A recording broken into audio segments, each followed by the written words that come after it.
awesome. Thanks. Yeah. Anyway, so we rode together, and then anyone that rows on the river typically volunteers because they want to get the jacket. Also, they want to give back to the community. But let's be honest, it's about the jacket. And we want to be able to be on the river the entire weekend and yell for people we know. Exactly. So the announcing job is actually sort of like you only get invited after somebody's vetted you because you can't have people that are just like either terrible. Yeah. I worked with a woman.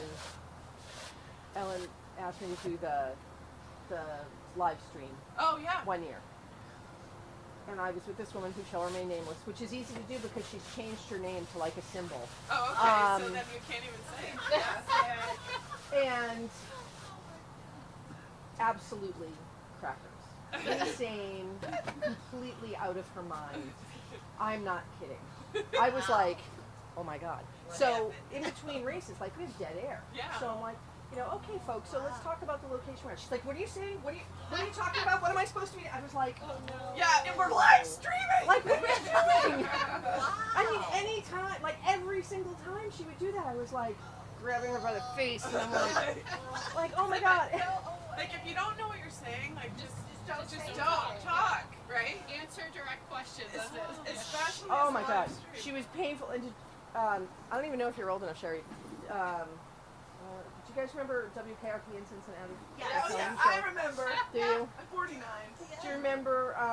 So Les Nessman. Yeah. There's one scene where he's on the air and he says, well, and Chai Chai Rodriguez. Or Rodriguez, Chai Rodriguez is playing blah blah blah or something, and Johnny Fever reaches over and holds the mic and says, "It's Chi Chi Rodriguez," and Les looks at him, scowls, and says, "When asked, Chai Chai said, So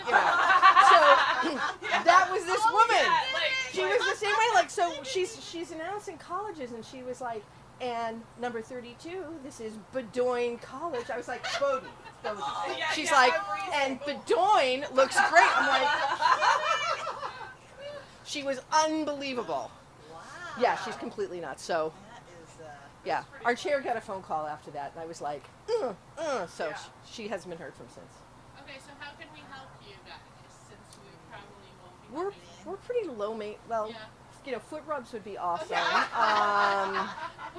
rubs, shoulder rubs. Yeah. Do you need a chair again, Cher? I think this one I can get. Now I'm like really determined to redeem myself.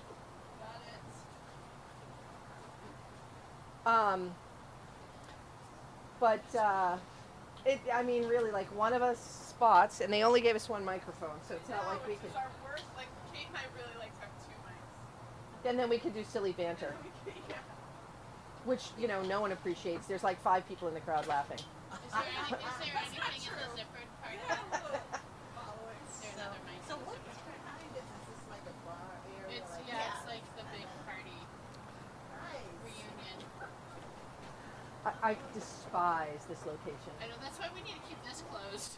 Yeah. We can pretend we're not in it. Oh no, I love announcing at the beer tent because you can get those people to cheer for anything. Right. Like seriously, like you just raise your voice like, oh my gosh, and they're like, whoa, it's great. So I mean, you can get them to cheer for every hometown crew, every visiting crew, every underdog, every person who clipped the bridge and flipped and got back in their boat and took, it's great. But in this particular location, it used to be across the river. Yeah. And everybody like clips Weeks Bridge. There's always crashes going in there, and you can't see it from here. You can't see it from here, and then people also get into tangles trying to get a line on this bridge because you have to turn before you come through this arch. Yeah. And people see the course a little differly and get each other's way. I think they probably only did it because, this ugly right now. No. No. They did it years ago. They moved it. Last year was the first year, wasn't it? It's been But always, it's. yeah, that's right.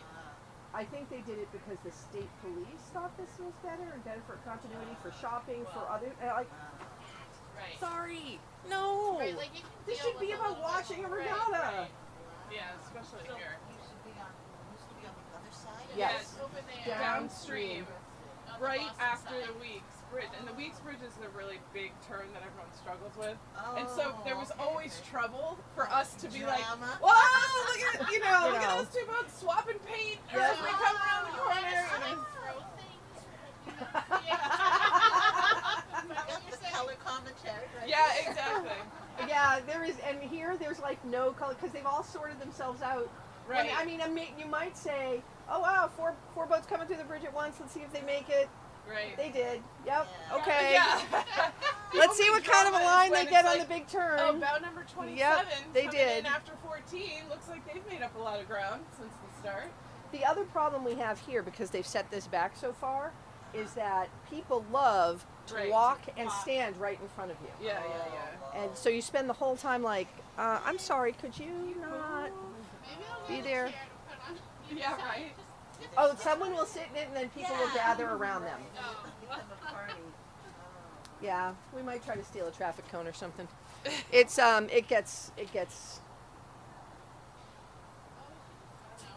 yeah, we end up saying in the microphone like, hey folks, we can't see, you gotta back it up, back it up, back it up. Yeah. Without trying to tell a boat they have to do that. Right. Yeah, we'll just be Your traffic cops. Yeah, yeah. And I mean, you know, so we try to like tell people what is going on, like what the racers are concerned about here. So, you know, they want to get a good line on that bridge. They actually, in my humble opinion, everybody sees the course a little differently. Shortest course says they want to be on the Cambridge side of the center arch when they come out, and they want to stay to Cambridge, and then up ahead where we can't really see because they didn't cut down those Right. indigenous Yeah, right. Species. weeds. You would have to Like way up there where you see those singles coming around the corner, Yeah. that's where you want to meet the buoy line. So you like want to cut a straight line, and so many boats get sucked into the buoy line way over there, and it's like just Yeah. such a waste of time. You don't want to say they're wasting time. Yeah, that's another thing. try to 'Cause Kate prep- and I'll look at each other and be like, "That's a terrible course." Looks like they're picking it up around the. But you know you try to prep the crowd for this is what they want to do, and Yeah, then, and you then know, the next people person are comes like, and oh, totally- like, people are like, okay, but you know you cheer for them and Yeah. try to give everybody a warm reception. Is our book even here? Oh man, Oh. good question. Is it? Oh, look at that. There's a I think that's No. all our stuff. Oh, well that's problematic. Yeah, there's like a binder of all the boats. no. They gave us a binder and it has all the sponsors. There'll be a cyclist that comes biking along in a minute. Yeah, hopefully in a minute. 'Cause Oh, it yeah, they starts in 10 minutes. Yeah. Oh, we missed the first race yesterday Really? because our microphone, which we should probably. Just check. Yeah, did we say all that stuff publicly? No, because this isn't even. Yeah, right. Hot mic, hot mic. Anna. Doesn't seem to be. These are usually no. Well, there's a light there. Oh. Oh, hi. Are you here to hook us up? No, I think they're webcast. Oh. Audio's Oh, that. I put you on button. All right. So you should. Oh yeah. That's fine. Is there an off button on this mic? Really shows your commitment to the operation. No, there's not. Not on this one. So you go ahead and move this, or feel free to move this. You have all that cord. Yep, yep. You don't have to be set up just at this end. Are we not Yeah. moving the PTZ up to the top? The PTCs don't work. The protocol that they need don't work over this. So that's what. So is they there a built separate all person the live interactive streaming is for One that I have. Yeah. that? So I'm just gonna check. Yeah. Oh, you mean the button that says on off? You mean Yes. that button? That button. Test. It's decent volume. Yeah. Because we get loud here. Drunk people. Well, hopefully not at 7:45, but Dang, forgot I the try coffee cake. sometimes. Okay. At some point, we're probably gonna We wanna don't judge, grab the Sherry. We coffee no, don't I cake, know, judge. there's see no if there's some judging. sort of stakes Just to kind of just rope off this observing. area so they're not tripping over wires. Oh yeah, awesome. He's gonna block off the area. Hey, let's see if we have something at. Well, let me just launch the studio first. I know we have caution tape at the studio. It's just getting in here. Is this just extra power cable? That is going to be the power cable running out to the cameras. Let's also move this in because I'm seeing Yes, clips. I am too. Which That's not good. is no. Alright. And then you said something that did we have a mat to put stuff on, like wet grass wise? I know that was an issue we talked about yesterday. Crud. Do you want me to see if I can wrangle something up? There should, hopefully, there's hammocks in that. If not, we're going to have to run back and grab a hammock. So how did this start, Kate? So Grant, I don't Just think you? we can go that far. We don't have to get closer Wow. than that. So you had a source? So I work at a brewery. Oh, I didn't know that. And Alright. like some people would come by and they'd get these bags and they would make Probably the announcers over here. Yeah. and the guys who own it were like, yeah, those would end up in a landfill like 5 times after we do this and whatever. And I was like, you do a better job. Right.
I'm wearing for the club, and he threw this out. I brought it down there. They made the logo, and That's so awesome. I sold those when I was in Ireland. Yeah. Ian Murray and Mark Condon came to visit me and brought. They went to Malden Mills and Oh had man. fabric, and they There's rolled a it. plug in And they there. rolled it. And We they have rolled the it. extra. Big, massive, swished it up. Oh my plastic, gosh. Had like duct tape handle on it. They were carrying this thing. It was huge, and they brought it with them. Yeah. So I that you had fabric. plenty of fabric. Yep. Wow. Those are good friends. Yeah, that was a big deal actually. God, that is the greatest thing ever. Yeah, that's awesome. I was telling Stephanie yesterday about our sewing barter system that we had during the pandemic. I was like, yeah, she would get the backing fabric, and I had extra elastic. We were like trading in parking lots. Actually, I don't know if you remember Sharon Grazioso. She was at Coxton Baptist Community, little strawberry blonde, Coxton, BC. Yeah. I actually know her when she was a kid, but I ran into her yesterday because she wanted a bag. She cut 2 bags for me, which was great. And so I met her at community, and she was like, "Can you just start moving?" I'm like, "Yeah, because we're old, and this is this clandestine bags. Exactly. How pathetic are we?" Yeah. Yeah, this is smart though. You got these. Those are my labels. Yeah, I love it. That's awesome. So I'm figuring it out. Yeah. This fabric is a bit of a bitch. Yeah, I was gonna say it looks like it's like hard to Doesn't work. stretch, and it's sometimes Yeah.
boat from Milwaukee, Peter Fausick, in the yellow boat, bow number 30.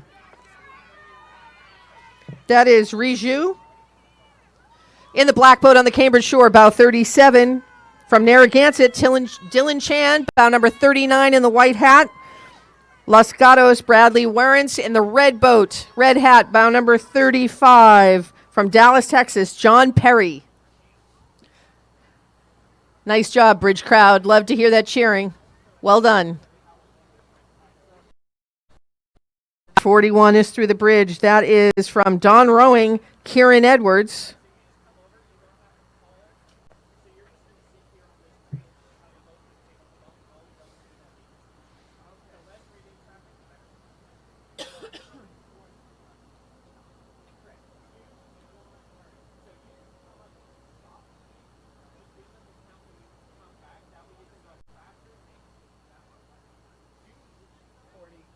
And bow number 40, cutting a really nice turn here. From a former MIT lightweight rower. Welcome home, Christopher. He paid attention when somebody else was coxing because he's driving a nice course here. And we talk about course because every extra stroke adds time to your race. And folks coming through the bridge here really want to stick a little closer to Cambridge. And then as they head up toward the big turn up above us, they're going to move towards Boston. But you want to stick to this Cambridge shore for a good long time before you head. You know, you don't want to get sucked in by the buoy line over on the Boston shore. That's just wasted time. The whole point of this race is to cut the shortest course you can possibly cut, and that's sometimes difficult to do when you are avoiding other boats and bridges and other things. All right, we've got a stealth rower here through the Boston Shore Arch from Riverside. That's Spencer Reynolds. He says his shell is named King Crab, and that's all you need to know. Go Stripes, nice job.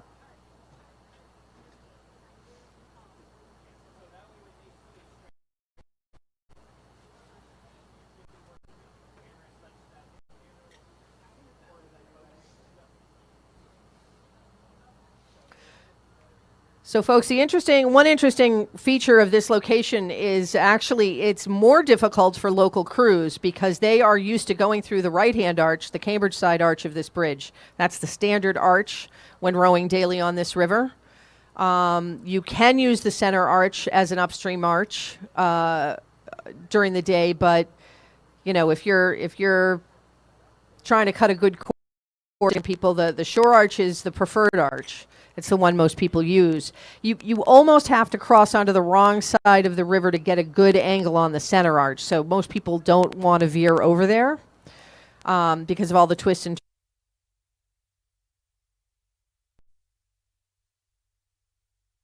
are penalties. And one of the things you get penalties for is straying outside the buoy line.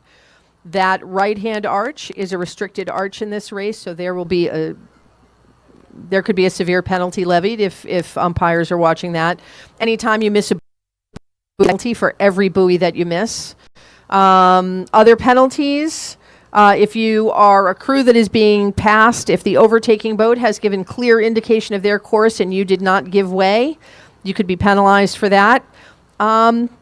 Unsportsmanlike behavior is a penalty that is occasionally levied. Yeah, foul language, that kind of goes in hand in hand with unsportsmanlike behavior. If you're going to threaten one of your competitors, try to do it out of earshot of an umpire.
Bow number 2, right behind.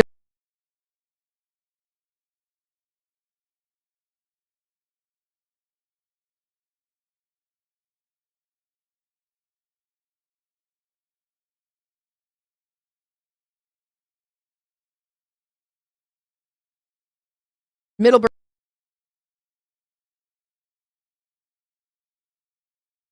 Association. I think we could tough, and that's also why he's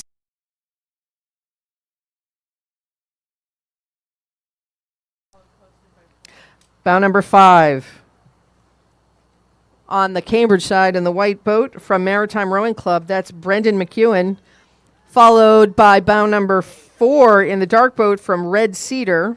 That's David Ringham. So, folks, these boats have left the line in numerical order. So if you're seeing a change in order here, boats have jockeyed for position and one has passed another. This can happen for a variety of reasons. Sometimes you get squeezed out into the outside of a corner and somebody slips inside of you. And there's a lot of twists and turns in this river, so there's a lot of opportunity for that to happen. Bow number 7 pulling around on this corner.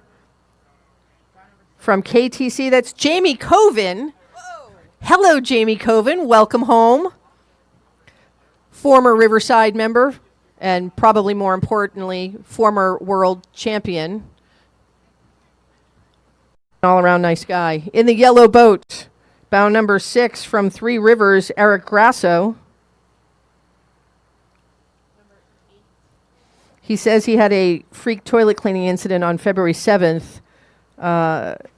Leading to meniscal reconstructive surgery. But he's clearly recovered well. In the white boat, bow number 8, that is David Deschaines.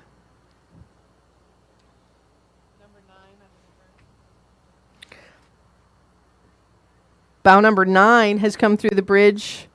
That's Douglas Kelly. Bow number 10 from Undine, Shane Madden. And bow number 11 from Union Boat Club, another local favorite club. That's Jeffrey Toto. And he's an assistant rowing coach at BC High. Bow number 13. Another Union member. So I love it when these guys who train together are battling it out with each other. Bow number 13 is Lee Greathouse. And bow number 12, that from another Riverside boat, that's Joe Hanna. So these guys see each other on the river at pretty much every day, and here they are battling it out. Nice job, Stripes. Bow 16 in the yellow boat. From PNRA, this is PJ Caputa. Bow number 14, Great River, that is Florian Carl, wearing the red hat there.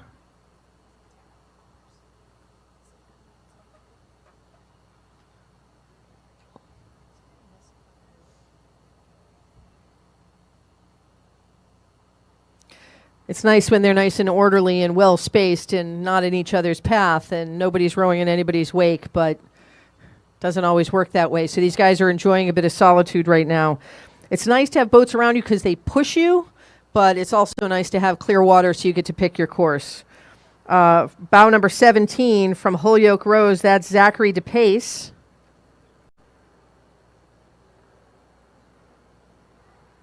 It can be hard to motivate yourself when you're rowing all alone. I assure you, he's got his eyes on the bow behind him, trying to push that boat away. And that is bow number 18 from GMS Rowing Center in Connecticut. That's John Winter. And John Winter is keeping an eye on bow number 19, another Riverside member, Igor Belikovsky. You may, if you saw the Chronicle program the other night, you'd see Igor was featured for his photography, which goes under Sculling Fool. Go Stripes. Nice job, Igor.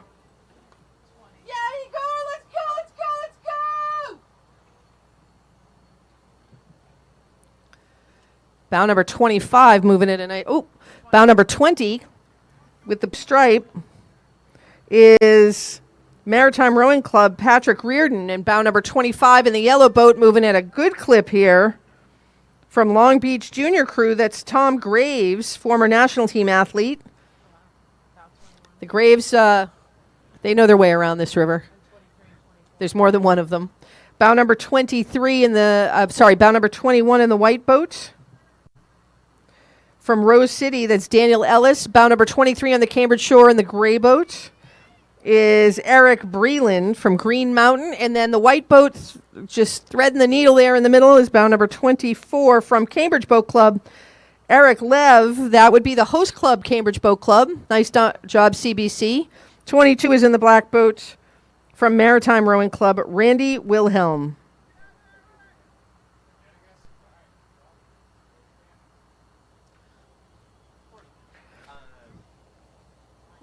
Quick request. I know you guys are more local, or for announcing.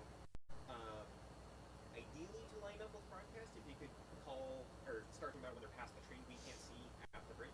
Ah, okay, yeah. So, Oh, I see. because the tree's white. Got it. Yeah. We hate that tree. So, yeah, if you just want to call and talk about it when they come past the tree, that lines up better with the broadcast. Okay. We're on it. Thank you.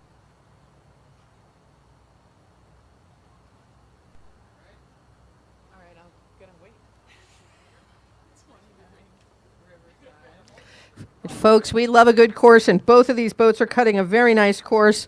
Bow number 29 from Riverside Boat Club, that is Tom Samp, a Philadelphia native. Bow number 31 in the yellow boat.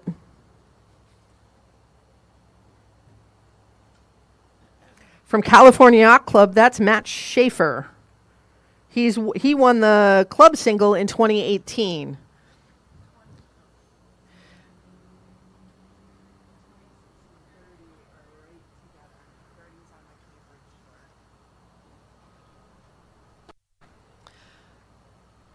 I think this is our first wooden boat of the day, bow number 26 from Kampala Rowing Club. That's Mwanga William from Uganda. There's a nice distance to travel. How about a round of applause for him? And he's being pressed very hard by bow number 30 with the blue blades.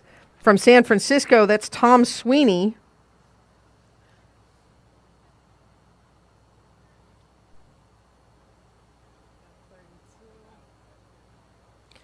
Bow 32 coming in front of the enclosure now. That's Colin Phillips. He says he's purely a recreational rower. He's rowing very nicely, though, very smooth. Bow 34, cutting it close on the Cambridge shore here nicely. From Potomac, Stephen Titus, his 8th head of the Charles. That explains his very nice course here. Bow number 27 in the black boat. From RG Hannah Hamburg, that's Alexander Bernhardt, a former national team member from Germany. Bow number 33 in the white boat. From Mossy Oak, that's Matt Beaton. Matt Beaton is the former executive director of environmental affairs for the state of Massachusetts and a former national team rower. Welcome back to rowing, Matt. Thanks for everything you did for the river.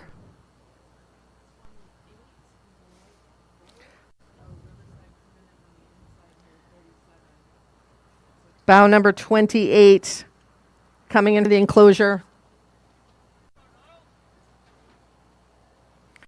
From Sagamore Rowing Association, Neil Fleischman, followed by Riverside member in bow number 37, Niles Coronin. He's been a member of Riverside for 20 years, Niles. I remember when you just arrived there. Bow number 35, wearing orange, from Narragansett, that's Sasha Cuerda.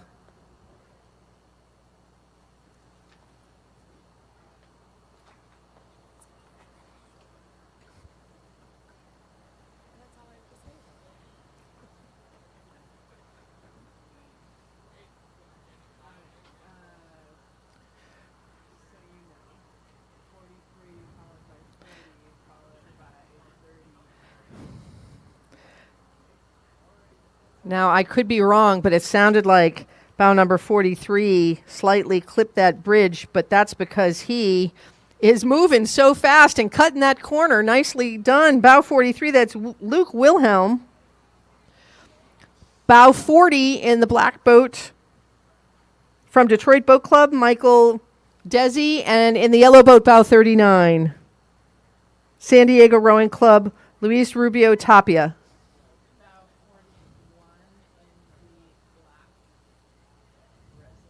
I think Luke Wilhelm was Matt Beaton's doubles partner. Oh, really? Bow number 41 in the black boat from Coventry Lake Community Rowing, Brent Basso. Bow 38 in the yellow boat.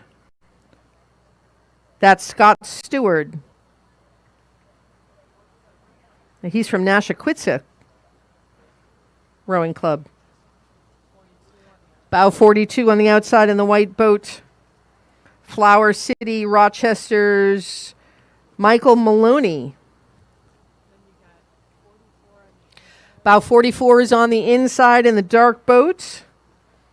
From Commencement Bay, that's William Simonson, bow 36 in the red boat. Fulham Reach is Barry Clark. He's from England.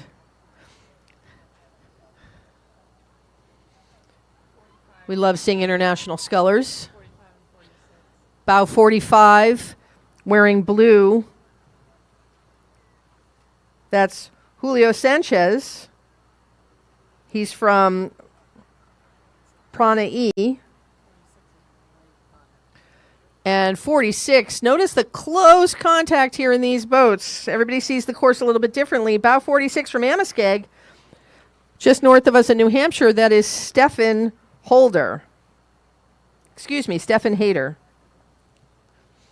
And those boats did a nice job jockeying by each other. They were very close bow to stern.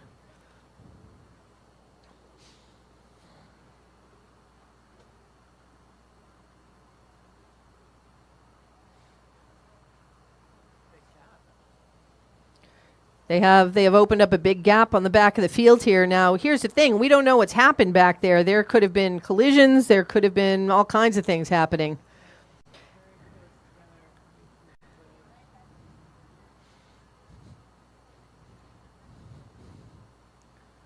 And there'll be two boats coming out of the bridge side by side.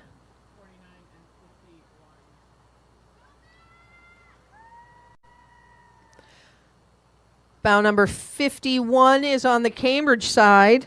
That's Timothy Whitney. He says he was a flash in the pan in the early aughts. Well, he's doing pretty well. Bow 49 wearing the high-vis hat. That's Maritime Rowing Club's Matthew Love. And wearing green in the gray boat is bow 48 from Quinsignment Rowing Club, Seth Fagans.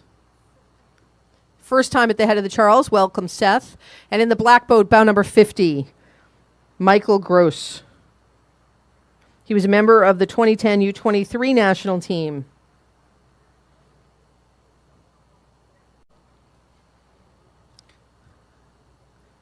So one of the challenges of head racing is that you've got a former U23 national team member at the back of the pack here. You're leading the way. You're bow number one. You think you're rowing a good race, and you don't know that there's a guy who's pretty fast, who started a long time after you, and you have no idea what his race is. So, these athletes are racing the clock,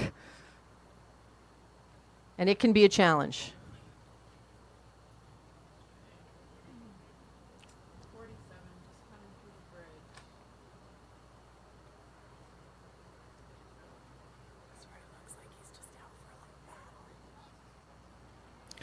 And bow number 47 in the gray boat from Quinsignment Rowing Club, that's Peter Mulcahy.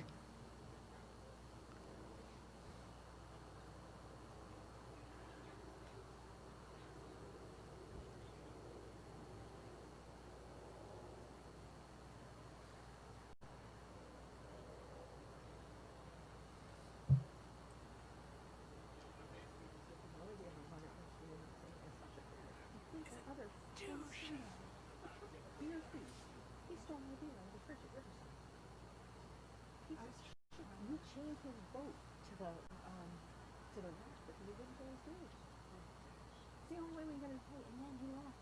And he constantly wanted to let me use this raft at community, but of course I was living with Allison at the time. And I was like, Sasha, what are you thinking? Like, she was like, you don't have a raft? Yeah. So then she'd go and tell, like, you don't get to sublet your raft. No, that didn't happen. And got kicked out of there and tried to join in, and I screwed that up.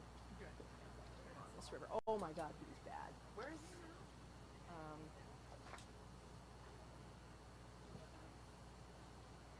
Yeah, I can't even tell you how long it's been. You really did hold it together well. So, oh my God, we kicked him out of the state. Nice work.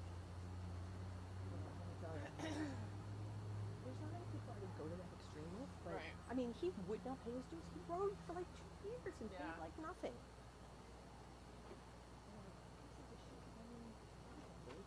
You know, like Sasha, you know, like that's not about that. So I'm gonna introduce myself as So, folks, you may have noticed that we have an affiliation with a particular club, and that is Riverside Boat Club, since I've actually mentioned knowing a couple of them. However, myself and my co-announcer here, Sherry Ruane, who will be taking over in just a minute, we are unabashedly enthusiastic about all the local clubs, all the visiting crews, all the underdogs, people who are in difficult circumstances, who, you know, ended up in a bad slot racing and are stuck behind a bunch of boats and everything else. We try to be enthusiastic about everybody here. If you are here in Reunion Village and you are cheering for a particular team, come and tell us something about them. We'd love to know more about the crews that are racing.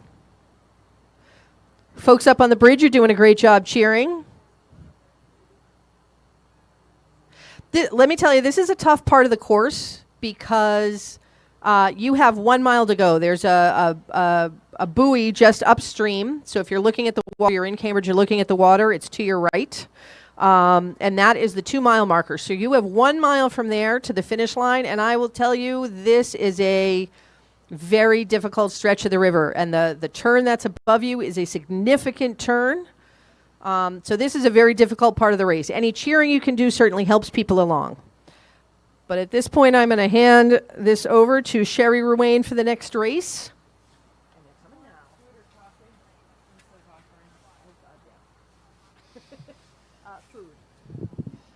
All right, the next event, event 11, is the Women's Club Singles, and we have bow number 1 coming through the bridge in the black boat. Bow number 1 is Mary Kaleda from San Diego Rowing Club. Mary is both a rower and a pediatric physical therapist. She has opened up a bit of a gap on the rest of the course. And she placed 6th last year. Okay, yeah.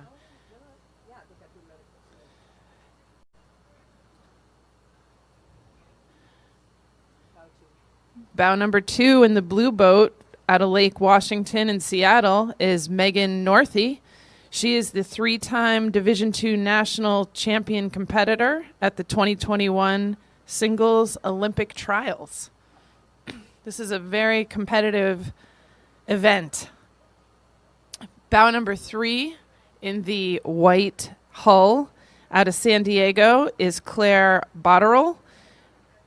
She traded the frozen tundra of Alberta, Canada for the sunny beaches of San Diego. I think that was a good call.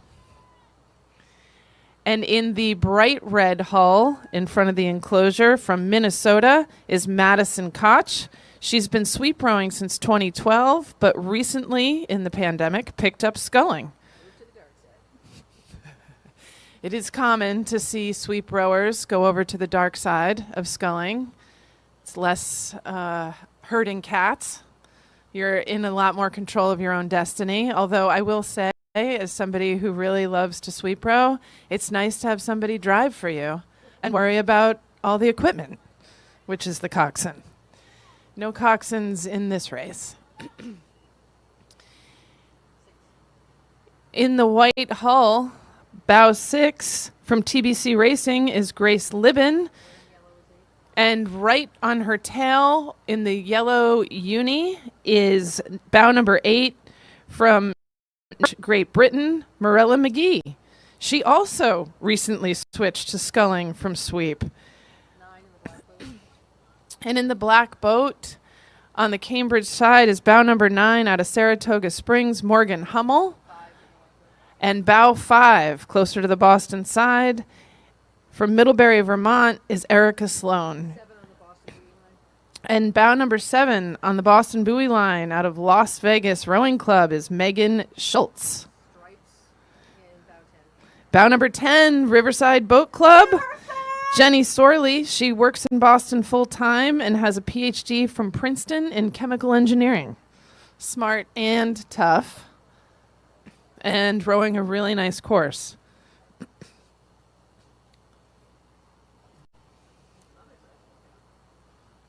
Yeah, this is another sizable gap on the field. People cross the start line in 10-second centers. Is that right? So you're about 10 seconds apart off the start. Yeah, it might be 5. Don't hold to that. And then as the course progresses, you move closer or further away from your competitors. This is bow number 11, Community Rowing, just upstream, another local. That's Janet Liu. It's her first time racing a single in the Head of the Charles, which is a really big deal. Like I said, no coxswain to keep track of your stuff. Bow number 13, unaffiliated, Adrian Turner. Again, another first time racing a single at the Head of the Charles. Out of Nashville, Tennessee, in the blue boat is Anyeka Aguaya from Rutgers Women's Rowing. She's bow number 14. And number 17 out of Seattle is Kate Mastrenko. She is a 2022 graduate of Washington State University. In the red boat is Charlotte Kopp, bow number 16, an aspiring elite rower and full-time coach. And right on her heels in the black boat is bow number 15, Kiara O'Sullivan, and she currently coaches at Smith College. 12 on the Boston side. And in the navy blue hull, bow number 12 on the Boston side is Willow Arts, and she's rowing out of Ann Arbor, Michigan. Well, here's someone on fire, about 20. Let me make a quick note about Willow. She is a passionate and visible transgender athlete. Welcome to the Head of the Charles. And bow number 20 in the white hull from Vesper in Philadelphia is Charlotte Foreman. And she says these are not the drones you're looking for. 19 in the orange boat. And in the orange boat on the Cambridge side, bow number 19 out of Colorado State is Kilani Doring. And she competed in 2021 at the Junior National Championships. And right beside her is Kira Stevenson, bow number 18, out of Canada, rowing for the Delta Days Rowing Club in British Columbia.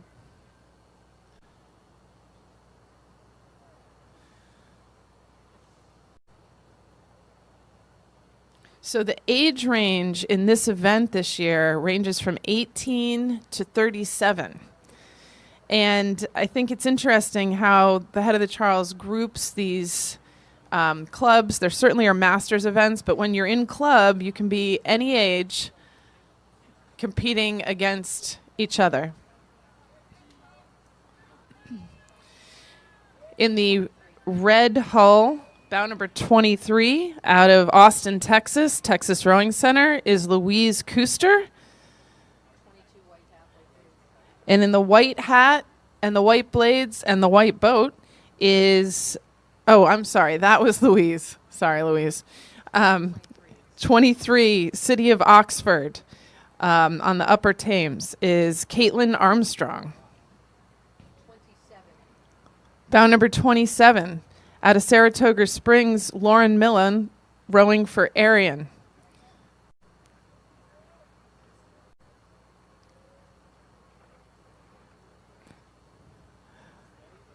Lauren has just come back after a stint as a grad assistant, but she just could not stay away from rowing.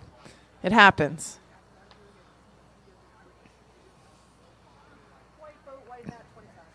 In the white boat and the white hat, bow number 25 is Alyssa Treblecock. She's from Cleveland, Ohio, and has been rowing in a single for 10 years.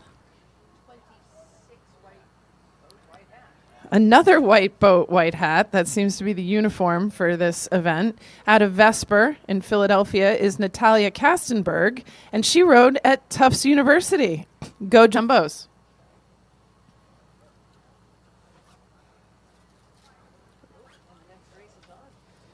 And we are already into the next race. Event number 12 is the Women's Masters Senior Masters Single.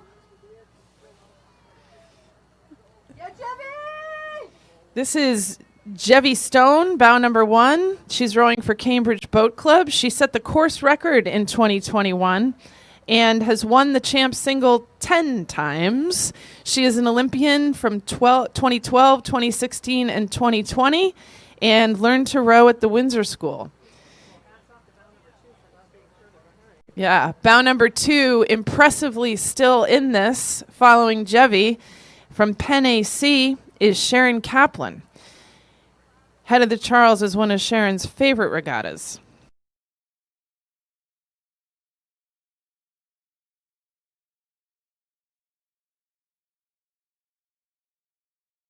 Affiliated and a South Dakota native.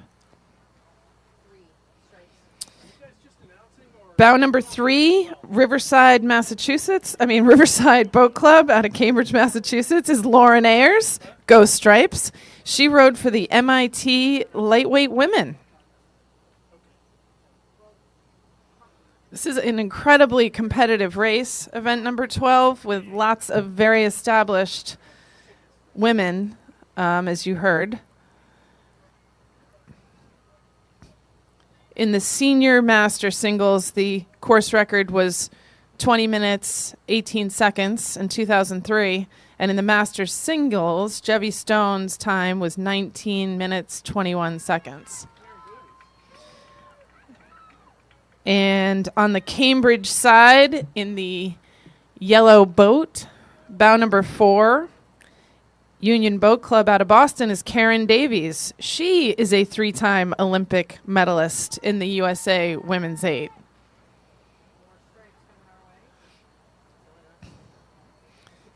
I know, it's really hard. And the easily identifiable Riverside Boat Club, again, minor favoritism being shown here. Alana Zeff, Go Stripes. She is 34 years old. She loves dogs and boats. I think she's actually coming back after an injury and is doing incredibly well.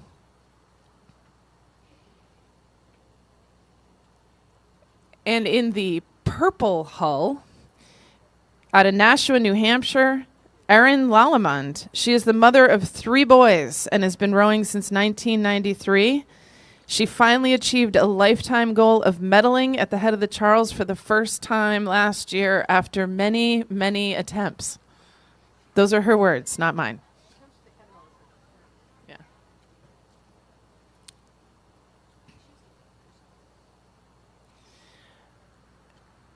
Bow number 7 in the high-vis hat.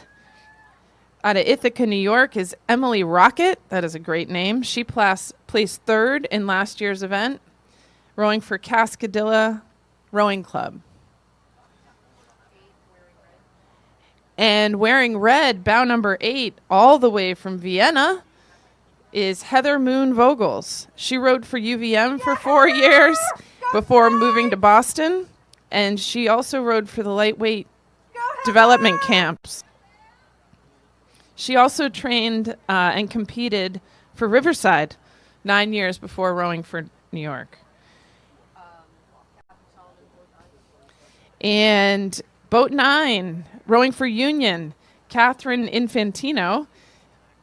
She likes to row, and she does it a lot. And bow number 10 is Elizabeth McCann, rowing out of Charlottesville, Virginia, for the Virginia alumni. And she's in physical therapy school at Northeastern. This is her 18th Head of the Charles event.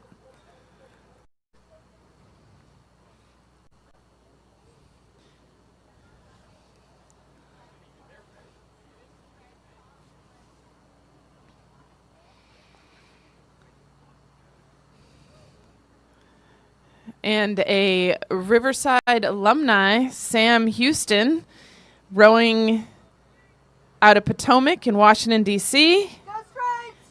Bow number 11 in the red uni, although we know that she's wearing stripes on the inside. Head races are Sam's favorite racing distance. And atomic rowing, which is in Oak Ridge, Tennessee. In the white hull and the white hat, bow number 12, is Alyssa Nealon.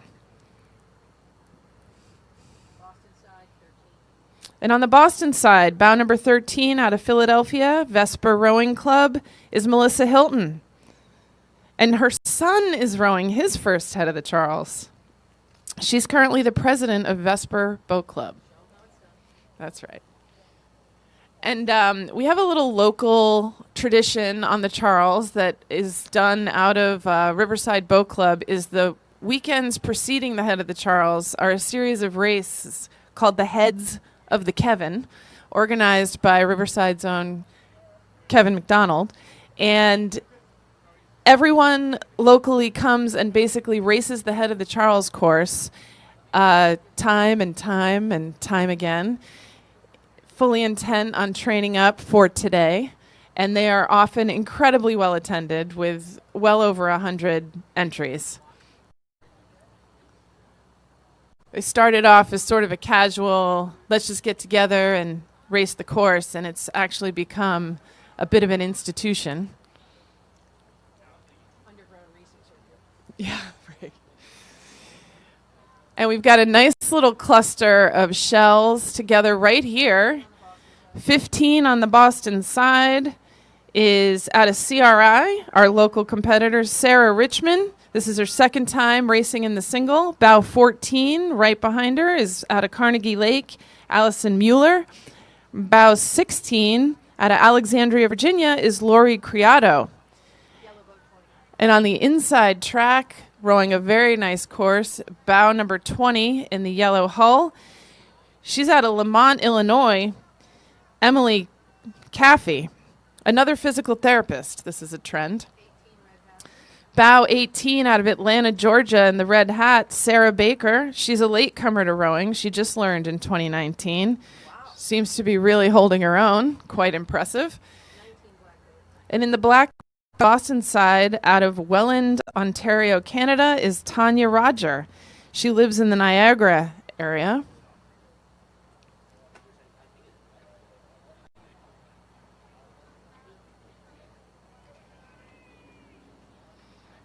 Got a lot of Canadian boats in this entire regatta, but also in today's event. In the orange hat, bow number 24 out of St. Catharines, Ontario, is Caitlin Pauls. She's a Ridley graduate. Bow number 21 in the yellow hull out of Union in Boston is Chandra McCarthy. She wanted to let us know she has 5 cats. And in the red and white striped sleeves, bow number 22 out of Knoxville, Tennessee, is Sue Ann Curtis. This is her 20th year rowing, but her first appearance at the Head of the Charles. And red on red, bow number 23, Barnaby, British Columbia, is Sarah Forsting. And the white boat with the white blades is out of Olympic Washington, is Eleanor Aiello.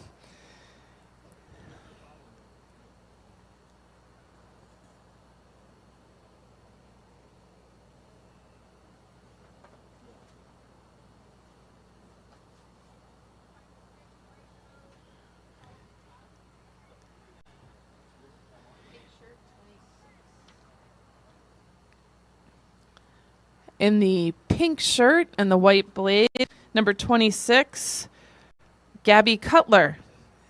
She is the captain of the University Barge Club and rowed out of Boston University. Welcome home.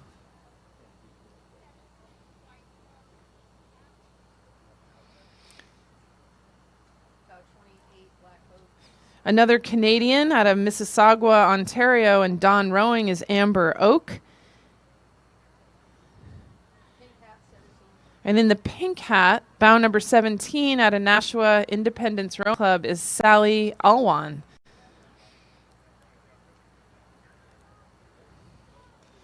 She's back after many injuries. I think that's one of the awesome things about rowing is that it really is a lifetime sport.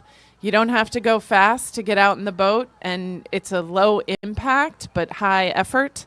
So even after injury, you can return successfully. A couple of boats coming in front of the enclosure right now. Bow number 27 out of Union, Marie Sorensen. And right on her heels, bow number 32 in the ever-present Riverside Stripes is Libby Bogosian. This is her 15th time competing in the head of the Charles, but her first time as a single sculler. Go Stripes. 29 wearing black. In the black uni with the white boat, bow number 29 all the way from Tulsa, Oklahoma, is Dion Sturd. And pressing her on the Boston side is hull number 33 out of Conshohocken, Pennsylvania, Laura Roberts. She rows for the White Marsh Boat Club. Black boat 31. And hull number 31 out of Afghanistan is Shaban Flynn. She raced in the head of the Charles in 04, 06, and 2014. In the pink boat and the pink hair is bow number 34 out of Washington, D.C., Emily Crowley rowing for Capital Rowing Club. 35 in the yellow boat, Union out of Boston, Allison Taggart. And in the silver boat, bow number 30 out of Collingswood, New Jersey, go Jersey, Christy Seymour for Cooper Rowing Club.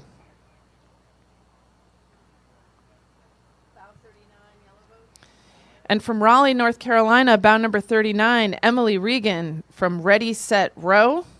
She spent 10 years as a part of the U.S. national rowing team, where she won gold in the women's 8 in the 2016 Olympics in Rio, and 4 rowing championship titles at Worlds. That is an impressive resume.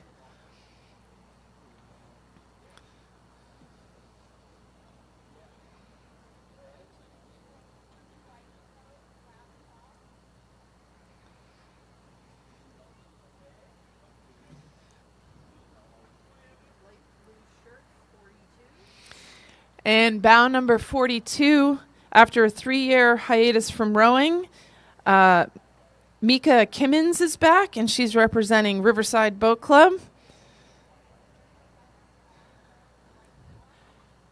She's had to defer her entry a couple of years in a row because of COVID.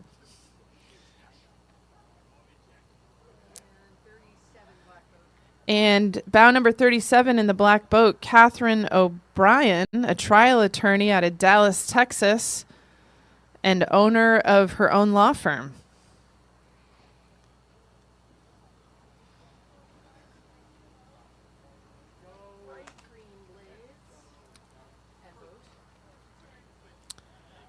And in the bright green blades and boat, bow number 41 is Margaret Seiler Schmidt. She's unaffiliated. Boston side bow 40. I'm sorry, Cambridge side bow 40. Cambridge side, steering a nice tight course in the black boat, is bow number 40 out of Hanover, New Hampshire, the Upper Valley Rowing Club, Kelly Dent. 38 on the Boston side out of the Netherlands is Minion Goosens. It's the first time here in the United States. Welcome. 43 in the yellow boat. And bow number 43 in the yellow boat out of Cambridge Rowing Club is Elizabeth Avery. This is her first head of the Charles in the single. I cannot emphasize enough the level of stress and anxiety, at least that I experience, rowing this course in a single. It truly is all up to you, and you're doing it backwards. Out of St. Catharines, Ontario, Marlo Stoutenberg, bow number 44. She's thrilled to be back racing this event, and she's been rowing for 29 years.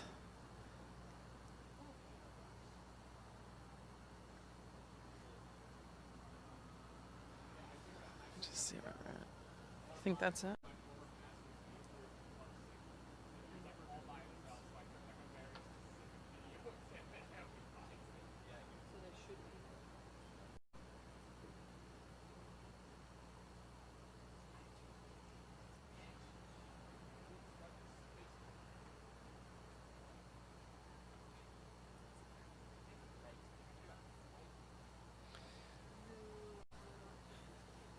So as Kate mentioned earlier, those buoys, while a little far away from us on the Cambridge side, are incredibly important in that any boat that crosses them and misses them gets a 10-second penalty per buoy. Right. So way back in the day when I was rowing in the 8s and had a coxswain steering, which is my favorite, and then you can blame them for missing the buoys, which is handy. We actually did miss a buoy, and we're hoping that it was not seen by any umpire, and it wasn't. But sadly, our competition, who was rowing right behind us because we just passed them, saw and reported it, and it becomes this whole big thing. And so there's another life to the head of the Charles after the race, as there are protests, and there's sometimes appeals, and there's all sorts of negotiating happening, obviously, because one wants to position themselves best at the end. But those buoys really can be a game changer, because sometimes these races between first, second, and third are separated by, 1 or 2 seconds.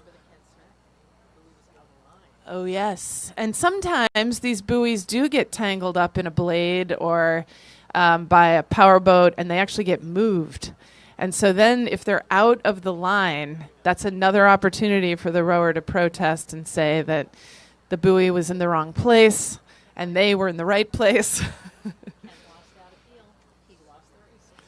But sadly, we have a firsthand experience where we had a friend rowing. He made the case that the buoy was out of place. They denied the appeal, and it cost him a first place finish. You want to hop back on?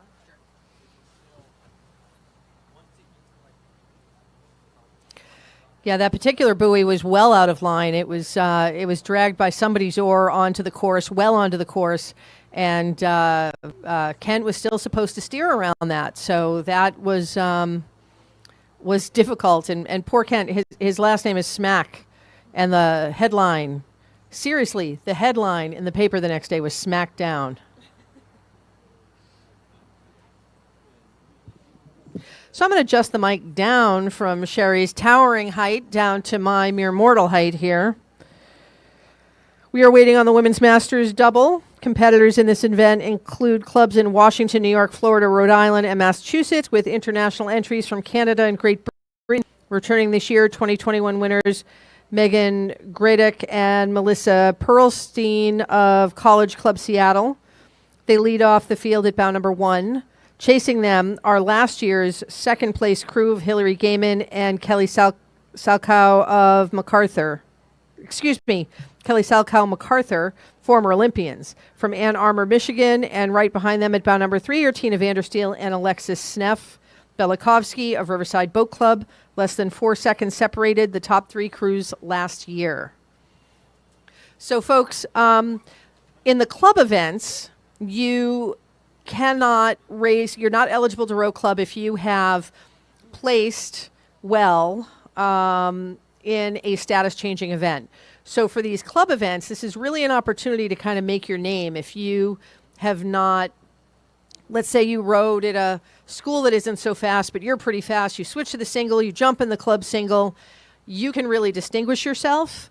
But if you place so high, if you place within a certain percentage of the winning time, you are then ineligible to row club the year, and you get bumped to the champ single. This is not true for Masters events. So imagine the disappointment of crews when you show up at the line and find that you have a 10-time winner of this event, an Olympian at bound number 1 in your Masters.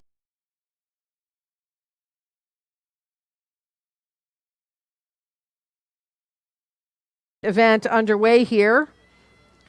No surprise, through the bridge. That is bound number 1 from College Club Seattle, Megan Gradick and Melissa Perlstein. These are the defending champions, and they have really pushed open a lead here. Well done, ladies. And they're steering a very nice course as well. That's the benefit of bound number 1, is you have no one to steer around. And they are making the most of that. But look at this. Bound number 3 has made a move. Local favorites, Riverside Boat Club. This is Alexis Neff-Belikovsky and Tina Vandersteel. Nice job, Stripes. And they, too, are steering a very nice. Bound number 2 is not letting them go, though. From Ann Arbor Rowing Club, looking fabulous. That's Hillary Gaiman and Kelly Salcow MacArthur. They competed in the Sydney and Athens Olympics together in the quad.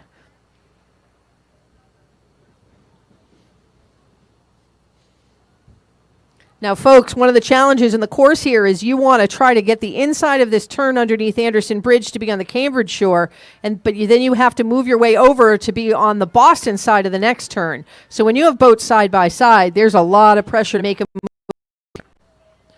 Coming in front of us now, bound number 4, wearing very snazzy pink.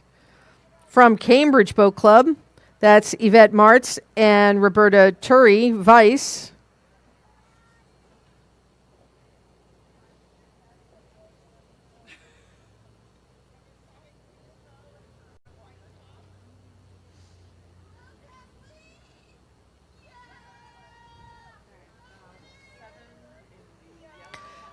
Another crew that has made a move here. Bound number 7 in that very bright yellow boat from Lake Union. That's Elizabeth Jallinger and Kathleen Pratt. They've been coming across the country for 24 years to compete here. Bound number 6 in the red boat. From Mortlake in London, that's Rebecca Campbell and Christina Matarati.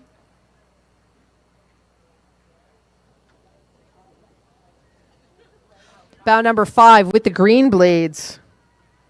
From Quinsigamond Rowing Club, Amy Mayer and Jennifer Devlin.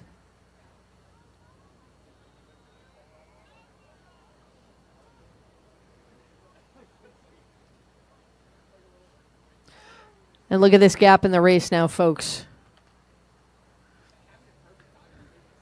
So this first group has really pushed hard because, like I said, this is all a time trial, and there could be somebody fast as can be at the back of the pack. You will. So they determine the starting order by your finishing order from last year. But if you're new in this event, you're an unknown quantity. Luck of the draw, you could be the last boat off the line, but the fastest boat in the race. So everybody is pushing as hard as they can, wearing the nicely coordinated pink hats there. Bound number 8 from Row America in Rye, New York. That's Elise Napick and Marjute Savage.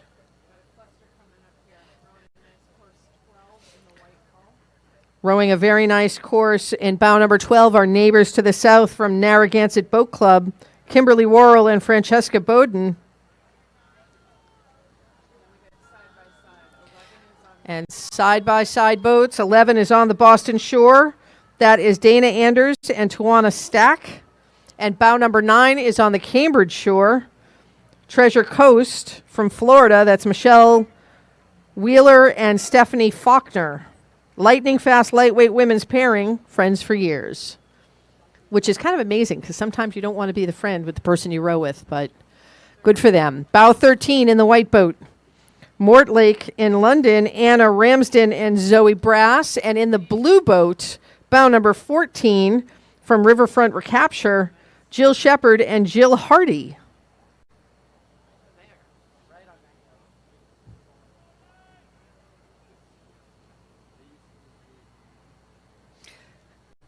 Now, folks, this is tough for these crews here coming up because, as I said, that is one monster turn ahead of them.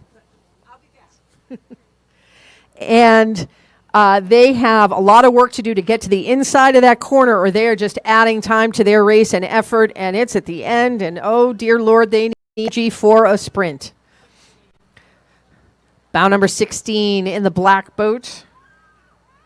From South Niagara, Shannon Van Balen and Catherine Timms. And in the white boat, with the mismatched blades, from White Marsh Boat Club, that's bow 17, Jessica McAleer and Heather Hollis. Two coming up side by side, 15 and 18. In the bright green unis, bow number 15, from Belmont Rowing in North Carolina, that's Stacy Bala and Julie Isaacson. In the yellow boat, bow number 18, from San Diego, that's Michelle Nielsen and Tina Meld.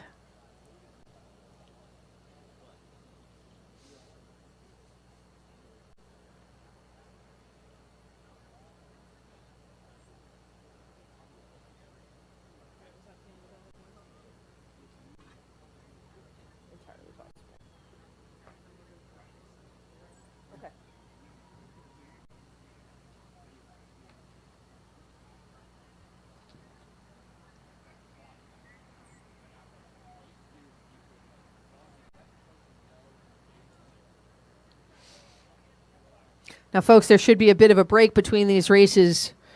We're waiting on the men's Masters double. And the Masters event in the Head of the Charles, these are folks who are ages 40 and older. Well, I should say the boat age has to average 40 and older.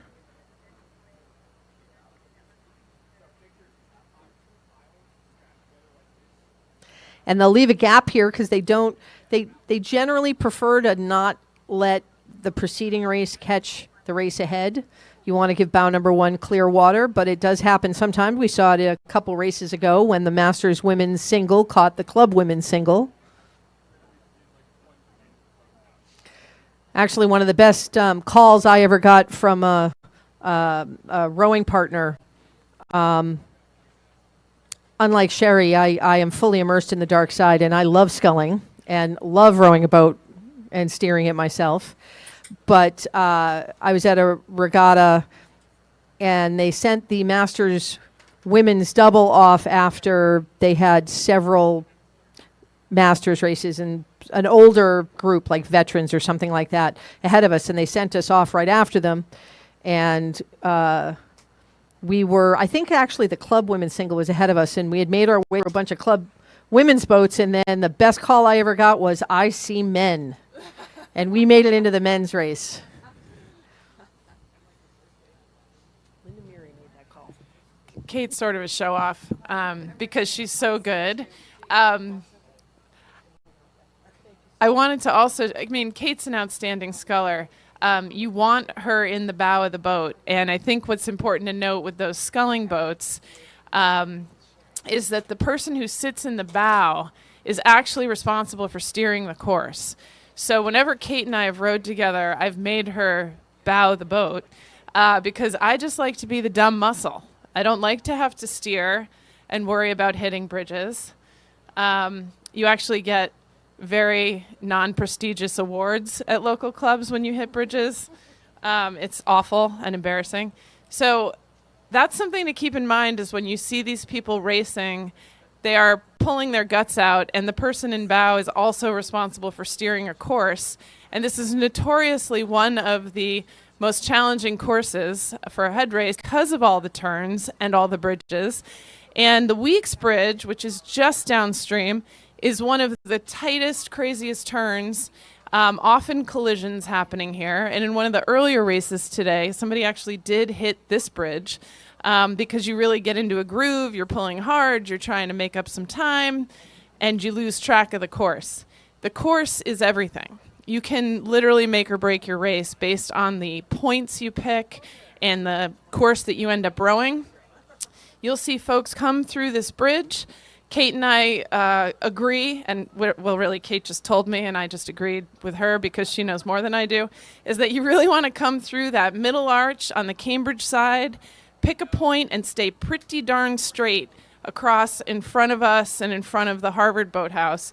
And only when you get further upstream do you want to start to make the turn. And this turn that's upstream of here, in the 8 that I wrote in, we called No Man's Land, or the Great Turn of Death, because there's no crowds on either side of the river. It is a long turn, and then you make your way finally through the last bridge and to the finish line. But it can be a pretty long slog after mile 2. You're starting to be well entrenched in the cave of pain, and just to keep on pushing through.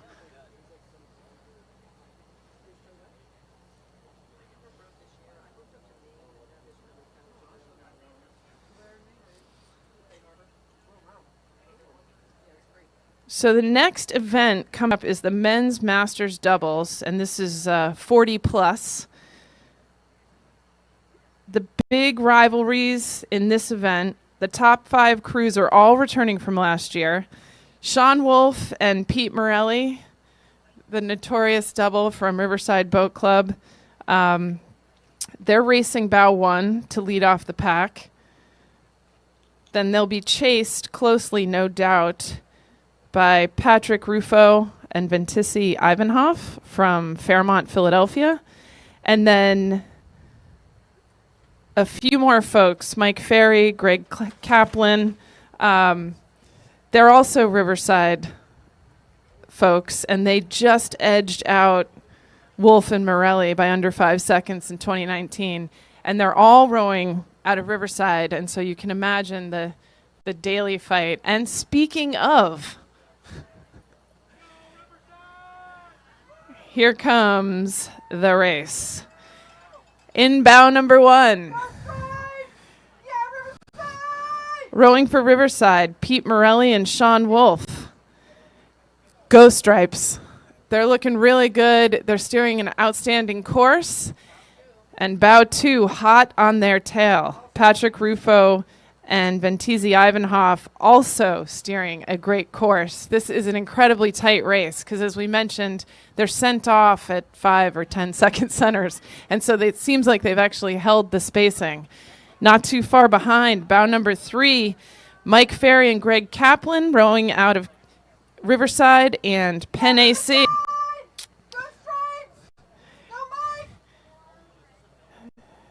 Everyone gets to put their own bio in these sheets that we get, and Mike and Greg just wanted to remind us that they beat Sean and Pete in 2019. Bow number 4 out of Potomac, Washington, D.C. is Sherman Knight and Jason Hughes. They've been rowing together for 1 year. And it's interesting because the 40-plus category, you have to average your age. And so in some cases, you have folks that are older, Sean Wolf, and folks that are younger, Pete Morelli, to average out an age that's in the 40 bracket. Bow number 7 has made some serious moves from the start. Maritime Rowing Club out of East Norwalk, Connecticut, Jake Watkins and Nathaniel Kelly. Nathaniel's 37, Jake's 35, and Jake's 47, so they have a boat average age of 41. They have moved through a number of crews and actually opened up a really sizable gap. That is a boat I'd be worried about if I were bow number 1.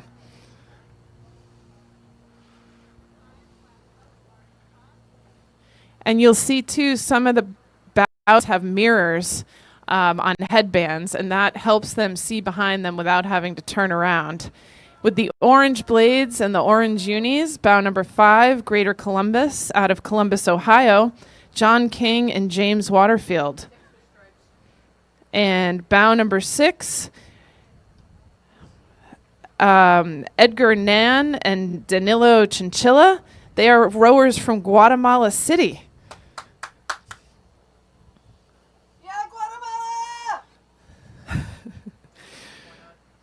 Bow number 10 out of Mexico. They're rowing with the Mexican Rowing Club in Mexico City is Sir Christian Moliv and Klaus Rasmussen.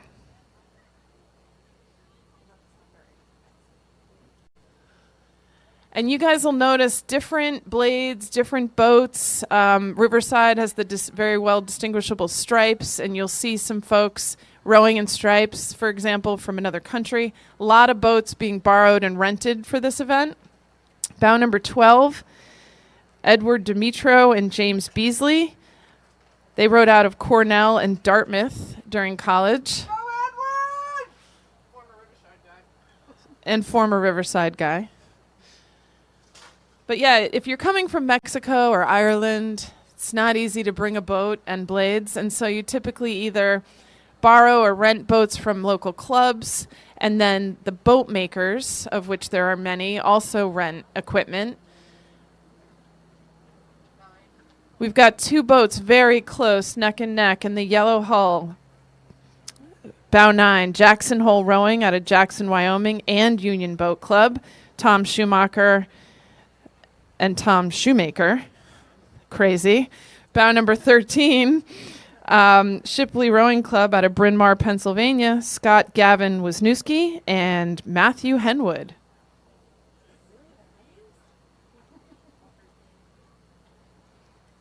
They give no explanation for that? Maybe it's a typo. No, it's not. They really are. Maybe they've been mistaken for each other for years. Tom and Tom. Schumacher and Shoemaker. I mean, that's nutty.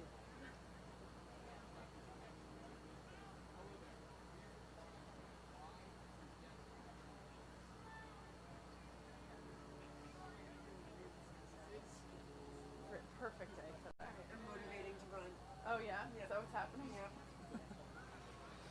Maybe they need it more. And you'll see boats rowing on the opposite side, on the Boston side, heading downstream. Some of them have finished rowing and are now heading back to the dock. Others are getting ready to start. Two very different experiences, I can tell you. Lots of crews do try to coordinate their outfits. You'll see the boat across the river right now, all with the red baseball hats. And other boats, really, they were just happy to all make it to the course at the same time.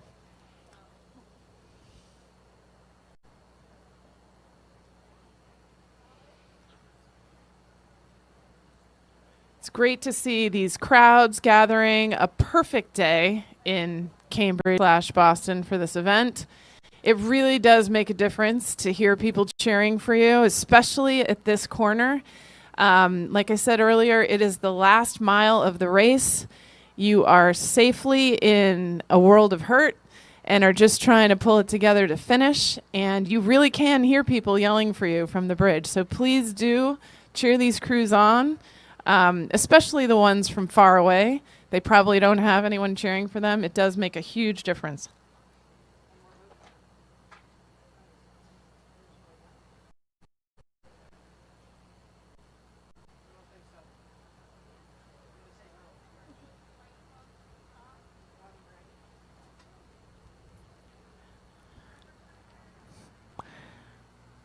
And just under the bridge in the light blue unis is bow number 8. It's Todd Ringler and Keith Artisano. They are rowing out of the Port Jefferson Rowing Club in Port Jefferson, New York. Wow. Bow 11 in dark blue.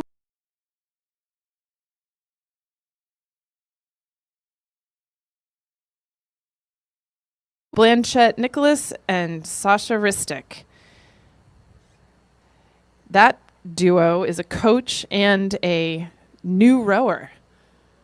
I can just imagine that there's coaching happening right now.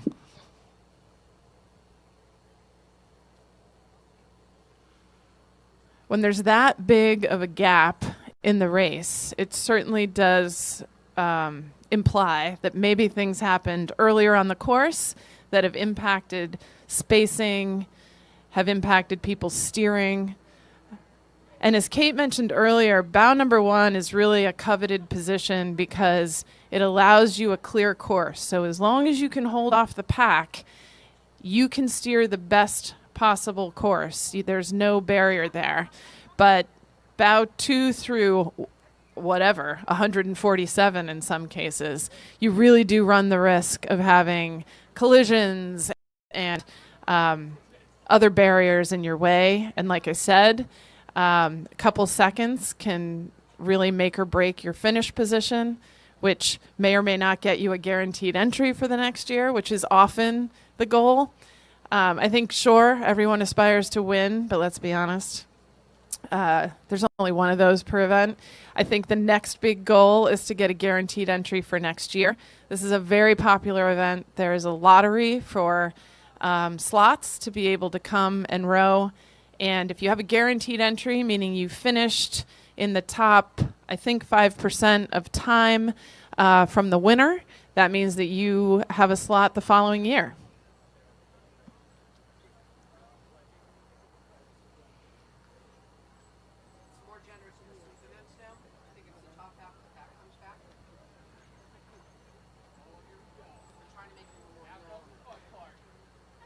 So these boats coming down the course are the 8s, my personal favorite. And these boats, 8 rowers, 1 coxswain, move a lot faster than the sculls. And this is bow number 1, Ex Nemo out of Cambridge, Massachusetts.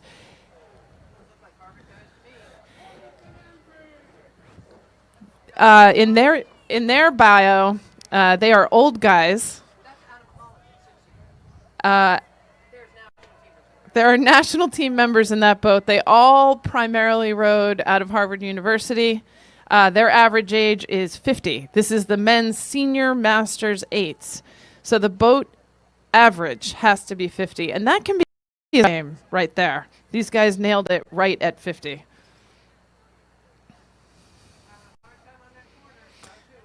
Bow number 2, taking that middle arch and then hugging those outside buoys, Diesel out of Orchard Park, New York.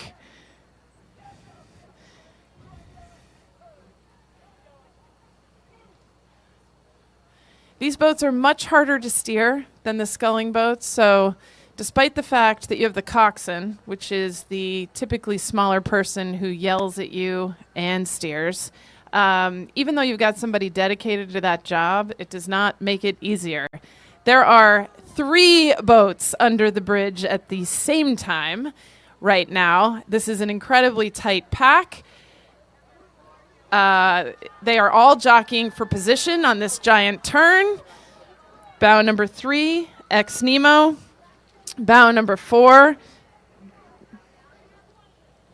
Diesel. Bow number 5, Marin out of Green Bay, California.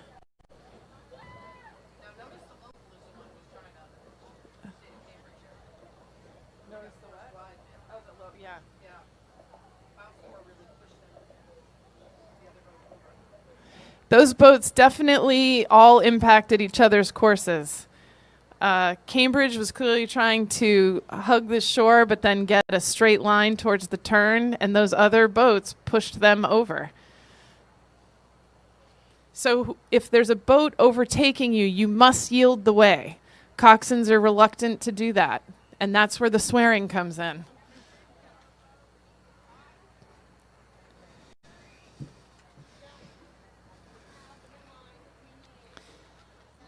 So I just heard the coxswain say for bow 6, they have the line they need.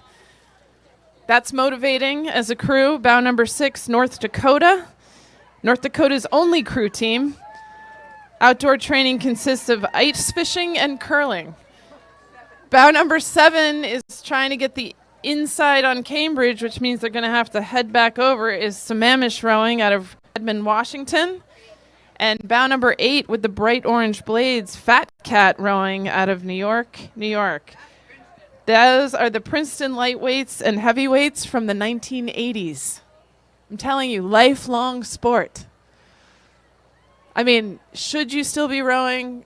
That's not the question. Could you? Yes. Bow number 9 in the green and blue with the white hull and the white blades is Riverfront Recapture out of Hartford, Connecticut.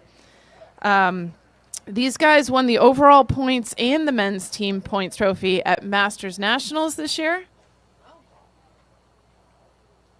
Riverfront Recapture is a relatively new club. out of Hartford, Connecticut, with a big focus on inclusion and has a great Learn to Row program. Bow number 10 has an outstanding course. Those are the Cornell alum, if you couldn't tell from the red. They're out of Fayetteville, New York, and trying to relive their college glory days. Their words, not mine. Bow number 11 out of Lincoln Park, New Jersey is Yale alumni, bulldog rowing.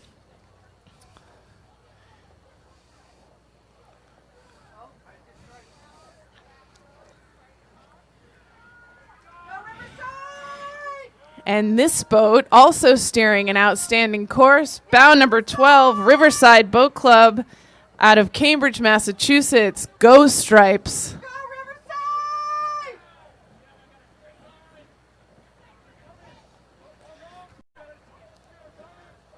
Hot on their tail, bow number 14, Olden Bears out of Montclair, New Jersey. Mostly Cal alumni from the early 90s. We've got two boats side by side, 15 on the Boston side, bow 17 on the Cambridge side. 15's out of Oakland, California, CRC Legends, and 17 is the Irish Masters Boat Club, all the way from Ireland. Go Irish! Either that or are they from Ireland? Yeah, yeah.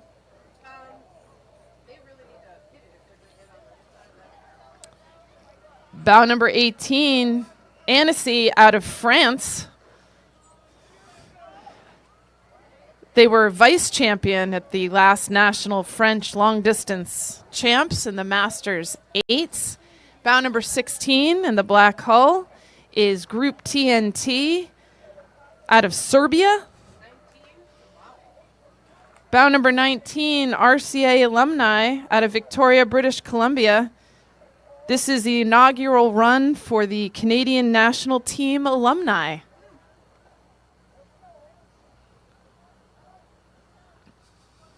The training for this event, when you haven't been rowing for very long, could be as little as your row to the start. So these folks are just hopping in and holding on for dear life. But I got to say, a lot of these boats have outstanding form. Bow number 22, no exception. Looking very strong. That's Molesley out of Great Britain. They are stacked with Olympians, senior internationals, Oxford and Cambridge Boat Club competitors. Bow number 21 in all red is DeWolf out of Boston. That is the BU alum crew.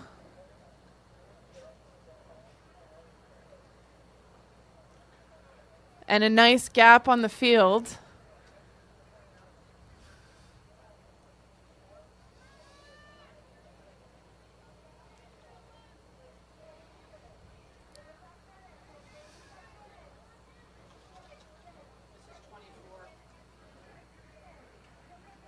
Bow number 24 is Chinook out of Millington, Maryland.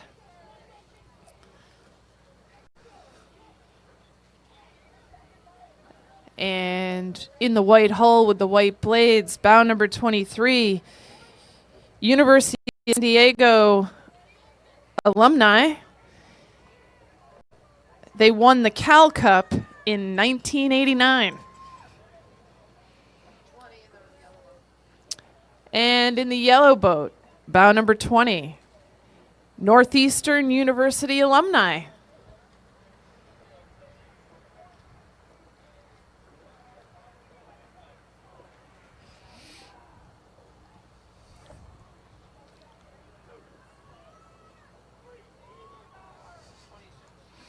Bow number 26 is the UMass Amherst alumni called the Aging Aggies. I happen to be on this Facebook group, and there's been a lot of chatter about training and organization. Looking good, guys.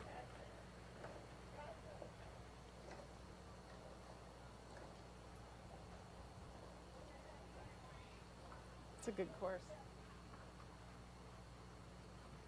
So as a coxswain, you can only race once in the head of the Charles. And coxswains obviously are a coveted commodity here.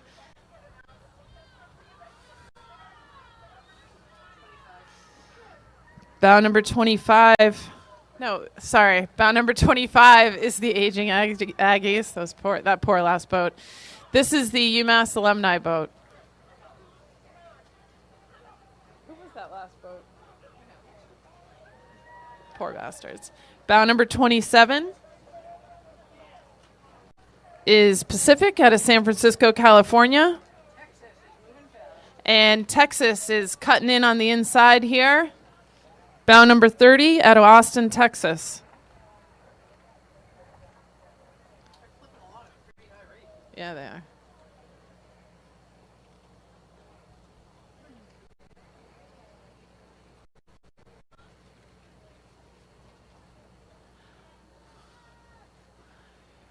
And in the red hull, bow number 28 out of Charlotte, North Carolina is Catawba. This crew includes rowers who finished fourth in the 2021 Grandmasters 8. Bow number 13 in the black hull is known as the Crimson Death Barge and are obviously Harvard alum. They're moving well enough that something had to happen to them at the start. 10 o'clock. Yeah. So the spirit of the Crimson Death Barge, which is an outstanding name, was forged 30 years ago in the freshman fourth boat. So in college crews, well, in any crew, typically you'll have a first boat, a second boat, maybe even a third boat. But this was the fourth boat. So that was a deep bench. And these folks have been rowing together for over 3 decades.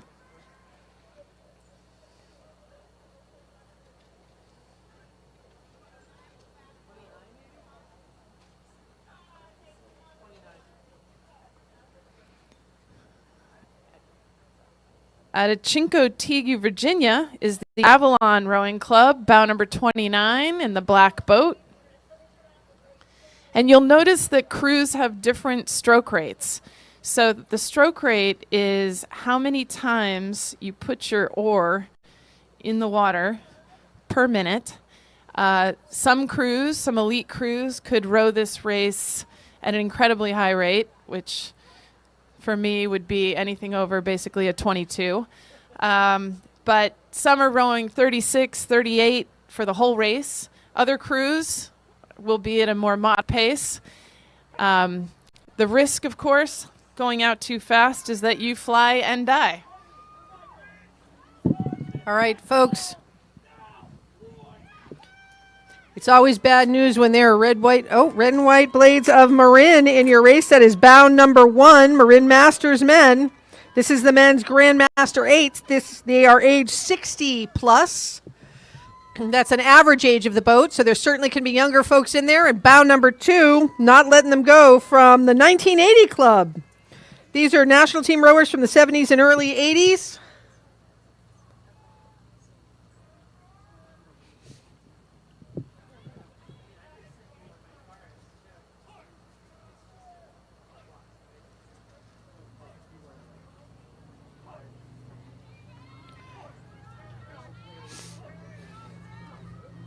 Bow number 3 in front of us now in the gray boat, silver boat from Palm Beach.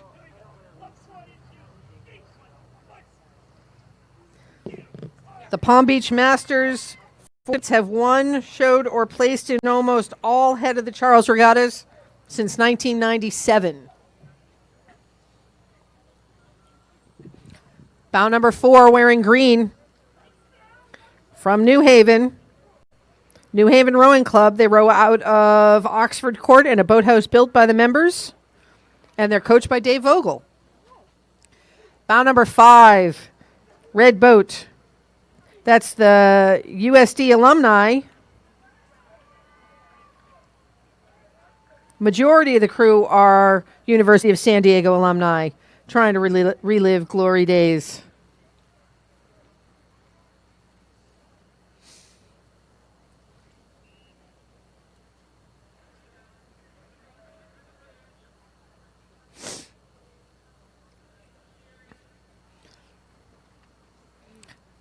Now this coxswain just took a very nice corner here through the bridge. Coming in front of the enclosure now is bow number 6, Fat Cat. These are Princeton alum.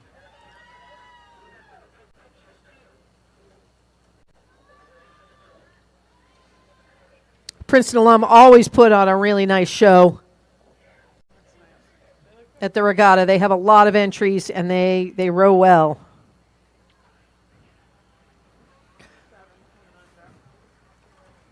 More nice steering here, and they should with the experience in this boat. This is États-Unis. That's right. They're the 1980 Olympic team crew, including 3 1980 team members, Tom Hull, Dan Sainer, and Steve Kiesling. It's their 42nd consecutive year of racing together in the head of the Charles. Nice job, guys. And they look really crisp, too.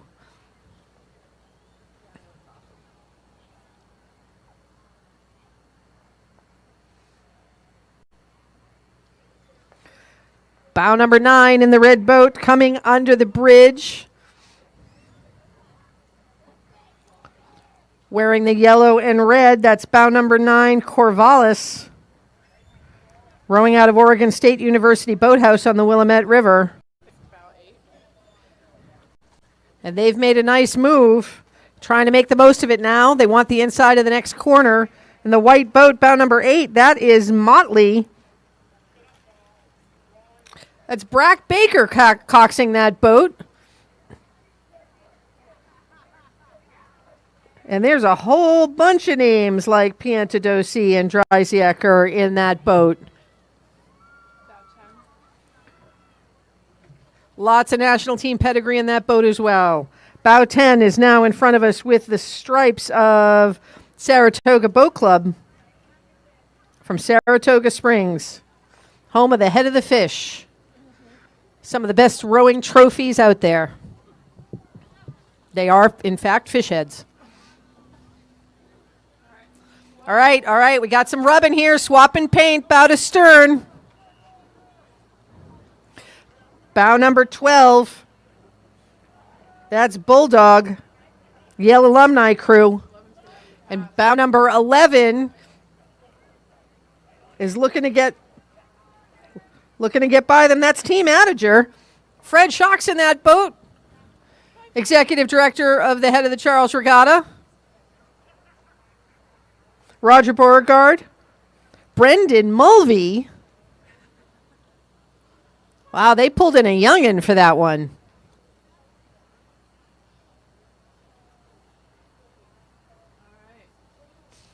All of those guys are really instrumental in making this regatta happen. And it's great that they come out to race.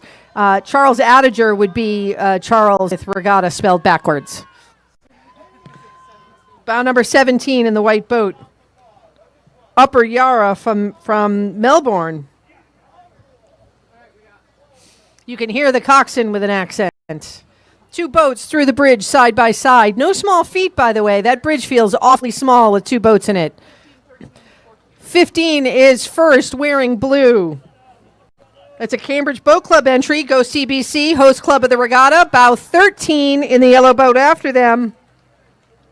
That's Northeastern alumni.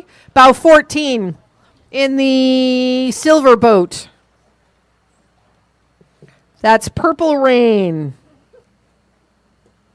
They're Williams College Varsity 8. That won the Little 3, competed at the Henley Regatta, and won the U.S. Rowing Association Nationals in 1981. They say not all their body parts are original, nor are their mental faculties 100%. Wearing light blue. Bow number 16 from King's Crown. These are Columbia University 1971 lightweight crew rowing in honor of Peter Darrow.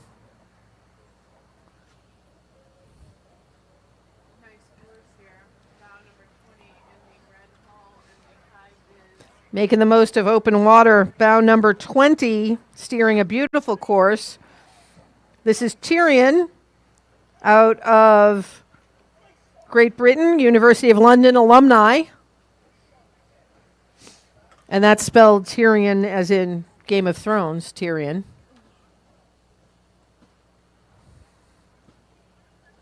Does that mean they drink and they know things?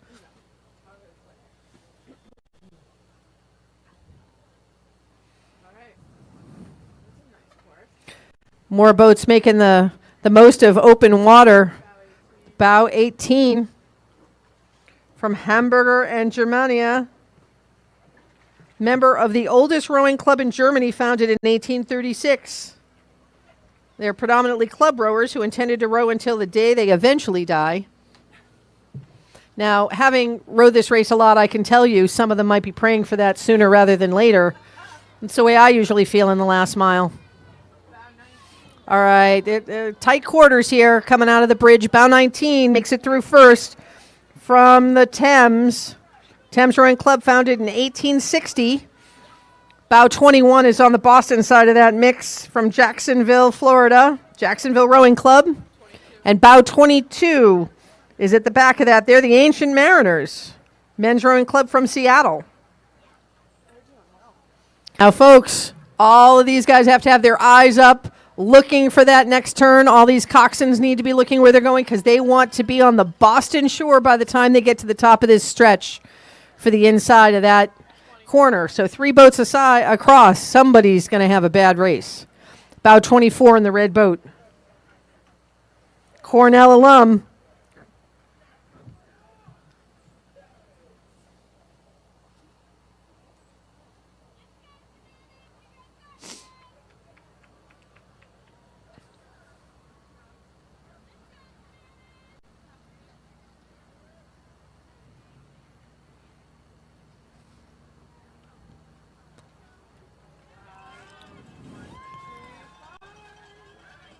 Wearing maroon and moving nicely. They've moved through a few boats. This is Bow 25. This is Warren Rowing Club, founded 40 years ago by former Harvard lightweights who wanted to keep racing on the Charles.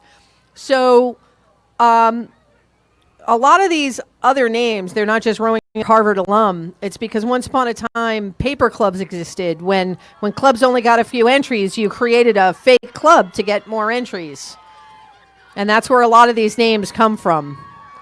Bow 26. These are Navy Masters, graduates of the U.S. Naval Academy, who are serving and have served in the United States Navy and the United States Marine Corps. Thank you, gentlemen, for your service. Bow 29 in the white boat. From California, California Club alumni. 23 and 27 made it through the bridge in close quarters. The yellow boat is Bow 23, Carnegie Lake. First row down the Charles for some of these folks. Bow 27 on the Boston side. Those are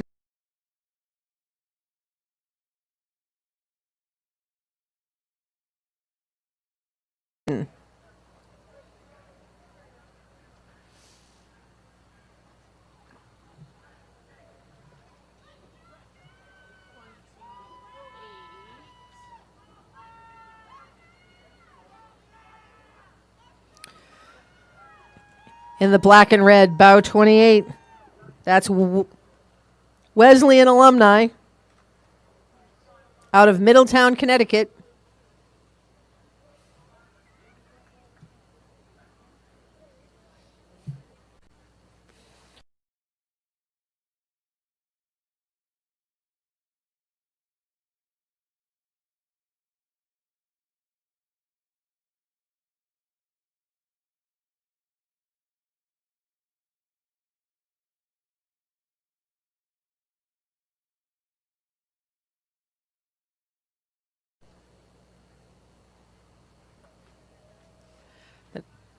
The next event we're waiting on.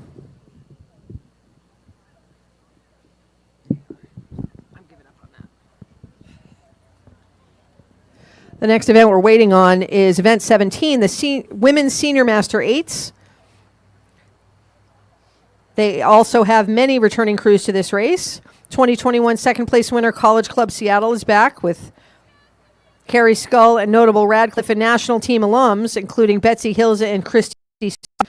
The next 5 crews, including Texas Rowing Center, Sammamish Rowing Association, Marin, East Bay, and Atlanta are all back from the 2021 Head of the Charles Regatta.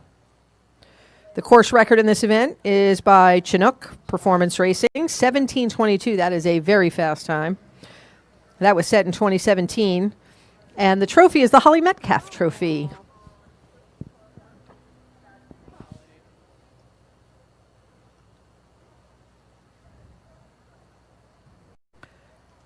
Well, they're not kidding. Bow number 1. They have Olympians Betsy McCagg-Hills, Jennifer Huffman, the granddaughter of Joe Rance from The Boys in the Boat, if anybody read that book. Only one McCagg, though. How'd they not get 2? I was gonna say that. We really need 2 mics.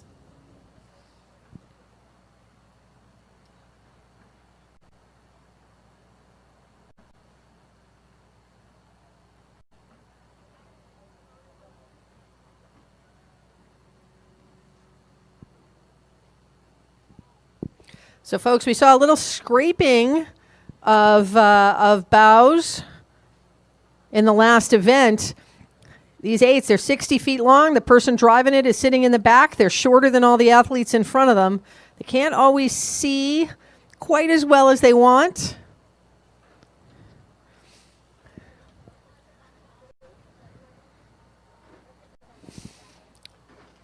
No surprise, first through. Listen to the sound of this boat as they come by. They sound powerful, don't they? That is bow number 1, College Club Seattle.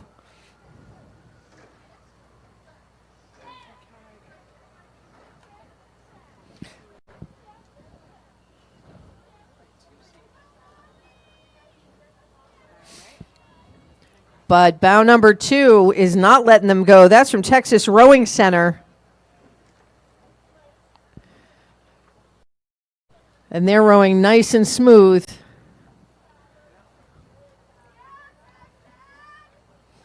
And look at this nice big spacing these top 2 boats have opened up. Given how close the top 5 boats were last year, this is a huge gap. These women went back and said, we're not going to make it close this year. So those 2 are battling it out.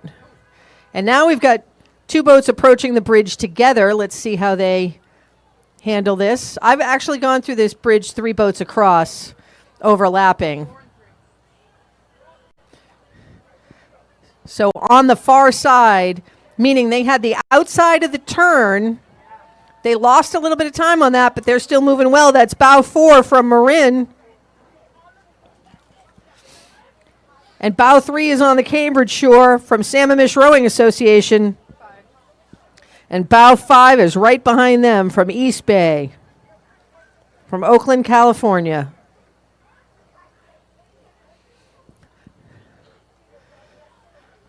So basically, these 3 boats are fighting it out at this point. But a lot can happen above here. It's a time trial, folks. Lots of races are won and lost in the last mile. Bow number 6 in the red boat.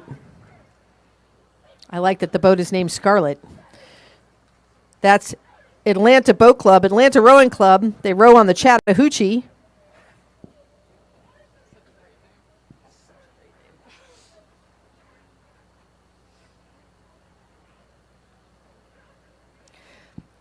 And we have another big gap.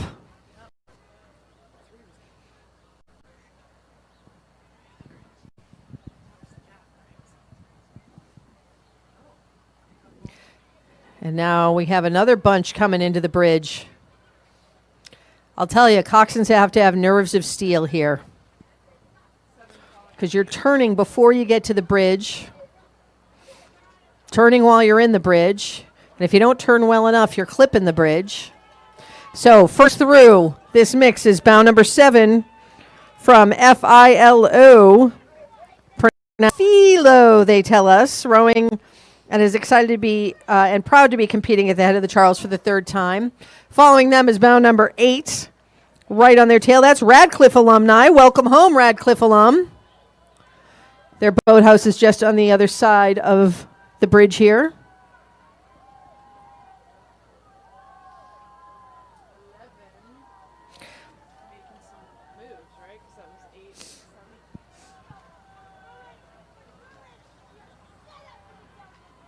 Now you can hear this coxswain. She is not letting her crew lag in this last river. This is bow number 11 from BIAC, Redwood City, California. And they have made a nice move to be in this position, rowing very smoothly. Bow number 10 behind them from Genesee. Genesee Rowing Club is a team-based club in Rochester, New York, with a large group of masters rowers who train and race nationally. Bow number 9 in the silver boat. Masters Coaching. They provide clinics and camps all over North America.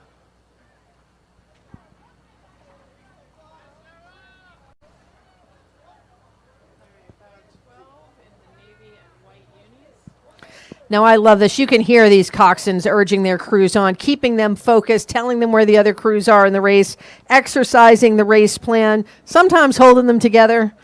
Bow number 12 from Litchfield Hills, out of Connecticut.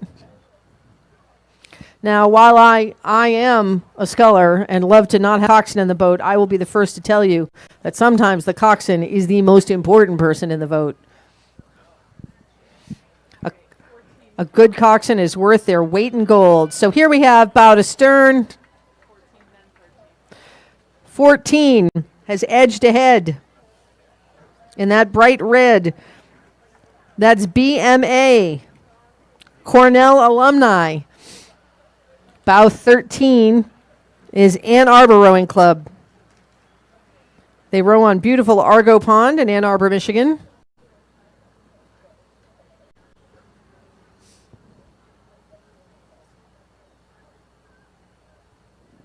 So for these sweep events, the top half of the crowd gets to return next year. They get a guaranteed entry. So that allows them to seed the race pretty well and know who's going to be fast. But then half the race is unknown. And we'll see if there's any fast ones in this back of the pack crowd. Bow number 15, wearing green from Riverfront Recapture.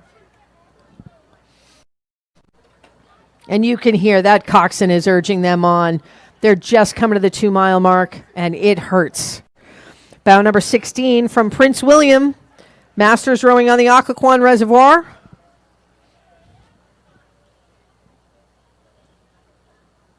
There's a nice big sound out of that boat, too. That's another thing. When you've got 2 boats or 3 boats under the bridge, it sounds like a freight train going through there. It's loud. And when boats collide, it's even louder. Usually the swearing comes into play there as well. And then the sound of the boat is loud on top of the coxswain. And coxswains trying to get boats separated, and they're yelling at each other. We've got a 3-boat cluster, and everybody's going to be praying that the other boats see the course the same way so nobody gets cut off here. The first boat through is a blue boat, and bow number 17. Those are the Blood Street Skulls. Followed by 20 wearing red in the white boat. They're alumni of BU Women's, their open women's rowing. And bow 21 with the orange blades behind them is Endeavor Racing Alliance. And then 18. Bow number 18 is wearing blue from Annapolis Rowing Club.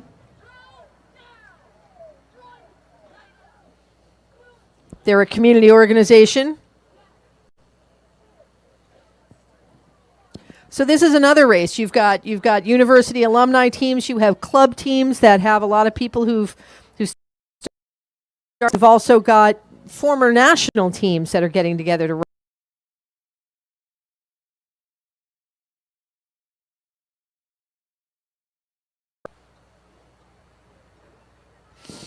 We've got an international crew in this event as well.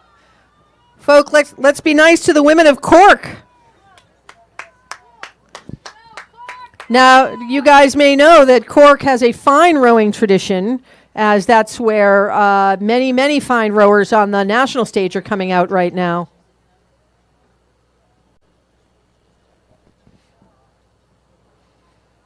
In particular, their lightweight men's double has made lots of waves at the World Championships for a few years now.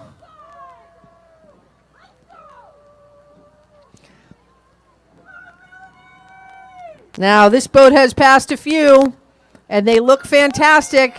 Bow number 22, that's Riverside Boat Club, Go Stripes. And if I'm not mistaken, that is the return of Courtney Wilson to racing. She looks fabulous. And Carrie Main's in there too.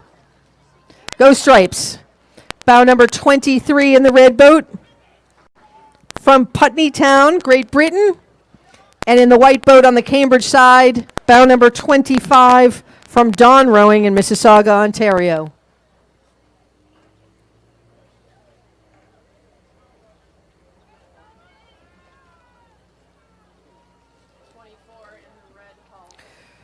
The red hull, another international crew, bow number 24 from Putney Town in London, celebrating a centenary year. And they have 2 crews participating this year at the head of the Charles.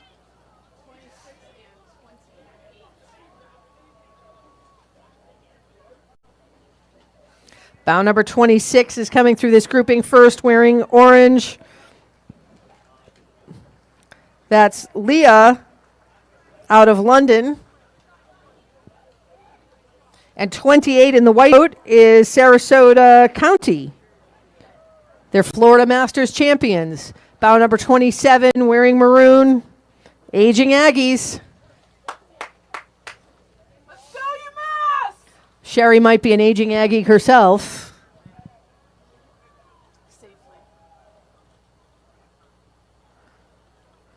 Nicely done, UMass.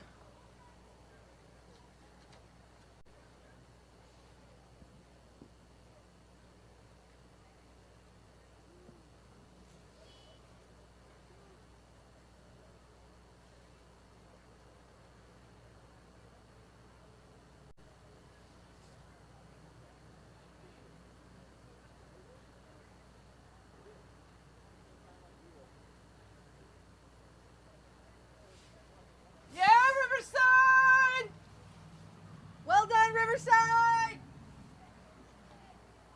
haven't even looked at results. All right, about 29.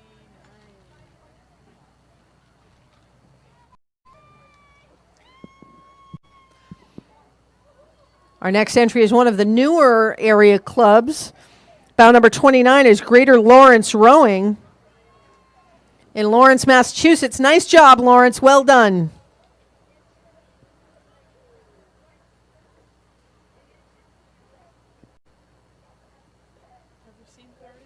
Now, folks, as much as we may see tangles coming into this bridge in close quarters, it's nothing compared to what probably happened at the last bridge, where it is a bigger bridge arch, but it is a... And if people go into that bridge arch at an angle, it makes for some mayhem down there. So we have no idea what kind of scrapping has gone on before folks even get to us.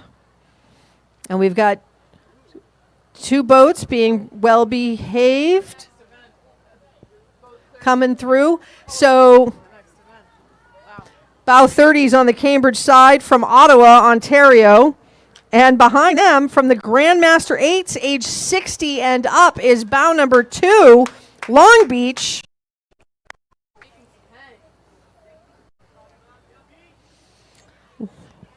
Long Beach is moving. And they've opened up a bit of a gap here. Boats leave the line at equal distancing, so when you see gaps and bunches, you can tell how well people are doing by looking at their bow number. Are they still in order? Bow number 3, États-Unis. That is another national team. Athletes, these are mainly from 1980 and 84 and 8 Olympic teams. And they are dedicating this race to teammate the late Carrie Graves. Well done, ladies.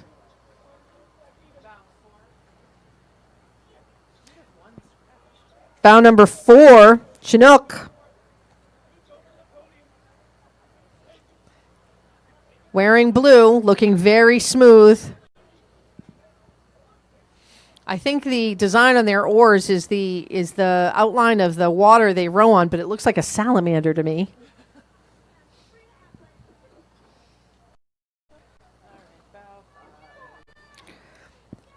Now the next crew is a local favorite all over the country. Bout number 5, Martha's Moms. This club started when a coach named Martha had a bunch of moms of her junior athletes that wanted to row, and they are a powerhouse on the West Coast. And they have the best logo in rowing. It's an apple pie with crossed oars.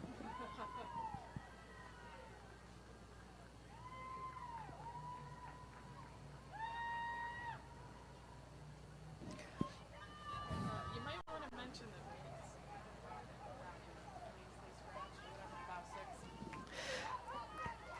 Coming in front of us now in the gray boat, that is bound number 6 from Saugatuck. Saugatuck has a great master's program. And folks, you may have noticed we have not yet seen bound number 1. Now, that could mean that there was some sort of an incident, or it could just mean that they scratched the race for some reason. Someone got injured, something happened, but we've yet to see bound number 1. So bound number 8 in the white boat with the red blades. Three Rivers out of Pittsburgh.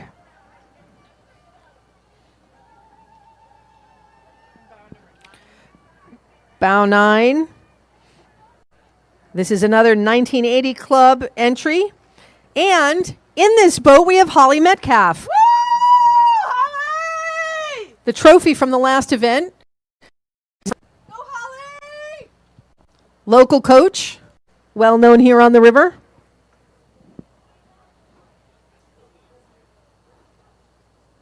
Bound 10.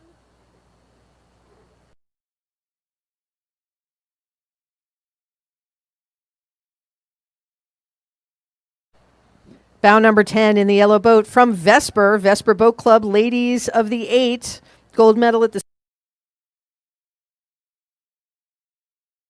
to sneeze at. Those are tough races. And they have 60 women in on their team. So they've got a lot of depth.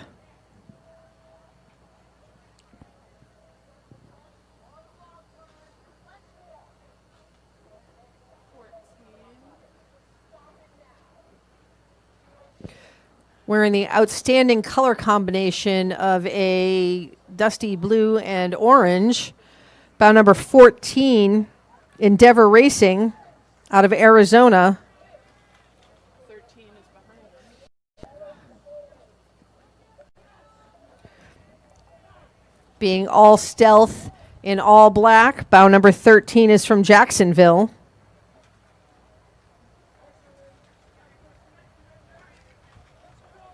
13 is past 11 and 12.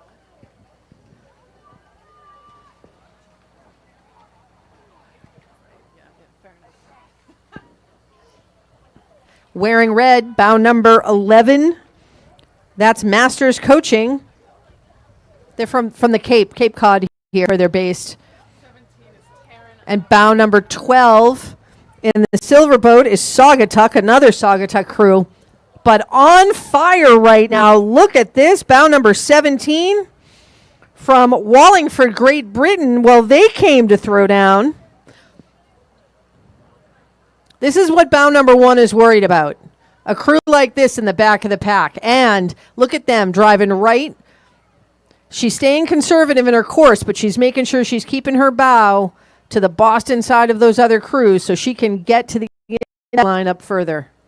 And then shove those boats out of her way.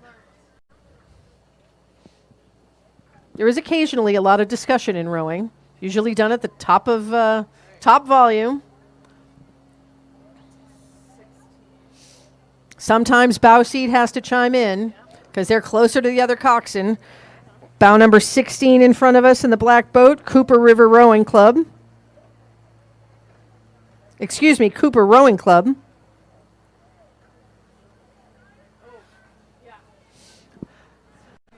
All right, this is a little dicey coming into the bridge. 3 boats. Lots of yelling. Lots of yelling. Oh, here's bow 1. Bow 18 is at the head of this pack. That's Sarasota County from Florida. Bow 15 is behind them from Avalon. And bow number 1, this is the defending champion boat. They may have started last in this event. They're hitting blades with bow 18. This is the fun of racing a head race. And bow 19 is happily out of the fray, but trying to get into it. That's White Marsh Boat Club from Conshohocken. And bow number 1 is absolutely tearing it up. And now they're headed for the inside of the next corner. They want out of that fray. 19 completely adjusted course when he saw the flashing. Yeah, 19 saw what was going on ahead of him and just took a left. It was like, all right, we're going to move over here. We want no part of that.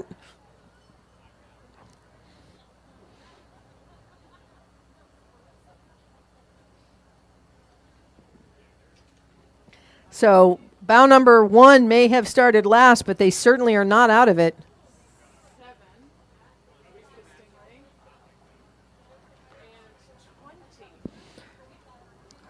20. All right, there must have been a mix-up at the start for sure. Bow number 7 in front of us now, and that's Old Glory, former U.S. lightweight national team members. Ellen Minsner is in that boat, chair of the announcing committee. Go, Ellen. She works hard all year to make this regatta happen. Bow number 20 from Alexandria. Alexandria Grandmasters ladies are excited to join the head of the Charles after winning the Winter Erg contest. Well, isn't that fun? Said no one ever. Somebody likes racing on an erg. Most of us do it because we have to. So God bless him for accomplishing that.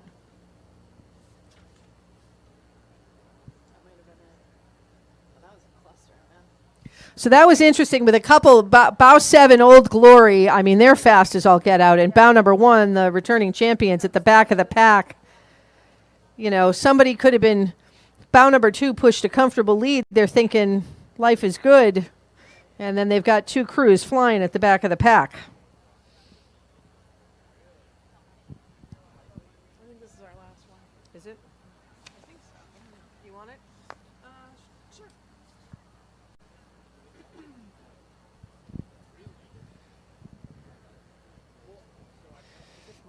Yes. Yes.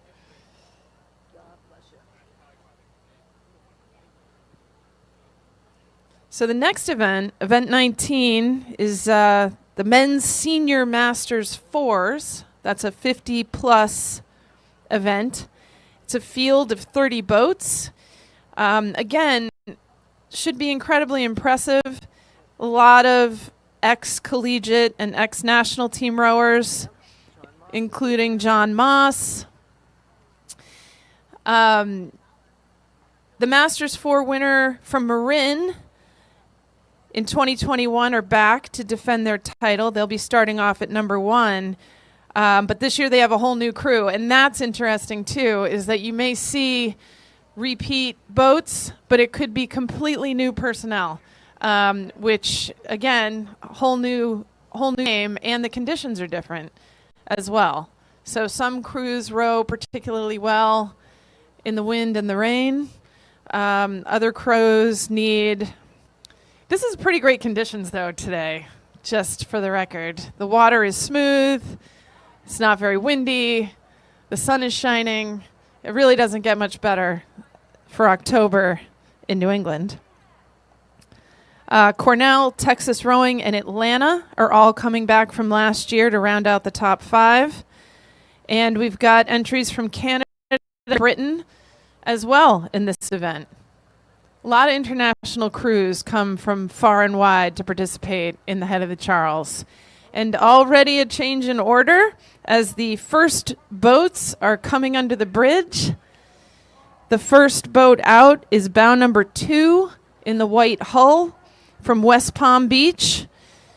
There are Masters 4 and 8s have won or showed or placed in the most head of the Charles since 1997. Bow number 1 from Marin Green Bay, California. This was the boat that won last year, but again, new crew.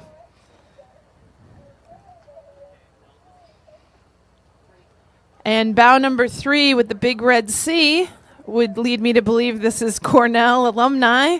Again, reliving their college days. Rowing, a sport that you can just keep doing.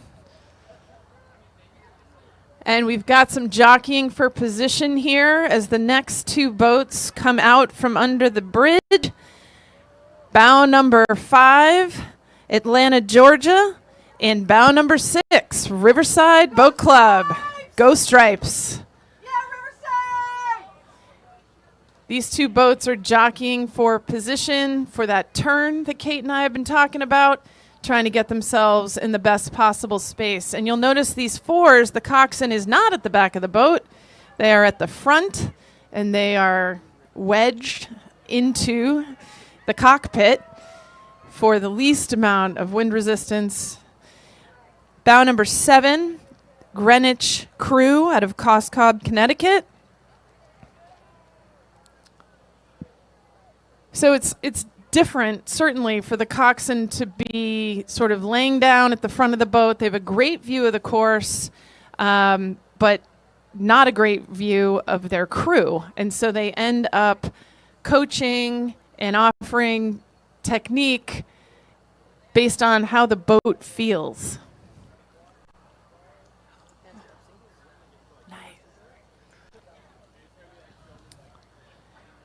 And we've got another couple of crews side by side coming through the bridge. On the far side, on the Boston shore, is bow number 13, Ex Nemo. That's primarily the Harvard University alumni. And bow number 9, out of Seattle, Washington, is Lake Washington Rowing Club. These are former scullers meeting in a sweep boat.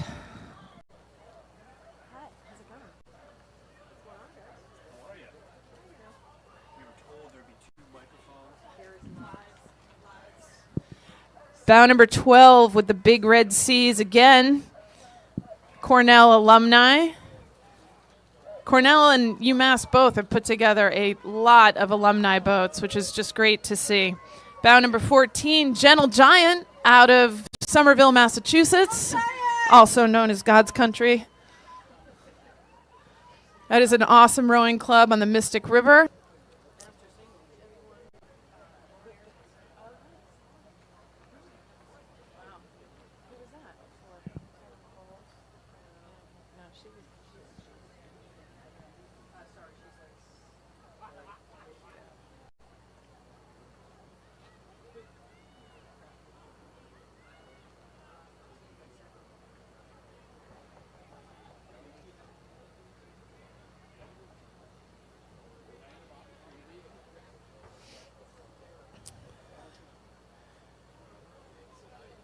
All right, we've got another grouping of boats here coming under the bridge. Out first out of New Rochelle, New York, is PCRA, followed closely by Bow 17 out of Falls Church, D.C., North Adams. And not far behind is bow number 18, with the red hull and the red blades.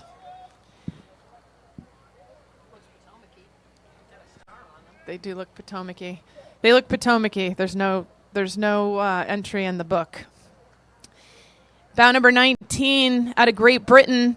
This crew is stacked with Olympians, senior internationals, and Oxford and Cambridge competitors. And then we've got, not far behind, out of Orchard Park, New York, Diesel Rowing Club in bow number 20 with the white hull and the green and white blades.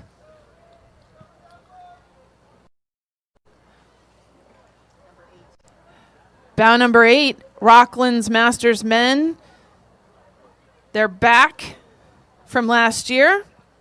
They said this year they actually trained, and they're hoping that improves their time. Bow number 16 out of San Diego is the San Diego.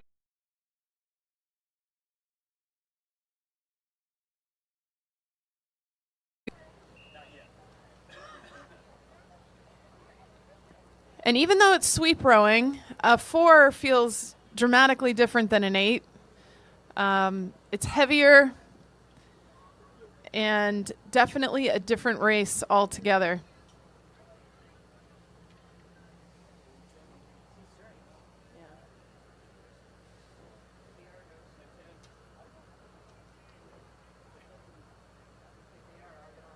They are.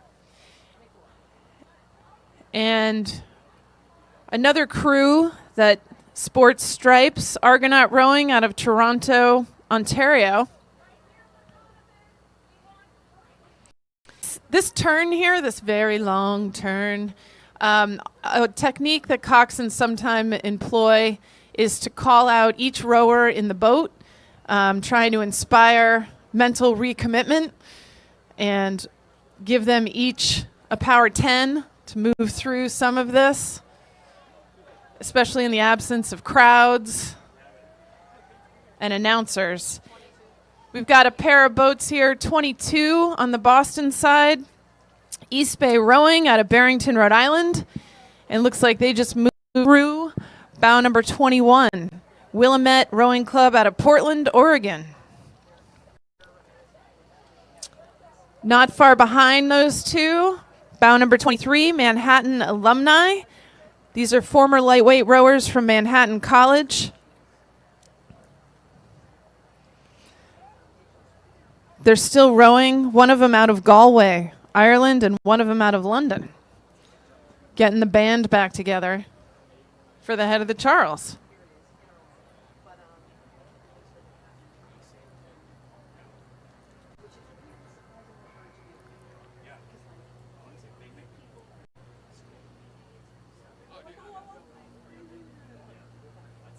As Kate mentioned earlier, this is a pretty critical part of the race course for steering. It's deceiving. Those buoys, while they certainly mark the course, you don't want to be too close to those. Really trying to cut a pretty straight course to get to the top of the next turn. And bow number 25 in the blue hull is Litchfield Hills out of Litchfield, Connecticut.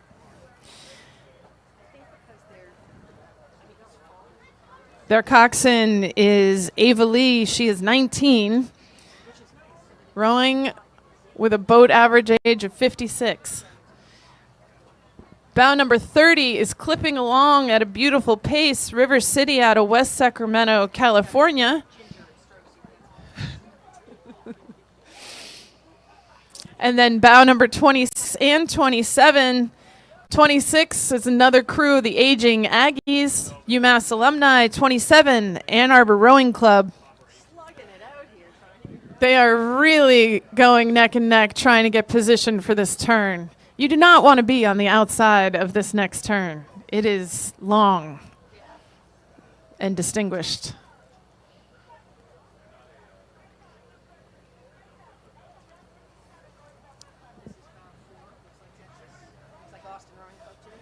Yeah. Texas Rowing Center in Texas, very easy to spot with the blades, the star, and the unis. Cutting a nice course, coxswain.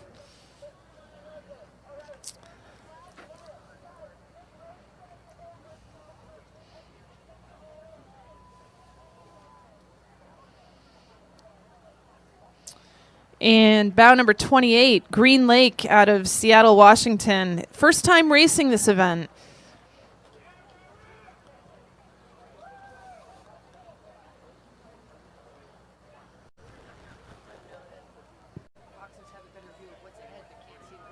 Yeah, that's right. That's true.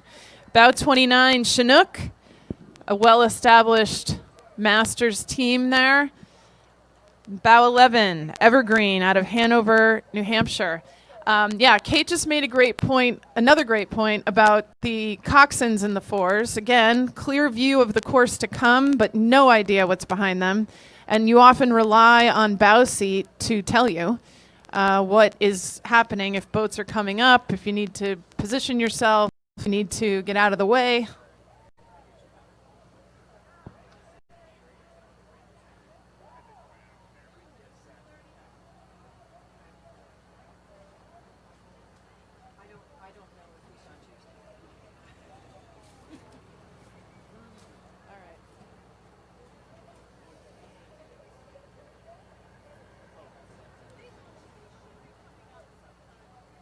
There we go.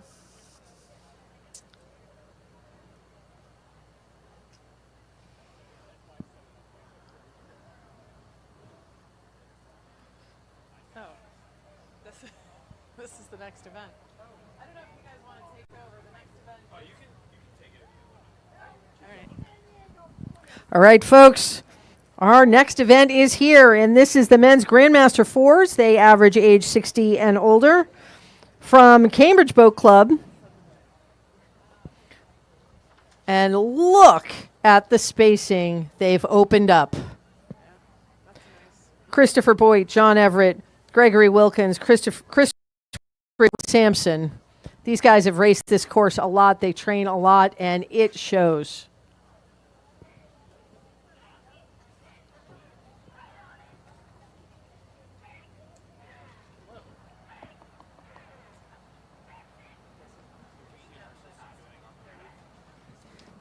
And it looks like our men's Grandmaster 4 made it into the last race. And that is bow number 10 from the last race, the Greenwich Crew. And coming up now is bow number 2 through the bridge. Bow number 2 is Rocky Mountain. They train at an elevation a mile high above sea level in Colorado. In the yellow boat, bow number 4, that's Narragansett.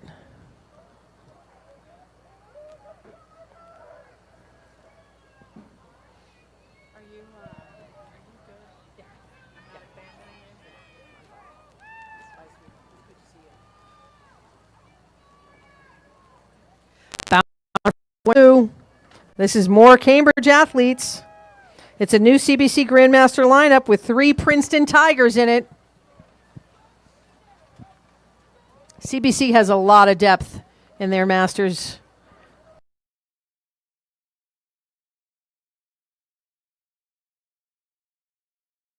And sweep rowers. Bow number 3 in front of us now from San Diego Rowing Club. And they are being pressed by bow number 7, Chinook. Moving very well. Now this coxswain, you can hear him urging his crew on because he needs to get by this boat to get to the other side of the river before the big turn starts.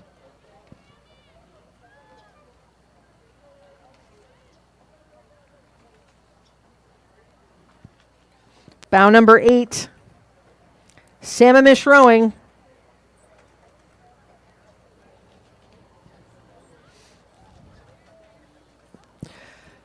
So truly, folks, that coxswain is relying on his rowers to tell him when another boat is coming up behind him, if he needs to move or if she needs to move. And there's nothing like being a bow rower coming into the 3rd mile of a race and having to speak. It's usually 1 or 2 words at best. Occasionally you'll see the coxswain pop up to take a look around. That's bow number 12 in front of the enclosure. Marin, yet another boat from Marin.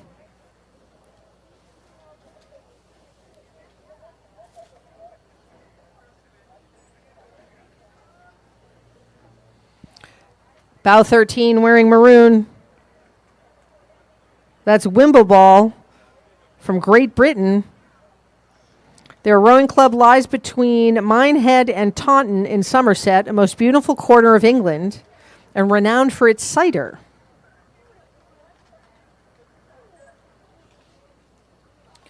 Bow number 9 wearing blue, yet another Cambridge Boat Club. The 70-plus CBC 4 in 2019 and came in second in 2021, looking to avenge that loss. Bow number 14 behind them in the white boat on the Boston side. That is Oarsman Rowing Club from Oslo. And in stripes, bow number 11, Riverside Boat Club. That's Lissa Bain back on the Charles. Ernest Cook, Robert Sangaton, and Graham Barnes, and John Yasitis in that boat. Go stripes.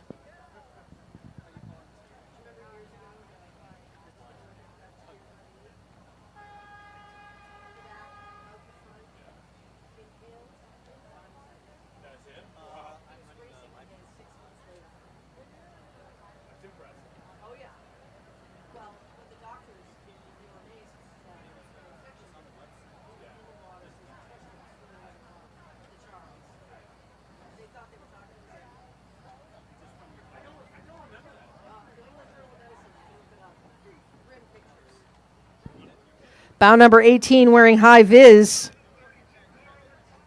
That's Catawba out of North Carolina. They won the 2021 Head of the Hooch. But they won it in a quad, so they're down a few oars. It's a bit of a challenge.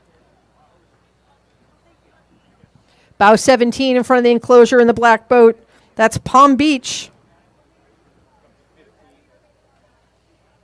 And Palm Beach has told us their Masters 4s and 8s have won, showed, or placed in most Head of the Charles regatta since 1997. Bow number 15 in the white Blood Street Skulls. And on the far side, bow number 19, also in a white boat, black shirt, that's Saugatuck.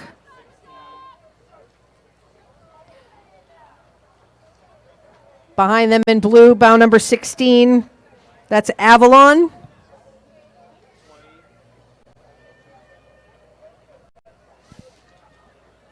And red sleeves with big C's, like a Cornell boat to me. That's bow number 20, and that is Cornell alum. And then right here, bow number 6. More stripes from Riverside Boat Club.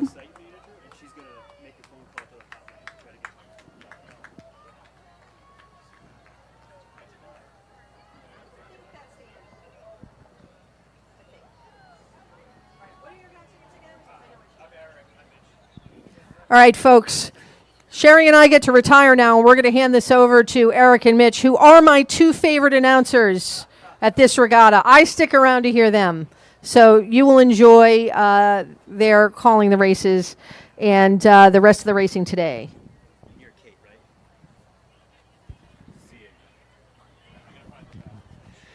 Thank you, Kate, for the kind introduction. It's good to see you. It seems like it was just yesterday we're here, last year. Time flies by so fast. I have to applaud the intelligence of our audience here because they have picked the most perfect day ever to come down to the Head of the Charles. Full day for rowing. Looking forward to spending the next few hours with all of you.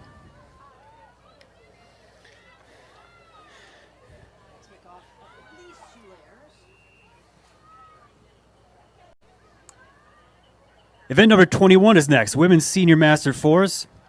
So Masters is 50 plus.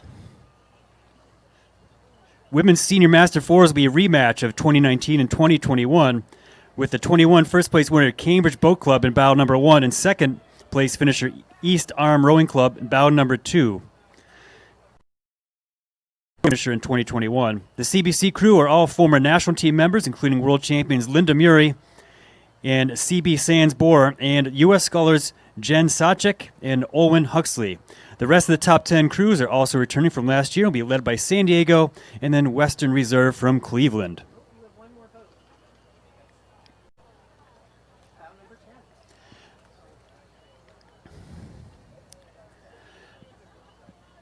Now appearing from around the tree that blocks our vision of Lars Anderson Bridge is bow number 10 in the green unisuits. A recapture from Hartford, Connecticut. They're part of the crew that's won the men's team points trophy for 3 years and the first time the overall points trophy at Masters Nationals. Again, that is Riverfront Recapture out of Hartford, Connecticut.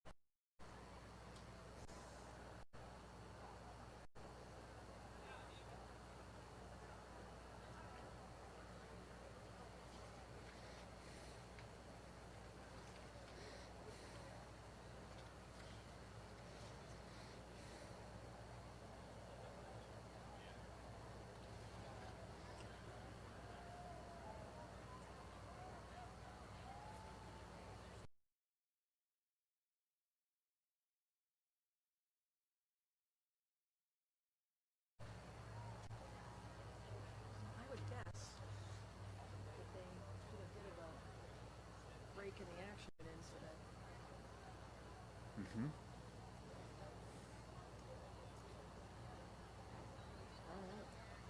Do we have a binder of sponsors? Ask me. So we didn't have any sponsors yesterday at all.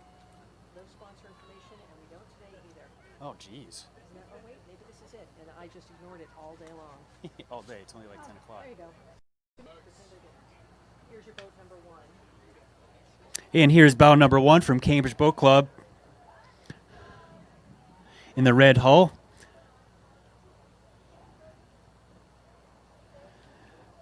They are not rocking the usual Cambridge Boat Club blades. Again, these are the 2021 winners returning to attempt to retain their title. And they look like they're well positioned to hang on to that title because it appears they've opened up a little bit more of a gap than that typical 3 to 4 second starting gap.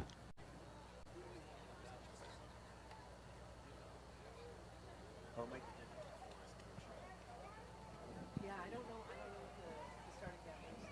That's 3.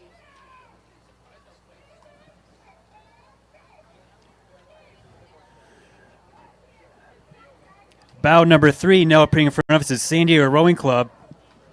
They have moved through bow number 2, East Arm from Greenwood Lake, New York. Nice straight cut of river here for this battle as they approach Elliott Bridge just upstream, about half a mile.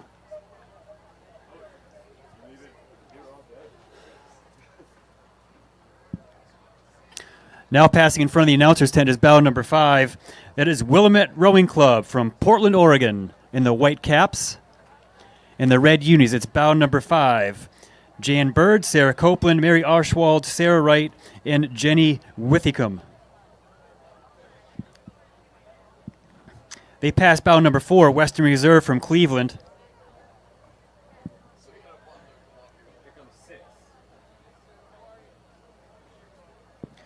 Bow number 6 in the hot pink, you'll be able to see them from the bridge, is Alexandria.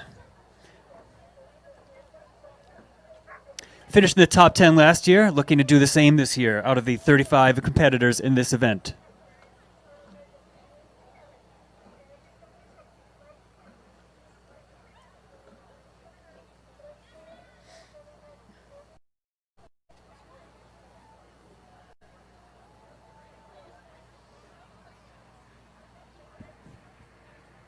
Find the porta potties? Yeah, you gotta go out. You Like do? in the parking lot. Here comes 8. You have to exit and come back? Yeah. Oh, that's weird. They're right over there. Oh, okay. It's number 8.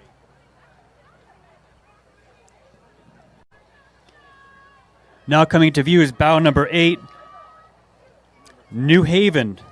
It's located in the beautiful Housatonic River. Bow number 10 is Saugatuck out of Westport, Connecticut. Couple Connecticut crews traveling to Cambridge to compete today. And bow number 11 in the red, white, and blue unisuits is Sammamish Rowing Club out of Redmond, Washington.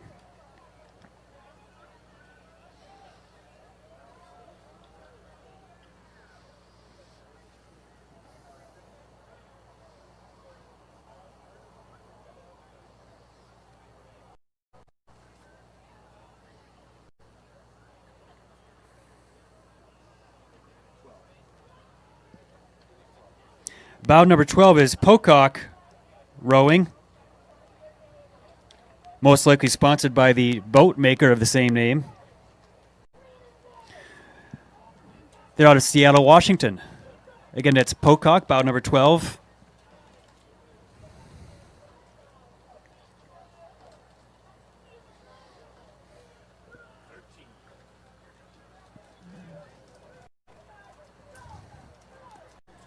Bow number 13 in the red caps, Hudson River Rowing out of Poughkeepsie, New York. A very wide part of the Hudson River, tends to get a little bit choppy. Much calmer day for rowing that I'm sure they're accustomed to. Again, bow number 13 from Poughkeepsie. Hudson River Rowing. Bow number 14 is Oak Neck Rowing Academy. They've got the gold-tipped hull and the pink and blue uni-suits. That is Oak Neck Rowing Academy, calling themselves the Fab Five.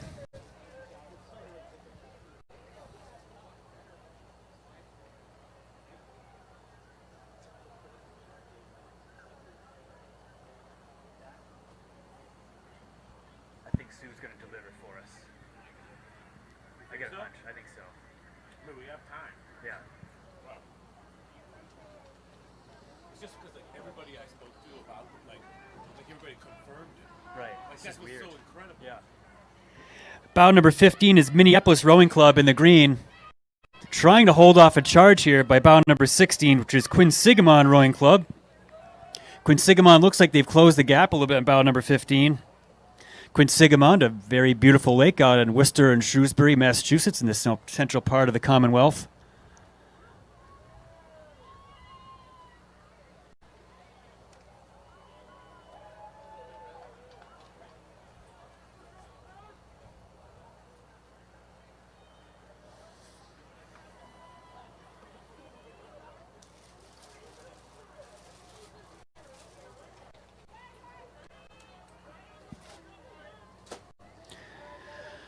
Bow number 17 in the blue hull now coming in view in front of the announcer's tent. They're wearing the red caps. That is Rock Creek Rowing from Washington, D.C. And they are trying to hold off a charge from bow number 18. That's PNRA Mercer rowing out of Princeton. In the black hull, mostly wearing black caps.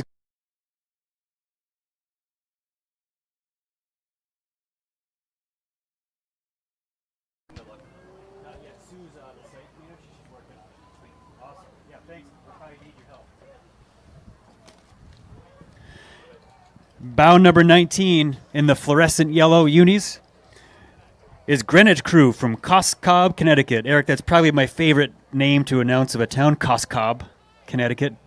Obviously because of the alliteration. And the green unisuits with looks like green caps. Yes, that's bow number 20, East Bay Rowing, Incorporated from Barrington, Rhode Island. Bow number 23 has moved through a couple of boats here, looking very good. The red and white blades and the yellow hull is bow number 23, Lake Union from Seattle, Washington. And there's bow 26, RCA alumni from Victoria, British Columbia. There's bow 22 and the white caps. Another boat from Green Lake, Seattle, Washington. And bow 21 with the white caps is Los Gatos from Los Gatos, California. They're a new four, training together for this regatta specifically, trying to earn an entry for subsequent years. If you finish within the top 10% of the competitors in the event, you get an automatic bid for the next year, and those are, of course, highly coveted.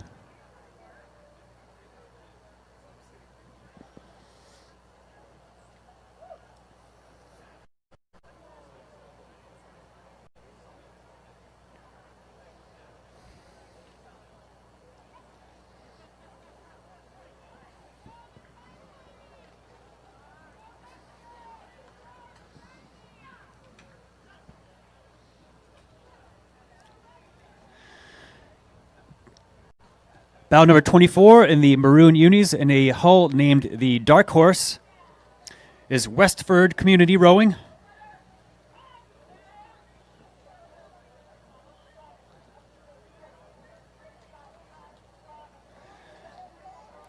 There's bow number 29 from all the way from Berlin, Germany, is Grunau. They've definitely come the farthest. That's bow number 29. Willkommen von Deutschland. Bow number 27 is Chinook from Millington, Maryland, in the bright blue unis. Over towards the Boston side of the river is bow number 28. Closer to us is bow 25. Boston side is Capital from Washington, D.C., Capital Rowing. And bow number 25 is the Chargers from Liverpool, New York, rowing on the Hudson River.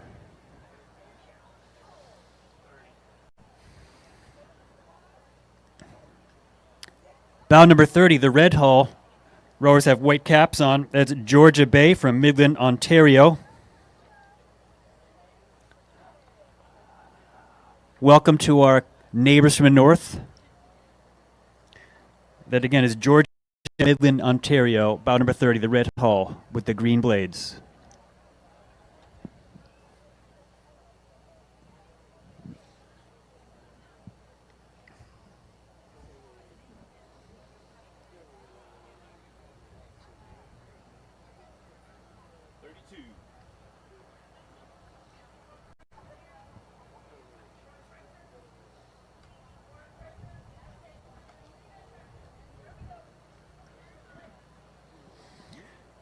Now coming to view is bow number 32. It's a black hull. Rowers have red caps. It's North Suburban Crew from Skokie, Illinois.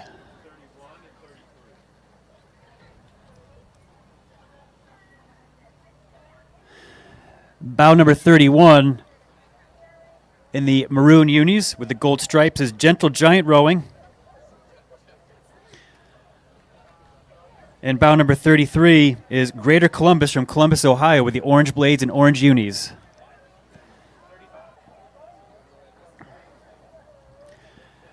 Bow number 35 is Mount Baker Rowing. They have white caps on. That's Mount Baker from Seattle, Washington.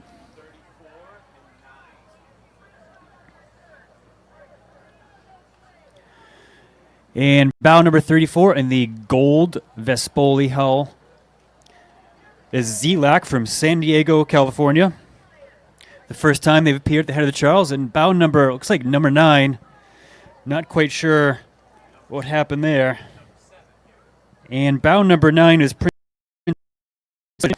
and bow number 7 is Narragansett Rowing Club in the black hull, bow number 7. I wonder if they had some kind of tussle downriver that delayed both of them, because they, with those bow numbers, they started much earlier in the race than what they're appearing in front of us right now.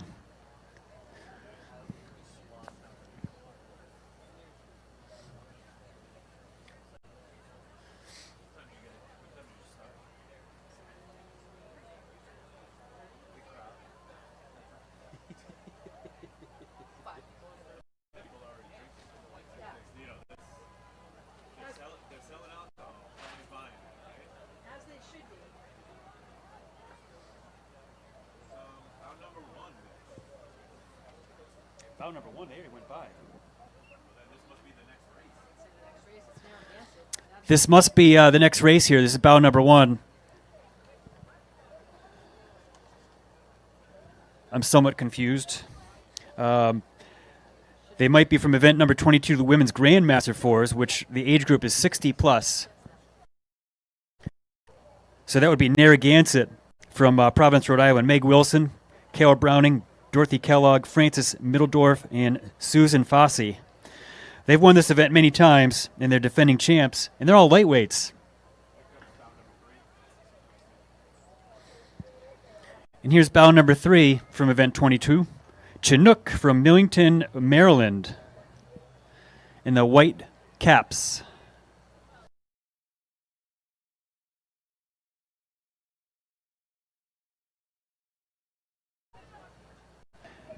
And here's bow number 2, Watercat from Sammamish, Washington.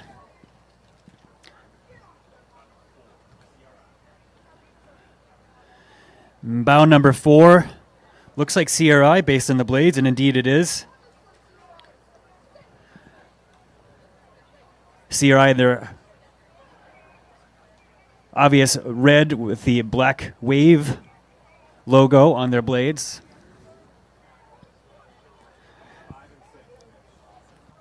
Bow number 5 on the Boston side in the black is North Suburban Crew from Skokie, Illinois, being challenged by bow number 6, Narragansett from Providence.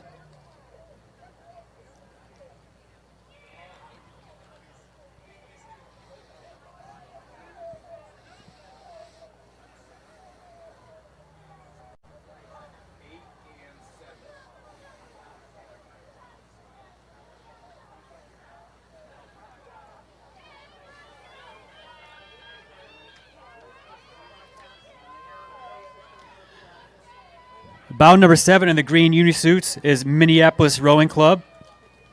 They're battling it out with bow number 8 in the white hull. They're all wearing white caps. That is Saugatuck Rowing from Westport, Connecticut.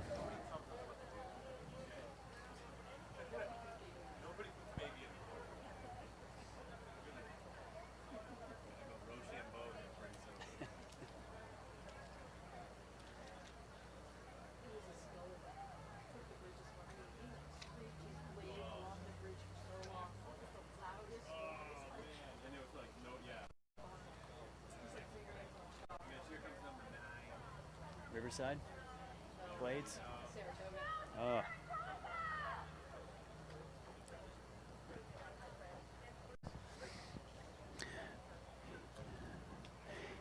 We have bow number 9 with the V stripe blades with wearing white visors is Saratoga Rowing, and they've apparently brought some fans with them. I can hear the Saratoga fans cheering over there.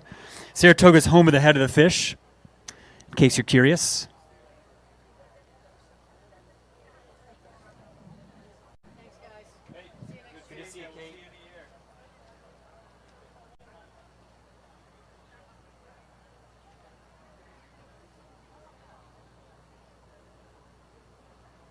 Oh, there's Sue. You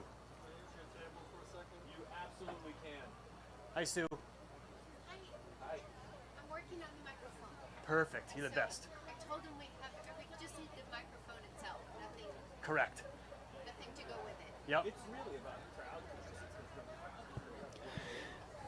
Bow number 13 in the white caps with red and white unis and blue and white blades is Marin from Green Bay, California. That's what I would say. They're getting rested. Getting into crowd. People have come to here. They've got expectations. They come here. They paid money. Bow number 11, Hudson River Rowing from Poughkeepsie, New York, with the red blades. Oh, really? Oh, wow. Yeah. And so I can truly appreciate the whole issue here. My husband was a commentator for the Rams. Okay. For the Rams, really? Yeah. Oh, that's awesome. Yeah. He did the That's a feeder. That's a feeder for the head Yes, of Charles. yes. Yeah. Right, right. Yeah, a lot Yeah. of people. That's Yeah, the they minor start leagues. Like a there. training They ground. start, yeah. I mean, we get it. Yeah. No, we've been doing this for like, I mean, we think, I mean, I think This we've might been be doing the it for 20th 20 year. years. Yeah. Wow. Like, so it's just funny, like, and when there's two mics, it's just way more fun, Yeah. right? Like in the crowd, Well, like, you got to work off each other. Yeah. the crowd. Oh, he was brutal. He was color, and the other guy was cool. And, That's really cool. they work well together. So about media and announcing. Our next crew has an interesting name. They're calling themselves Martha's Moms, and they're wearing white caps at bow number 14. They're out of Seattle, Washington. There are no notes here, other than that they're from Seattle. So it's going to remain a mystery for all of us. We have inside information from our video guys.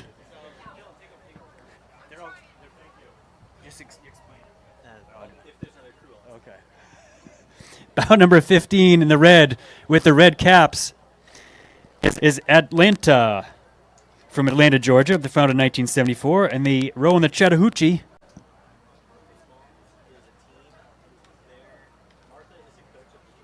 Okay. Gotcha. All right. Awesome.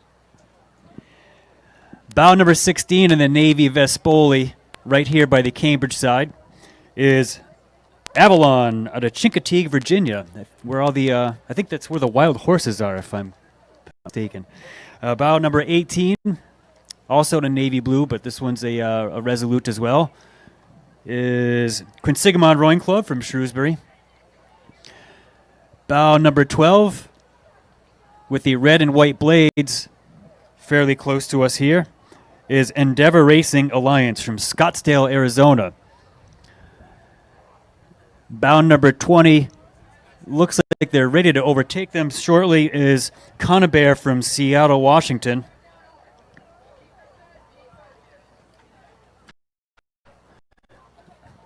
Bow number 17 with the maroon blades is Burnt Hills Rowing Association from Applehouse, New York. In the red hull is bow 19. It's Genesee from Rochester, New York. home of Nick Tahoe's. If you're ever in the Rochester vicinity and it's late and you're hungry.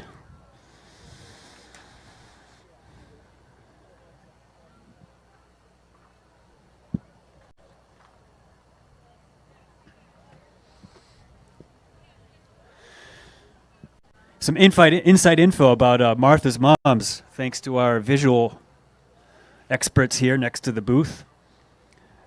Martha's Moms are the moms of some junior rowers whose coach has the first name Martha.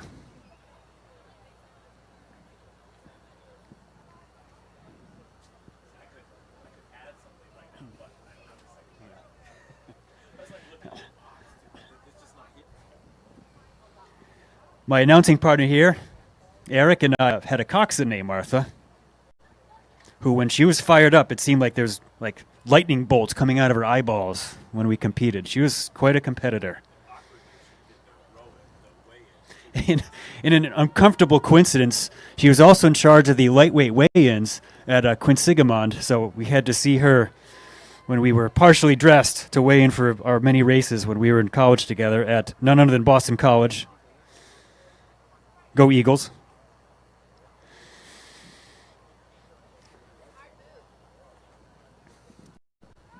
Oh, we have a little break here. We'll have some words from our sponsors. Thank you to premier sponsor Blue Cross Blue Shield of Massachusetts, the presenting sponsor of the 2022 Director's Tent. And BNY Mellon is once again a prime sponsor of this year's event. It's one of the world's leading investment management organizations, encompassing BNY Mellon's affiliated investment management firms and global distribution companies. Thank you, BNY Investment Management. And thank you to the Department of Recreation, the DCR, who manages the parklands that today's race takes place in. I wish they had cut down the tree in front of us, but they did not. The head of the Charles has been in partnership with the DCR since 1965 and could not pull this race off without the incredible support we receive from their organization and hard-working staff. Thank you again, DCR.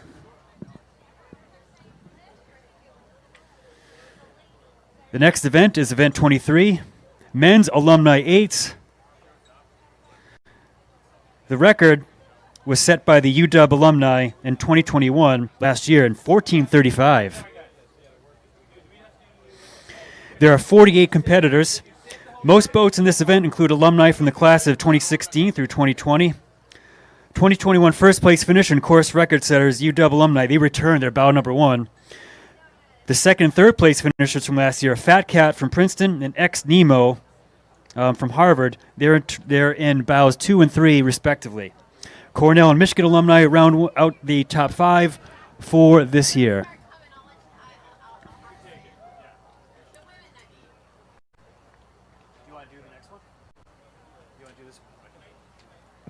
I'm going to pass the mic to Easy E, Eric.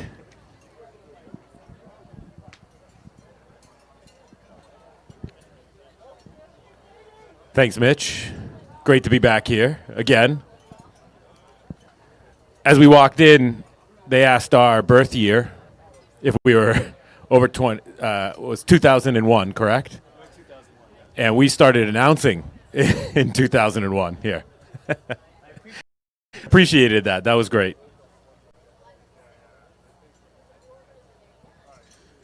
And I know if we were out there, we could still hang with the best of them. This should be a good race. We're going to see a lot of pain. Everybody thought this was a great idea when they signed up for the Alumni 8.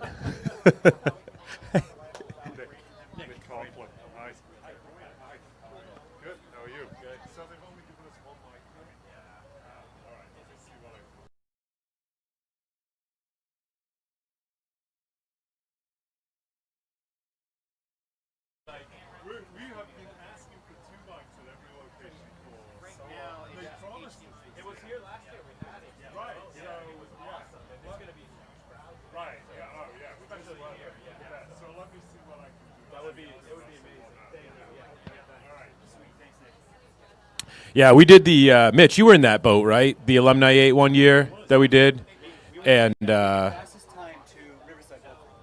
and that was It sounded like a great idea, and about 500 meters, you're reliving the glory. But after that, it's an incredibly long day out here, and I think we'll visibly see those crews that are in shape and more maybe recently graduated, and others that.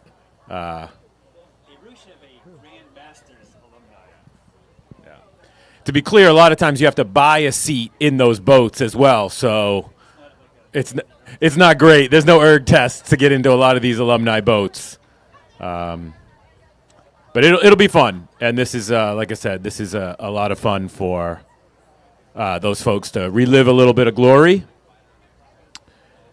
and have some war stories to tell home about, and some blisters on their hands, which will be shredded.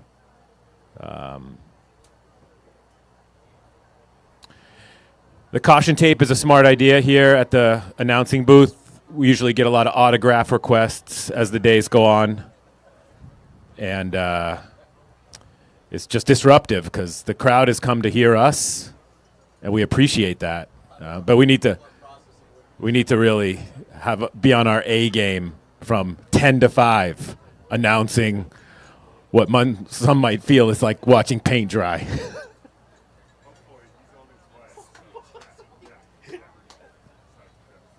are you announcing?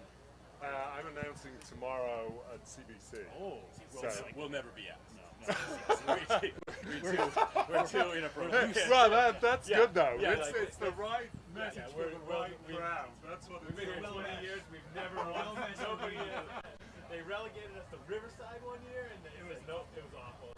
So we're back where they serve beer. Excellent. Yeah, we're back where they. Well, the beer is the key component. Yeah, absolutely. Get the crowd all.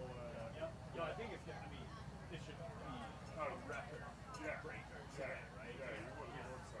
I think so. I mean, and we parked, over by the stadium now. Right. And that was full. I mean, so there's a lot of people over there. And Yeah. Well, thanks so much. Yeah, absolutely. Yeah. So he said he's on his way already. Oh man. Yeah. I texted Brendan, Ellen.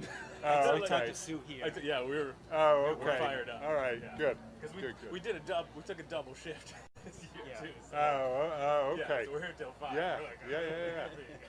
It'll be a long day. Right. Passing the mic back. What's your last name?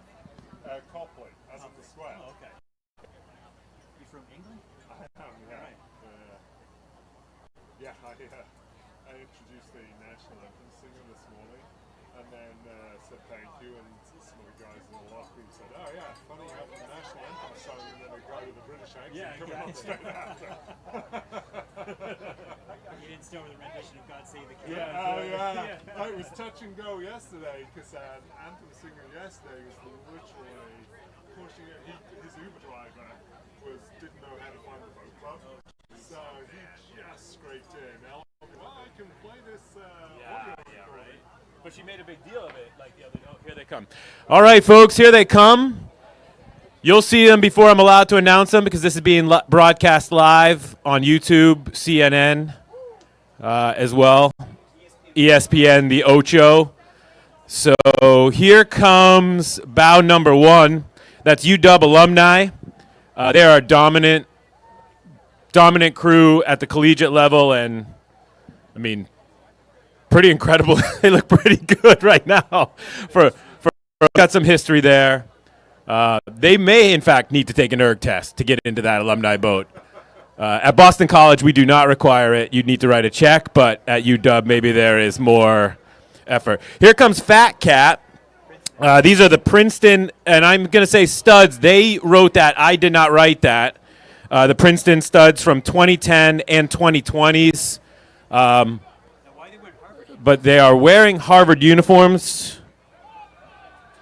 So I'm not really sure. Maybe that's a joke. But here in the book it says Princeton was bow number 2.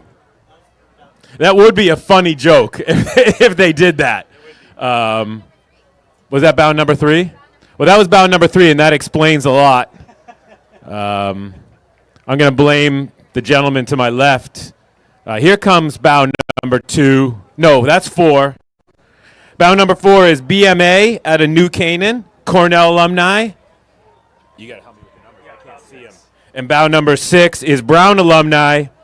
The notes say 8 from Brown, so good information there.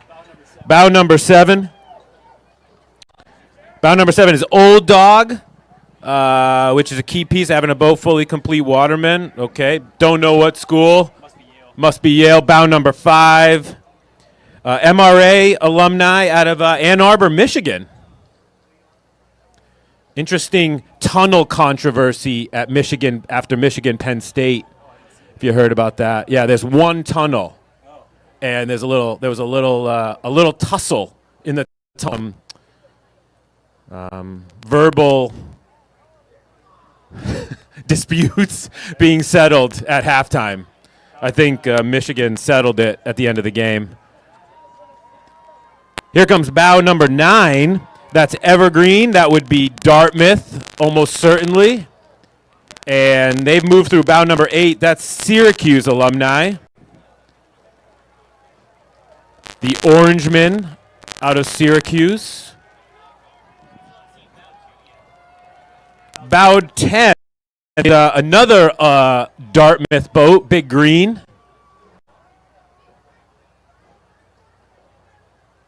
Definitely did not get together on what they were wearing today. They are wearing green, but a variety of alumni unisuits that they still had, which is impressive. Yeah, and they fit into them. They are very elastic, those unis. Soon to be coming into view is bow number 11. Those are the Navy Masters.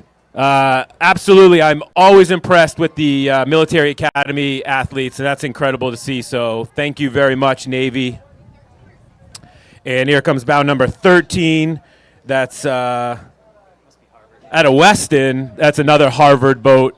For sure, we should hear the Harvard Boathouse erupt in cheers as they come by.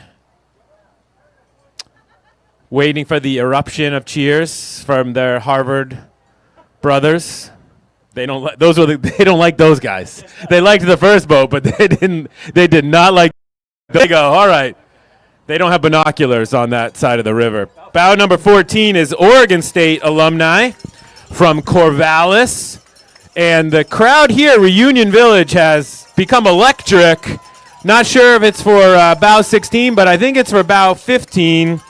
That's the BU men. The BU alumni. Looking great. Oh, was that the Temple Owl fans that were here? Oh, the Temple Owl fans.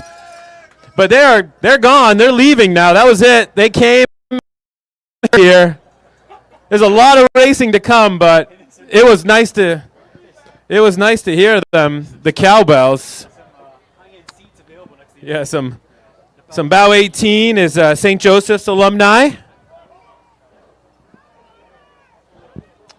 And bow 17 is Boyce Rowing Club, another Harvard alumni boat. I heard a shout for Robbie in that boat. I'm not sure which one. Yeah, I mean, yeah, Temple had an appointment somewhere else after that race, but hopefully they'll be back. They were a spirited group. Who are these guys? Bow 20.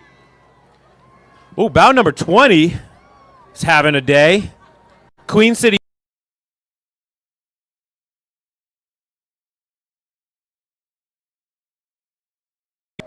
Classes represent classes from 94, 18, 19, 20, 21, and coxed by someone from 2020. So there's a 94 in there, which is pretty good.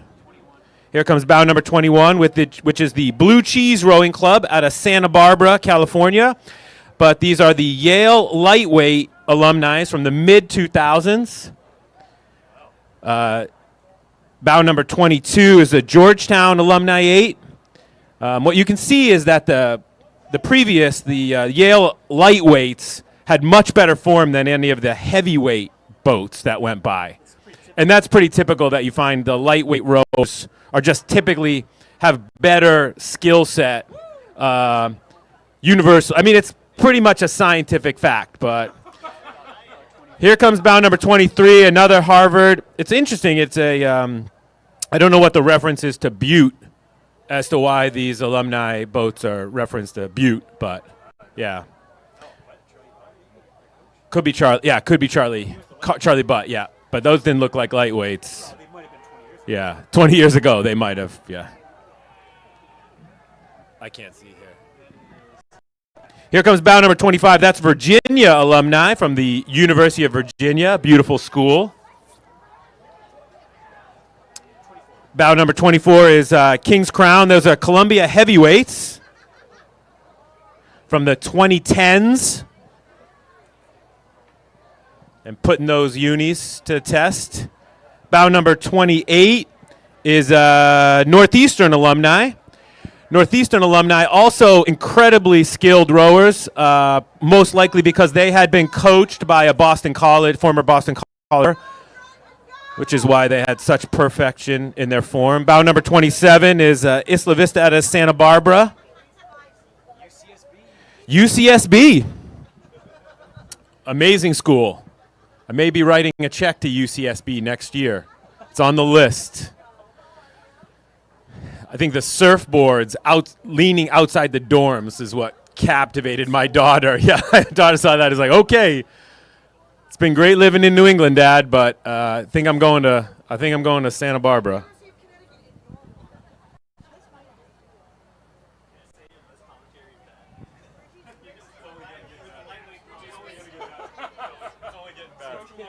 We just started. Who are these guys? Who are these guys? 29. 29. Bow number 29, that's the UCLA alumni. A couple folks in that boat have been represented in the Olympics and national teams. Here comes bow number 30, St. Ignatius Prep out of San Francisco. That's kind of cool. A high school alumni boat. Getting the band back together after many, many years. Look good out there.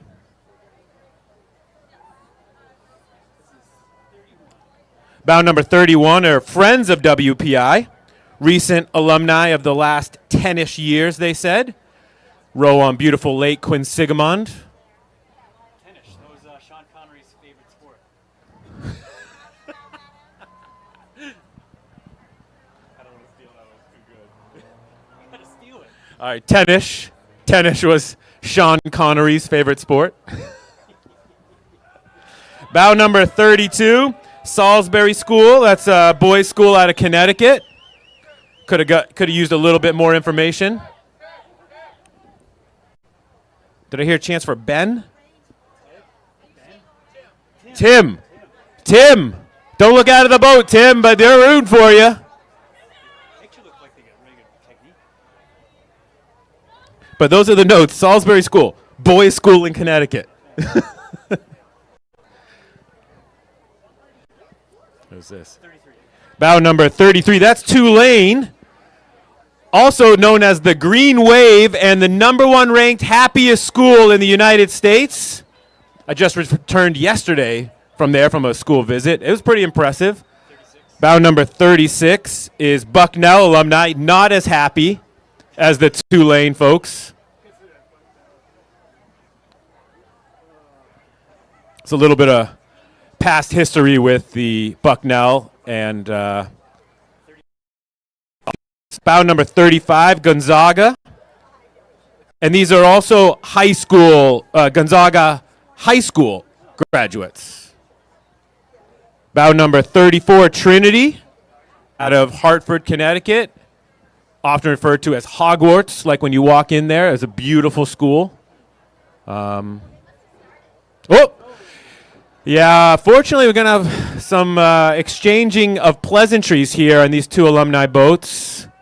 Got bow number 38, that's George Washington. And I can't see, what's the? 37. And bow number 37, a Harvard boat. Alumni from, that's Bromfield, Acton, Boxborough High School alumni. So, little clash, but they're both no ejections from the boat, which is good, and they look to be on their way. One of the boats is wearing a hood. I don't know if it's like aeroplane. I didn't see the hood clad. Yeah, it's not often you see that the hoodie in the.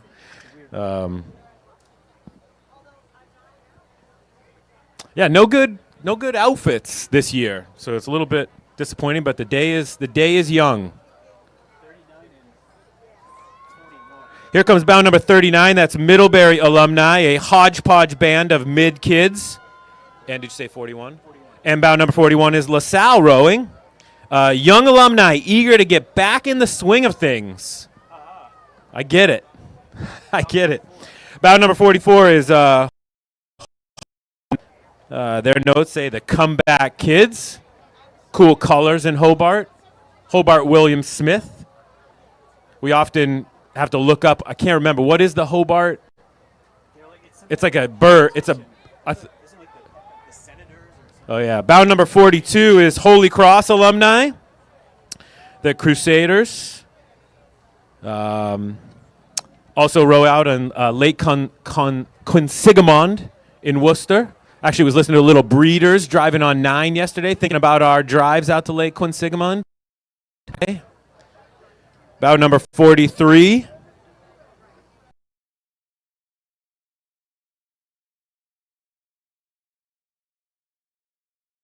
Is the first Fairfield alumni 8, and wearing the sleeveless ripped tees, looking good. Bow number 48, that's Ex Nemo, another HUBC boat, so that's pretty cool.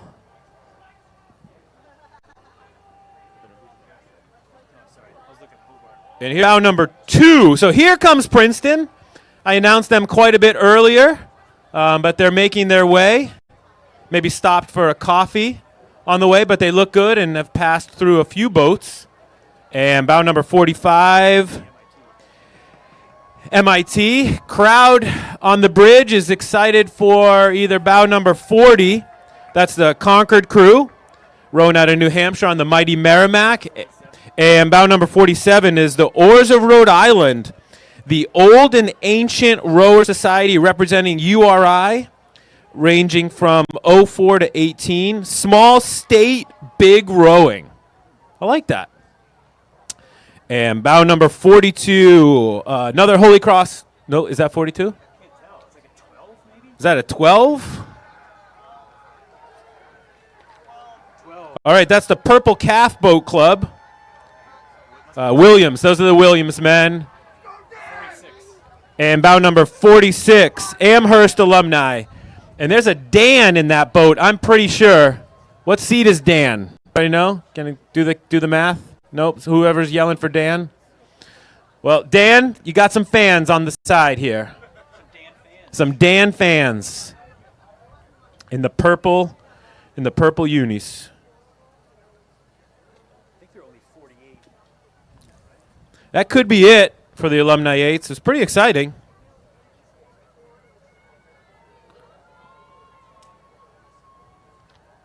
So we probably got a minute, not much more. Which one did you do? I did all those 3. So do a little advertisement here for Eataly. Eataly Boston is the proud volunteer lunch sponsor of the Head of the Charles. And I would say after lunch, I would imagine our Eataly reads will get better. At Eataly, we cook what we sell what we cook. We're a bustling 45,000 square foot Italian marketplace overflowing with restaurants, takeaway counters, a full grocery market, cooking school. We invite you to the Eat, Shop, and Learn with us all season long. Visit our kiosk at the Weld exhibition this weekend for specialty Italian snacks and retail favorites. That should be right over there. Because that, for those that don't know, the boathouse on the same river side with under construction is the Weld Boathouse. So I would imagine the Weld exhibition is over there. And EasyDock is proud to be the official dock supplier and official sponsor of the head of the Charles Regatta. We'd like to welcome every crew this year to this event. Invite you to visit the EasyDock booth to see our low-profile dock, which exceeds FISA and U.S. rowing standards and was designed specifically for the rowing community. EasyDocks are pretty cool. They float right out there, kind of snap together. Your socks usually got wet on those EasyDocks when you were launching the boats, but they were cool.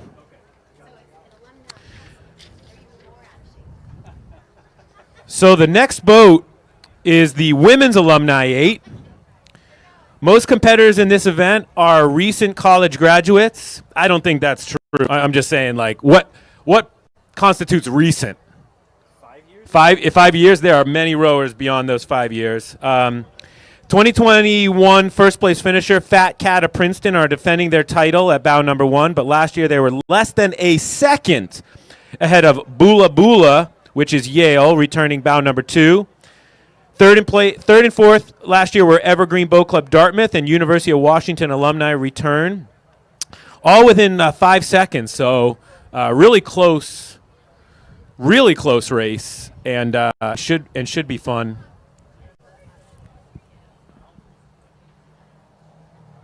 And folks, it's important to note we are not above any kind of shameless plugs for friends or family in the boats. Certainly in these alumni boats, they're kind of fun. So if you want us to embarrass them, we're more than happy to do it.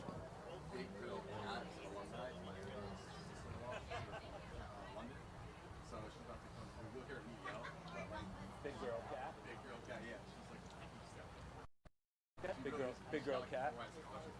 Okay. From her brother-in-law? From the family? Yeah, you can just blow her spot. Big girl cat. Give us a heads up. Yeah.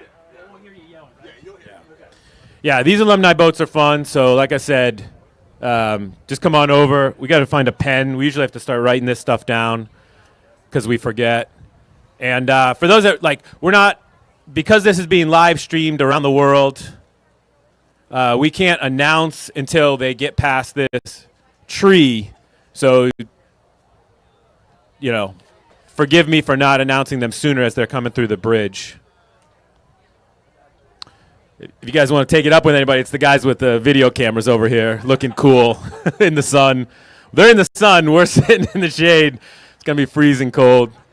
My cohort here wore shorts today. He's like, as we were walking here in the sun, he's like, look who's smart now, and now he's cold. But, well, I'm gonna go against the rules and tell you that Princeton is out front here. I have, those are the orange. Bow number 1. Here they come. That's Fat Cat, defending champs, Princeton alumni from the 2010s and 2020s. Multiple Olympians, multiple national team members. Always an impressive crew. What's the body of water that they're rowing in Princeton? Cooper River. So who do we got here? Oh, Princeton? Yeah, no Princeton is, shoot, I remember. 4. So we've got a battle here. So we've got bow number 2, which is Bula Bula, the Yale, and bow number 4, which is the UW alum. For those that don't realize, these boats are staggered starts. So 4 has definitely overtaken bow number 2. And are having a great race and looking great on the river here. Here comes bow number 5, which is the Stanford alumni, which is also seemed to be having a good race and moving through some boats. But bow number 6 is not on my page. I mean, there's literally no 6, but that's a brown boat for sure. Bear paint on their hull. And they seem to be having a good race. Here's bow number 3. That's the Dartmouth crew. They're out there enjoying themselves, having a great day. It's a beautiful day. Probably not the best race of their lives, but they're having a great time. And the man of the hour is here. The man of the 7-hour shift is here with a second mic.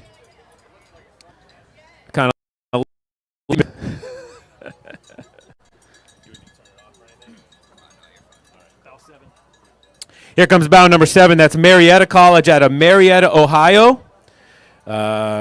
Established 1871, which is pretty impressive.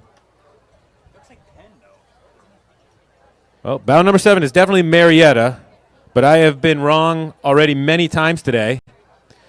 The geese are making poor decisions today as to where they are going to swim. Here comes bow number 8. That's Drexel.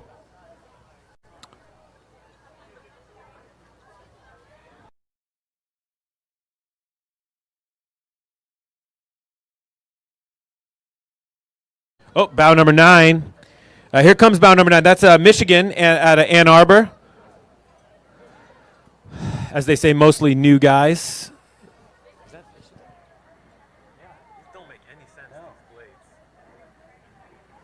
Here's bow number 10. That's Virginia. That's Cornell. I don't know what's going on here. So definitely the book is wrong. So I apologize, folks. So I'm going to just start saying bow number 11, Black Oars. But that's almost certainly Radcliffe.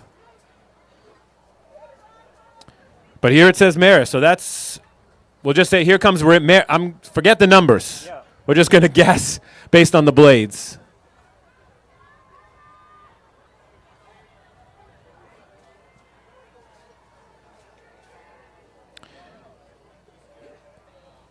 Oh yeah, see, I mean, this is saying men's crew, women's alumni. Yeah. Shoot, the book is way wrong. Yeah. Oh, maybe maybe those are just the first numbers here. Here comes bow number 13. That's another Brown alumni boat. Oh, you're the best. Thank you. Thanks a lot. Second mic. Oh, Get ready. Here come. This is generally when we when we ramp up the insults of schools when we have kind of that color play-by-play. We'll do our best to identify these crews coming in here. It looks like the book is wrong. These are definitely 8s. Bow number 15 is next. Is that a Coast Guard potentially? Like Northeastern. Northeastern. In the white, black, and red blades. Bow number 14, I can't tell yet, but looks like URI blades and colors. So yep, definitely URI. Those are the Rams of Rhode Island. Beautiful Kingston, Rhode Island. Oh, thank you very much. We have a different book. Thank you to the fans pitching in with the book. The official program that the head of the Charles puts out is correct. Our announcer booklet is wrong. Bow number 16.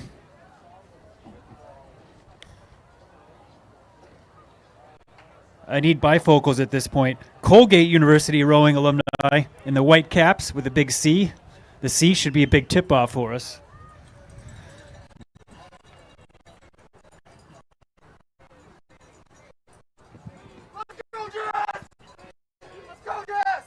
Go Jess! Let's go.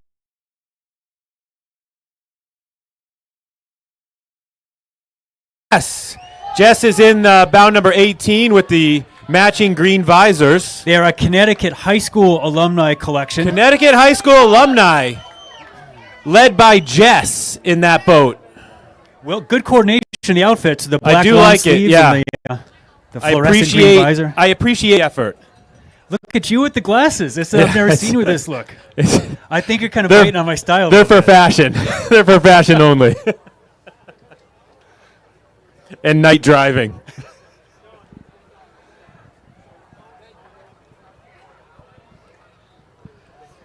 Oh, whoa! There's a lot of boats under the bridge right now. Too bad the camera That can't is- pick it up, but it's exciting. That's about as much excitement as you will get today, folks. This is the highlight. But here comes bow number 22. You've got the book, Mitch. That's 22, 17, and 20. 22 is Radcliffe.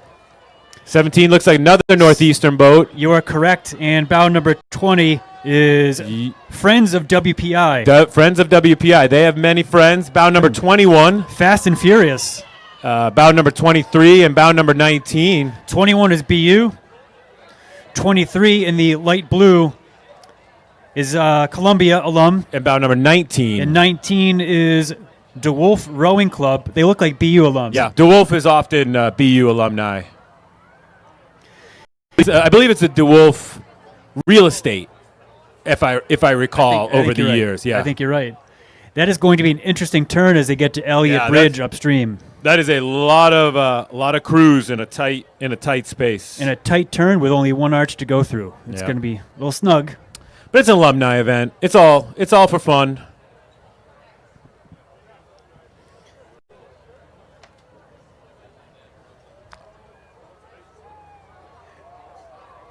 We still have a handful of bound numbers here coming our way. I'll read off the numbers as I see them. So here comes bound number 25. University of Alabama women's rowing. Alabama. Oh, doctor. Oh, doctor. Bound number 27. Saratoga. Alabama looking for a little redemption this weekend after their heartbreaking loss to Tennessee. Bound number 28 coming through in the blue shell and unis. Georgetown, I'm guessing. Georgetown, you got it. Yes, I am correct. The Hoyas. A Hoya is not a bulldog. The Hoyas is not a bulldog. It is not a bulldog.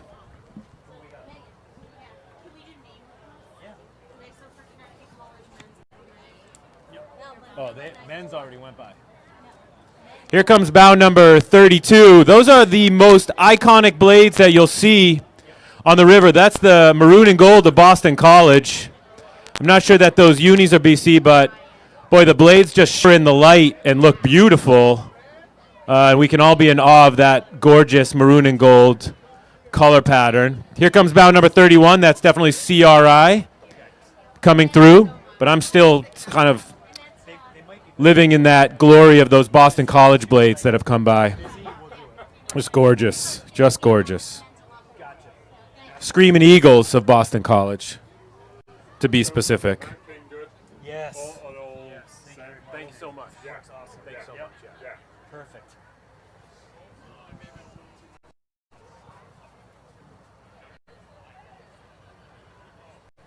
Yeah, he's been really responsive. It's great. That's his name, Matt. Matt. Yeah. We'll do a shout out later. And the bridge has erupted in cheers, I believe, for the bound number 30. That's Colby College. The Mules of Colby College. Colby. From Waterville, they brought Maine. the fans. I like these unis here in bound number 34. Bound 34 is Tyrian Club. Those unis. From London. Love it. University of London. UL. University of London alumni. That's awesome. Bound number 29. Fairfield Beach Rowing Club. But bound number 36 is having a day. They are flying down the course. That's the Badgers of Wisconsin with Badgers the red of blades. Wisconsin. The best fans. They have incredible. What's the song they play in the middle of the jump around at the football games? They play jump around the whole stadium. It's pretty awesome. Another Big Ten school, bound number 26 is University of Illinois. And bound number 36 with the red blades. Say USC, USC rowing. USC rowing. Wow. The Trojans. They have come a ways for this race. I like the song that the Trojans have. The band plays like when they're charging down the field. I don't know that one. Oh, no. I'm not going to sing it, but Okay. it's good. I'll bet it's great, Mitch. Maybe I'll find it on my phone. I'll play it later. Got some future Boston College students here waving to us from the sides. Their dad was one of the greatest rowers of all time at Boston College, Dr. Daniel Beaton. Not many people get a doctorate in rowing, but Dan got one. 35 Wesleyan with the red and black V's or W's on their oars. It's the alma mater of Bill Belichick. Here comes bound number 33 in matching T-shirts. Holy Cross. Holy Cross, that cotton T-shirts. Regretting that decision at this point in the race. Bound number 38, moving through. University of Toronto alumni. Toronto. Could be guessing this is Michigan coming through. Or another yellow and blue with a big M. If they are Bow 43, it is indeed. Bow 43 is Michigan. Go blue. Those must be recent alumni. They are well coordinated. Very well coordinated. So, bow number 40. 40 is Radcliffe alumni. Radcliffe alumni, looking good.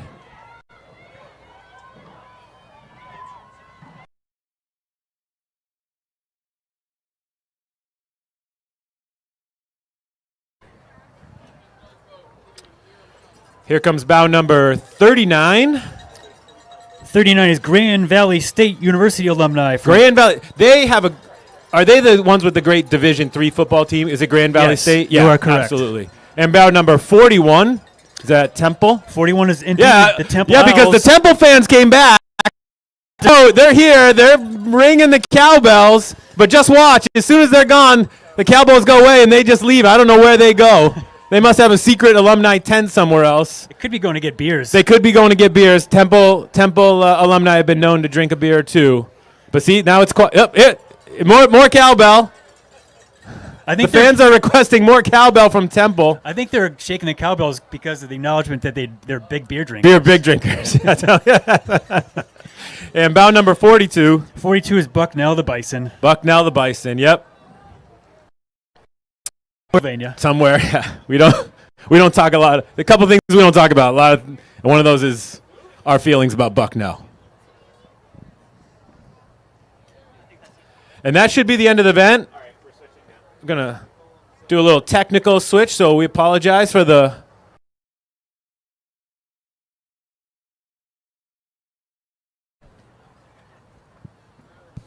It's just the video or the audio?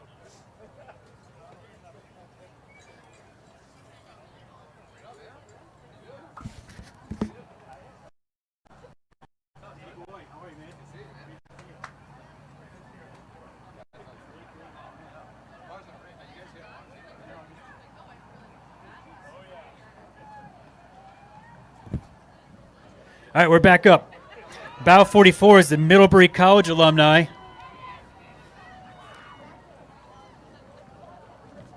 And their iconic cow print blades. I love it. Bow number 45. 45 is Amherst College. Amherst College. What's that division they compete in? Is it NESCAC? Okay. Yeah. Middlebury, Trinity, Amherst, Colby, Bates, Williams. Bowdoin, could be Williams. Is Tufts in NESCAC? Tufts could also be in NESCAC. Bow number 24. Bow 24 is Penn State. Yeah. Penn State crew alumni, the Nittany Lions.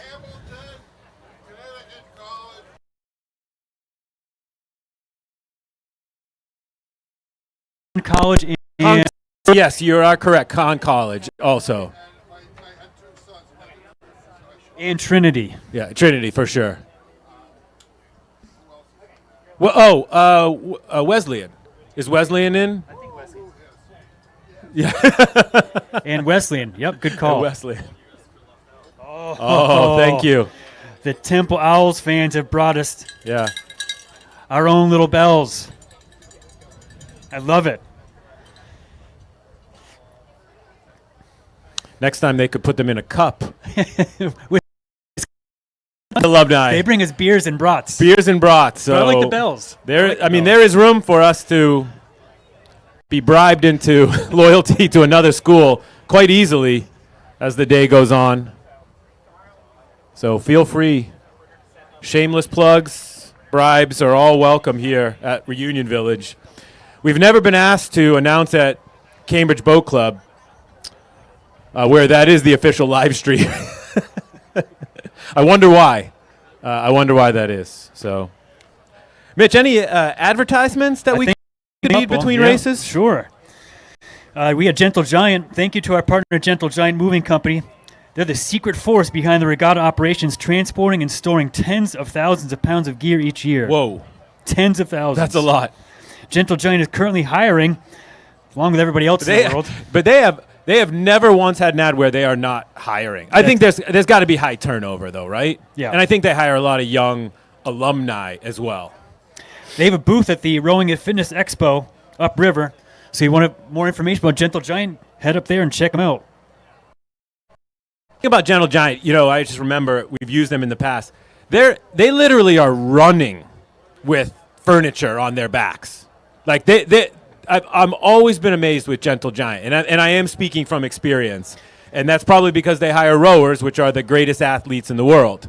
But without a doubt, like they work incredibly hard. So Gentle Giant always does great, and that's why they have so many boats here in the regatta as well. Hasty and safe. And they have a good sense of humor. Hudson Boatworks, the official gold boat builder for the world's best rowers in the Shark Zone, located in the main expo. See how Shark Vision continues to push the pace of high-performance rowing. Shark Zone. Shark Zone. Shark Zone. Where is the Shark Zone? Is that the name of the tent? That's the name of the tent. Oh, I got you. Yeah. Maybe there's a shark-themed shape to the guessing. the shell. I'm guessing. Just throwing it out there. You ever seen the dog life vests that have like a shark fin, and when the dogs are sort of swimming in the water? You mean like a Halloween costume? Yeah, but I mean they for dogs, and when they're swimming in the water, it looks like they have like a little shark fin on their back. It's quite cute. I it's like quite this cute. idea. Yeah. I don't think dogs need a life jacket. I mean, it's better safe. I mean, my dogs are not great swimmers. One more sponsor before the next race. I don't know if it's pronounced LaCroix or LaCroix. I'm going to go with LaCroix because it's more fun. LaCroix. I mean, I think they are here. So are they? I think they're at this reunion village. So somebody from the company can come and tell us how to do it properly. I love a seltzer, though. Well, they're the official sparkling water ahead of the Charles. You can head down to Adager Row Rowing and Fitness Expo upriver and try one of the many zero-calorie, naturally flavored waters. Zero calorie. That's where I saw them when we were walking through Adager Row. Yeah, zero-calorie drink, great flavors, creative flavors. I could go for one right now. All right, the next race is the women's collegiate fours. So starting to get a little as we get into the collegiate races. The course record is from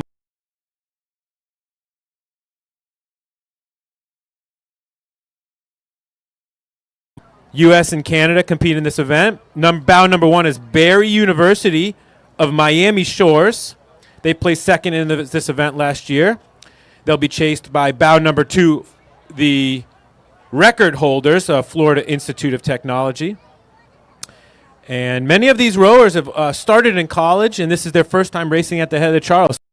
But make sure that they hear the crowd and remember Reunion Village as they go by. I just donned my volunteer vest, and I'm fighting the urge to start playing lacrosse and saying the word bro. I don't know what's gotten into it me. It must here. be the Vineyard Vines. I think so. Bro. But it's a nice shade. It's a nice shade on you, Mitch. You wear it well. I'm not sure what we would call this color. Tangerine, or I don't know. Yeah. That's illegal. Throw it up there. Where is the drone? Oh, it's set this way. So do you think they can hear me? I'm hoping if So here comes bound number 1. But I can do it. If you just say if you have drone in the air, not be flying it. Okay. Yeah. But that is not the women's Alumni 8 boat. Collegiate Force Must be boat. Masters 4s. So Potomac. Yeah. So that's Masters men's 4.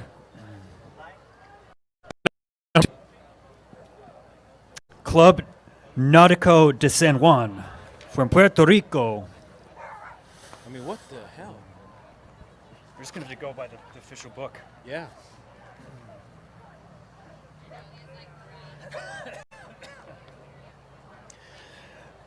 Bow number 3 is Western Reserve Rowing Association from Cleveland, Rock and Roll City.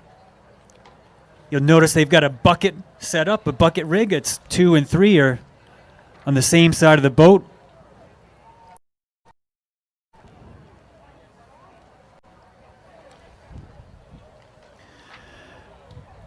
Bow number 4 is Lake Union crew from Seattle, Washington, with the red and white blades. Bow number 5, Occoquan Boat Club from Virginia. Another bucket rig at 2 and 3 with a port stroke. It's not a typical rig for this event. Sometimes it's fairly common to see a bucket rig with a starboard stroke with a bucket on the port side. Turns a little bit easier on this river because most of the turns are to the port side.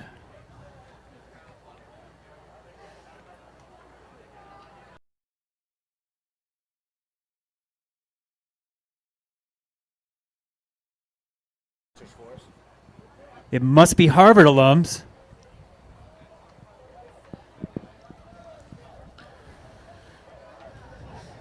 And here comes bow number 6. Looks to be Tyrian Boat Club out of the UK. 7, that's Pocock.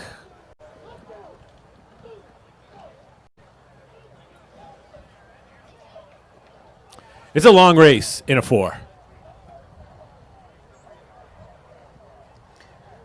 Having done this race in a 4, it's a long race. It's a long race in a 4, yeah. You were often known to just, in the 8, Mitch, kind of just sit out a couple strokes as well. You get tired in this You sport. get tired. Yeah. Bow number 10. Rowing Club from Sydney, Australia. Wow, that's got to be the winner, right? The winner for the Farthest? farthest distance? Must be. Yeah. What an adventure, though. How cool is that? Let's go to the head. Hey, let's go to the head of the truck. Now, is it winter there, or I guess it's now just starting Coming to get up nicer? into springtime there. Yeah, it's coming up to be springtime. So I found the.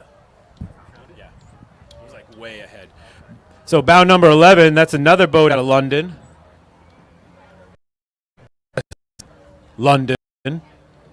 London Rowing Club. They have the MIT blades. What a coincidence.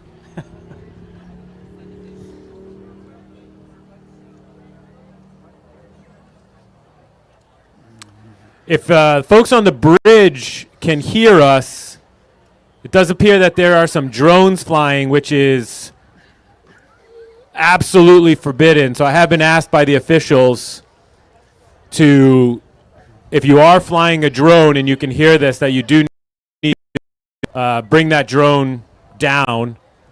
The state police have been called.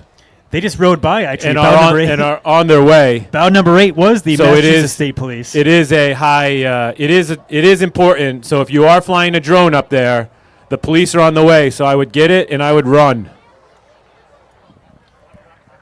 Bow number 12 just went by the Huskies alumni, Northeastern University.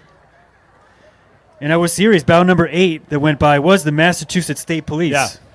They probably rowing to go get the drone was not the best decision. I think there's a faster way to do it.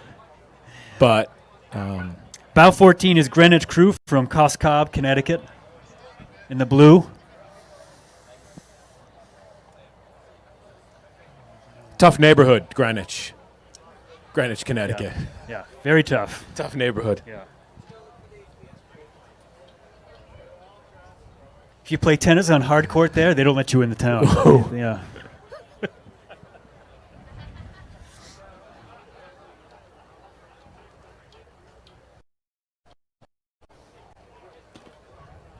And a couple boats coming through the bridge right now. I'm going to guess without looking, is that a St. Catherine's coming up? Maybe Can't see not. the bow number.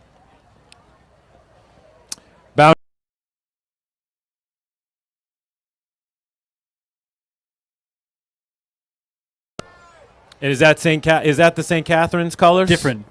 Same colors, different. St. Catherine's has the horizontal stripes that look like Riverside. Oh, they copied Riverside. Yeah, I'm sure. You'd think that the Canadians could have found different color schemes, you know? Yeah, red and blue. Yeah. Yeah.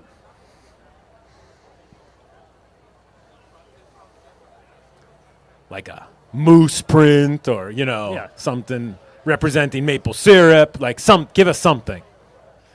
At least a Mountie. Put the maple leaf on. Yeah. And here comes bow number 1. Looks like it could that alumni 4 with Cornell as bow number 1. Cornell with the red and white. And they've passed bow number 19 from the previous event, which is Cambridge Boat Club in the light blue. Here comes bow number 2 in the men's alumni 4s. Hobart. They're the Statesmen. Statesmen, that is correct. And Hobart William Smith. What is the... William Smith Herons. Herons. I knew one of them was a bird. So that's up here. Bow number 16. That's CRI from the Masters. And a mystery boat must have had their bow number knocked off. And in the Boston side. Here comes bow number 15. That's a Gentle Giant boat. As we said, amazing company. Lots of rowing alumni there. And bow number 3 from the alumni 4s. It looks like to be Michigan. Big. I don't seem to recall so many Michigan boats in years past. No. Big alumni contingent this year. Here comes bow number 4. That's Bowdoin, another NESCAC school. From Brunswick, Maine. Yep.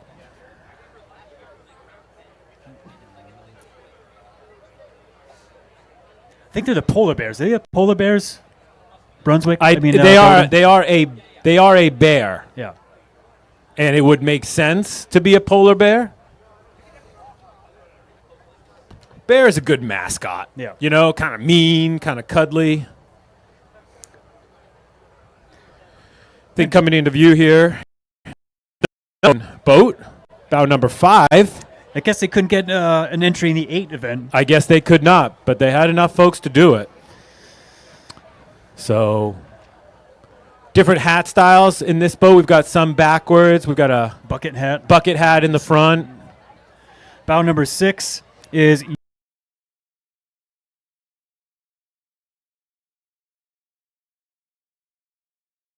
that should be the way things are done. They have a starboard stroke. Tell us more about that, Mitch. Well, this starboard stroke technically is a sounder rower, and they have to set the tone for the entire crew. Weaker but technically sounder and better looking. Okay. Bow number 8 is Lake Union crew from Seattle. Nope, sorry. That is Evergreen. That is Dartmouth crew. Bow number 11. That's another University of London boat, Tyrian Boat Club. Again, big. I don't seem to recall so many boats from the UK in years past. Bow 7. MIT grads. They apparently couldn't borrow oars from their own college, and they've got some random blue and white blades, but they look good. They look good. They look sound. Good technique, rowing long and strong. Bow number 10 is Emory crew from Emory University. It says San Jose, California. I thought Emory was from Atlanta. It's in Atlanta. They maybe just transplanted to California. Here comes bow number 9. Could that be Boston College? Could that be Boston College just looking incredible, putting on a clinic out there, folks, in terms of technique, brains, brawn, style? I would just say take a picture of that for your mind. That Boston College boat was something to behold. And we're all lucky to have been here to watch it go by. I'm a better person for having witnessed that. Yep. Bow number 12 is Grand Valley State University alumni. They went by. Temple can probably go home now that they've seen Boston College row by. That's bow number 18 appearing in view. The Fighting Blue of the University of Delaware. In blue. And this one is for Chuck, they said. This one's for Chuck, right, guys? I mean, they didn't have any, they didn't seem to get fired up by that one, even though they were doing it for Chuck. That's what it says here. Someone had a squeaky oarlock, too. That always annoyed me. That is so frustrating. Just take a splash. A little splash of water. It's solvable. Yeah, you can take one hand off the oar in recovery and splash. It's a solvable. You're not. This is an alumni race. It's a long race. We're good. Annoy the heck out of it. Yeah. It's not worth it. Nope. It is not worth it. Oh, we look at a little bit of a crab here before they came into view. Bow number 13. Alumni, Middlebury alumni. Getting rolling again. Bow number 15 looks like they don't have a lot of freeboard. Don't they look like they're sitting kind of low in the water? They're sitting low. Might have taken on a little bit of water in the boat, which is recommended. It's UVM, the Catamounts, University of Vermont. Yep. Starboard stroke. Bow number 16. Is that UC Santa Barbara alum? Looks to be. Isla Vista Rowing Club, they call themselves. Very cool. Is it Island View in I Espanol? think it's Isla Vista. That's like the party area at UCSB. Ah. Yeah. Debauchery, from what I understand. Bow number 14. Con College, the fight. And here comes bow number 17. That's University of Virginia on the B school side.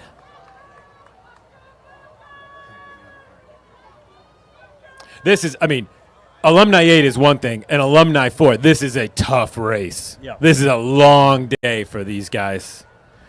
21 is Brock University. They're from Canada, aren't they? They're from St. Catharines. Shocking that their colors are blue and red.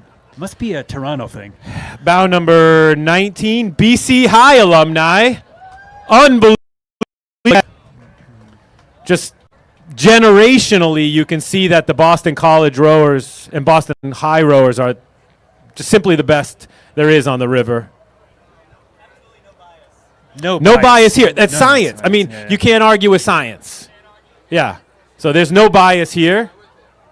It's just been doing this for a long time, and Boston College is, I don't know what to say. They're the best. Bow 23 is Lafayette College alumni out of Pennsylvania. Fast Dadvale medals. Interesting they don't mention gold, but I guess they won a medal at Dadvale's. They should be very proud of that. Hopefully we don't have a penalty assessed here to Bow 22. They might have gone through a different arch than they should have.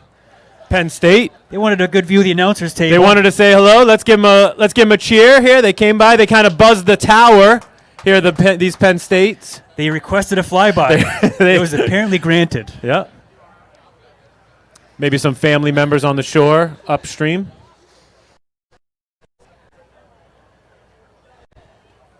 Didn't have any coffee to spill on myself, like the guy in the Top Gun movies. The guy from Mad Men in the new one, right? What's his name? John Hamm. Yeah, correct. he's the new Buzz the Tower guy, right? Yep. He did a good job. Yeah. About 20. About 20. East Bay Rowing, that's out of Barrington, Rhode Island. With the green blades and the white caps. Well coordinated, gentlemen. Good job, good job.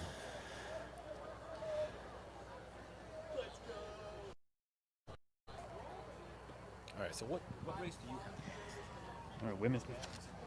This is totally, this is women, women's math. Like sharing, we have 4 times as many people watching this as Cambridge. FYI.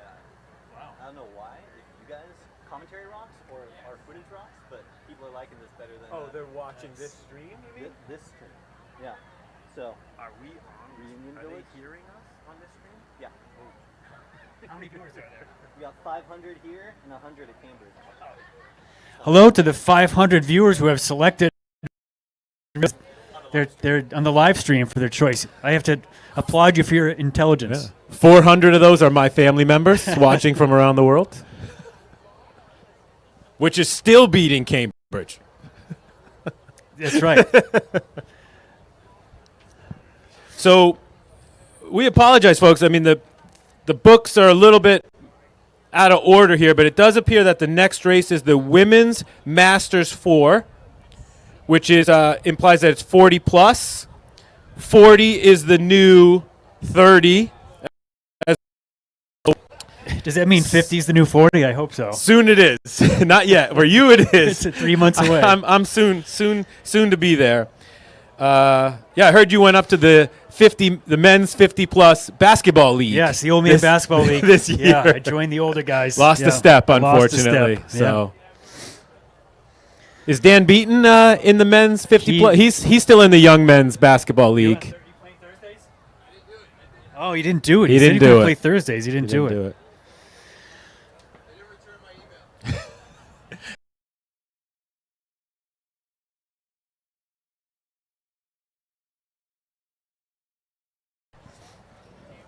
Speaking of turning 50, among other fun things like a colonoscopy, I think I'm also eligible for a booster. I got my booster last week. I got the flu and booster at the same time. I feel like $1 million. Good. Feel like $1 million. Did you get the Moderna? I got the Moderna. Oh, I good. absolutely got the Moderna at the CVS in Hamilton. And that's a good thing because they're one of our premier sponsors here at the race. Look for them at their tent. They have trivia stickers along the race course and on the bridges. I like that. I was thinking a little trivia today could be We did that fun before. And here comes the racing, so we'll get back to the announcements soon, but we've got a job to do, and we've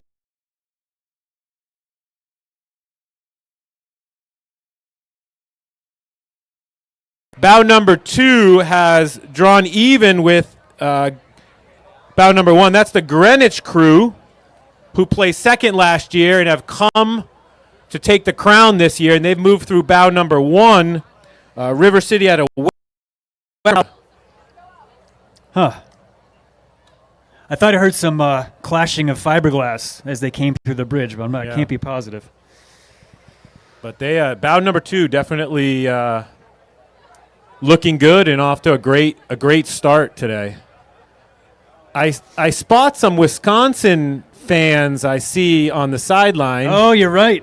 And if they weren't here before, they would have heard us say that Wisconsin fans are the greatest fans in the world. Typically bring us food over the course. No pressure. No pressure, but I spy a Wisconsin Badger fan here, so there is a reputation to uphold. Bow number 3. That looks like Radcliffe alumni. And bow 4. Carolina Masters. And I'm glad it seems like this book is correct now. Yeah. At a Carborough. So right outside Chapel Hill. Actually, beautiful little downtown in Carborough, North Carolina. Bow number 6, Sammamish rowing out of.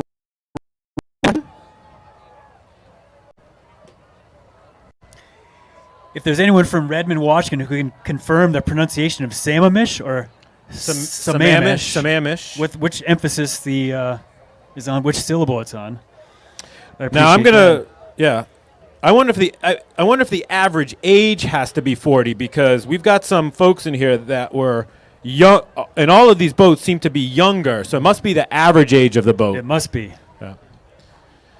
Bow number 7, that's Western Reserve out of Cleveland, Ohio.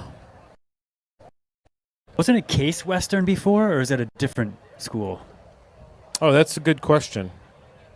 Maybe they changed the name. Yeah, because here Leah is 33, where Kara is 47. So must be an average. Must be the average. Kind of like the weight, but some. I mean, yeah, I don't know. But we used to have a maximum though for bow number 9. Who do we got here? That's Vancouver. Ecstatic to be back for their 10th. A great race. 8 and 10. And bow number 10, that's Rapperswil Jonah at a Rapperswil Jonah St. Gallen. That's bound number 10. And bound number 8 is Lake Union out of Seattle, Washington. So the Whitecaps, they came from Switzerland. Is that where that is?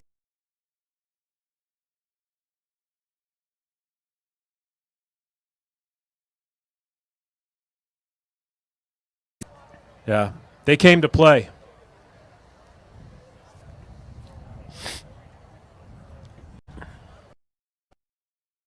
Sweden, and people often confuse Switzerland and Sweden. That probably doesn't happen as often as people confuse Austria and Australia, though. Good day, mate. Unfortunately. Well, good day, mate. So we say, "Oh yeah, you're from Sweden? I fly Swiss Air all the time. Oh, I love the chocolates."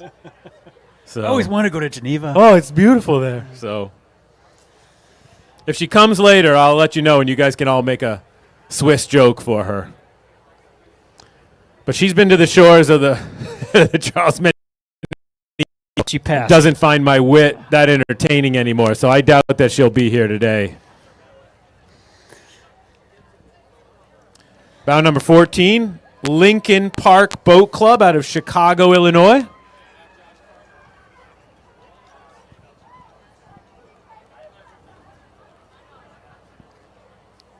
Kelly, Sarah, Anna, Margaret, and Rebecca. No notes. No notes.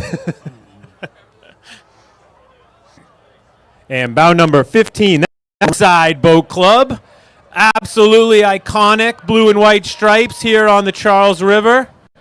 Riverside Boat Club, a wonderful club. Love those stripes. I've got a unisuit looking like that in some drawer. I will not put it on. I don't know what happened to mine. The stripes are not going to, they're going to stretch on me a little bit more than they once did, but Riverside, great boat club. The notes for that crew, you're not going to believe it.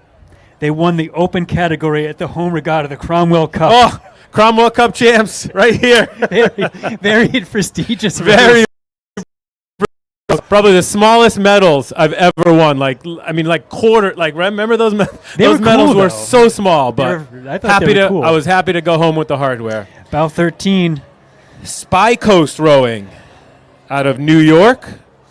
It's a masters-only club from Long Island, inspired by the Culper Spy Ring, which was based on Long Island during the American Revolution. Wow, that is a good note. Thank you very much for that information. About 17. Was Ottawa. Second place. That might be twice. the best note out of any club so far. It's definitely good info to have, especially if there's a little bit of a gap in the action. Bound number 16 is Union.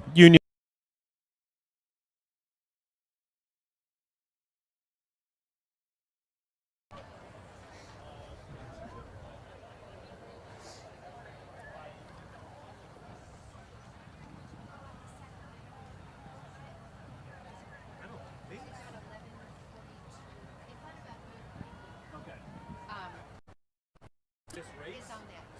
Sumi, S-U-M-I. Okay. Sweet. She helped us volunteer. Which race? The event. Hang on. Is it Women's Alumni Force? Yes. It's right after the men, I think she said. How are we next? She should be coming pretty soon. An alumni corps. She said they're working. Okay, hang on. My race is event 27, starting 11:42. Our team will be bound number 1 in an all-red boat. Oh, they already went by then. Sacramento? Oh, yeah. This is River City Rowing from Sacramento. Oh, nuts. I missed it. Sorry. No, she said noon. So that means their time was faster. Here comes bow number 1 for the Alumni Fours, Women Alumni Fours, and that's Brown University. Most likely defending champs. They're got a minute here because they've put on some distance. Did they start the race Brown early? Women's Crew began in 1974 and one of the highest performing crews in the country, having won champs and been invited to compete in every NCAA national championship regatta since its inception. Last summer, BWC won the prestigious Island Trophy at the Henley Royal Regatta and set a course record at the Henley Women's Regatta. Wow, I mean, you read the whole intro description. And we haven't seen bow number 2 yet. Yeah, that's impressive. So here comes bow number 2. Got a little bit of distance to make up, but they can do it with some luck. That's URI coming through in bow number 2, alumni out of Kingston, Rhode Island. Famous political science professor there named Jerry Tyler, Dr. Jerry Tyler. Recently retired, but I'm sure you've all heard of her. I mean, it's pretty common. Dr. Jerry. Dr. Jerry. 3 looks like they come. Comes bow number 3. That's Nobles, so must be alumni, high school alumni. Some Nobles fans here cheering from the sunshine. It's Claire, Meryl, Kate, Elena, and Hillary. Oh, looking good, Nobles. And when I say looking good, I mean you have great fans here cheering. And then we like crews that have fans here cheering. Bow number 4 was Fat Cat from New York. I'm assuming they are Princeton. Yes, the notes say they're recent Princeton lightweights. Recent Princeton lightweights, evident by their amazing rowing prowess.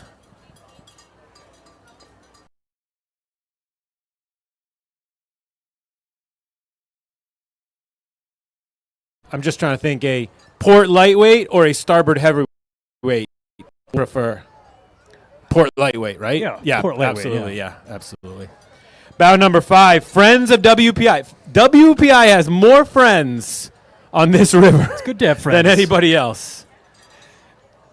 Bow number 10 is the MIT graduates. Chloe, Haley, Natalie, Sharon, and Lightweight, Priya. I was going to say, amazing foreman. I looked down at the notes, lightweight rowers. No surprise. No surprise whatsoever. Bow number 7. Must be a BU alumni boat. The red and white blades, I'm sorry, red.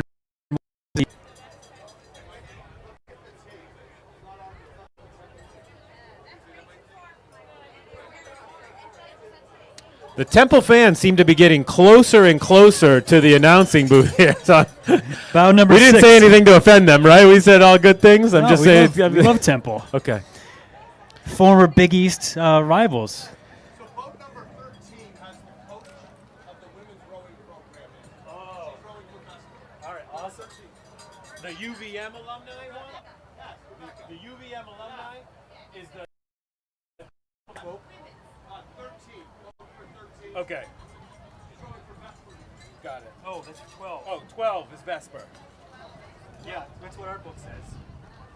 Yeah, that would make sense in Philadelphia. Yeah, yeah, because bow number 13 is the University of Vermont. So it's 12? 12. Bow number 9, Middlebury just went by with the iconic blue, black and white. I'm having trouble with saying the word black and white. Black and white blades.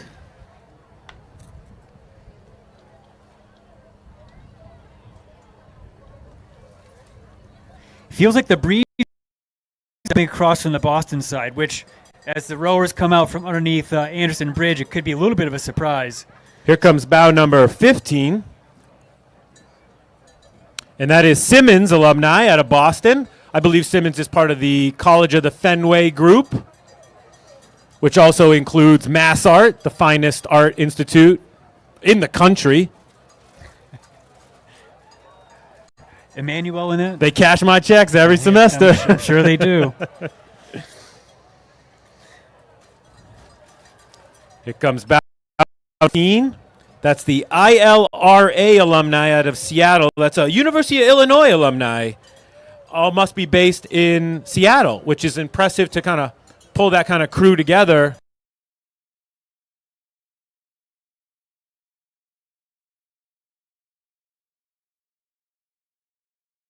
Illini, the Fighting Illini. But what is Illini? It's a Native American tribe, I believe. Got it.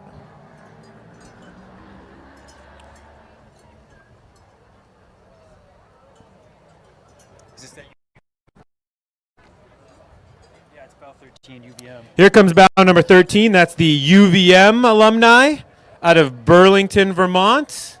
I believe they are the Catamounts. Indeed. If I am correct. Let's go Catamounts out of UVM. Oh, looks like we might have technical issue is technical issue, but she's getting back on right now. Maybe she can't, her Might have- seat came I off think the her track. seat came off the track, perhaps, which is very frustrating. Certainly had a higher stroke rating, but they looked like they were able to recover.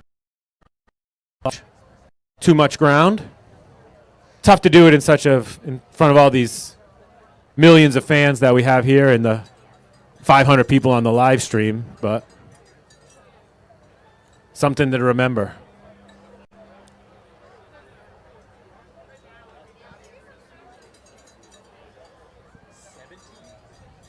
Or 12. Could that be? I think it's 17. Temple Blades. Here comes bound number 17. That's Holy Cross. Is it? Having a good race. Some cruise. Yeah. It is Holy Cross. The purple color of Holy Cross. And bound number 16 coming into view here. That's East Bay Rowing out of Barrington, Rhode Island. Got Monique, Alyssa, Angie, Amy, and Win. Win. We're eagerly waiting bound number 12 from Vesper. We erupt here to cheer for bound number 12. Easy, Temple fans. We're saying we're getting ready. We're getting ready. They are ready. They are ready. A little bit of concern has rippled through the crowd as we're waiting for bout 12. Featuring the coach.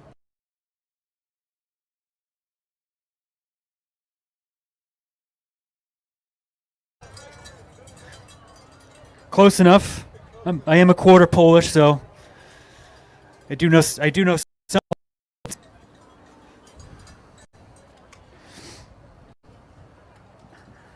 Oh, yeah. How come they didn't give us LaCroix? Well, it's kind of funny. We're cracking our beverages here, Which are not sponsored. I would have preferred a LaCroix. I would have too. I got an I would have Arizona absolutely iced tea, but preferred a 0-calorie LaCroix. You can take them. I would have loved a LaCroix, but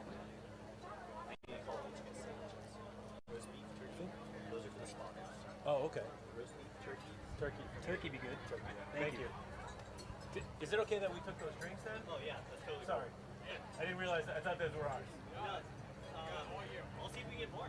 We have a whole crate of them. There's water here too, so sorry about that. We have a crate of them at the studio. How about some LaCroix? Still the AV. I mean, we're the sponsor, right? Like, well, unfortunately, we're going to see bout 12. We don't know. I mean,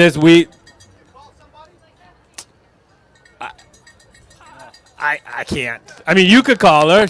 LaCroix, here we go. Somebody brought us LaCroix. Absolutely. They are a sponsor. 0-calorie. We've got pamplemousse. what is pamplemousse? I don't know what it is.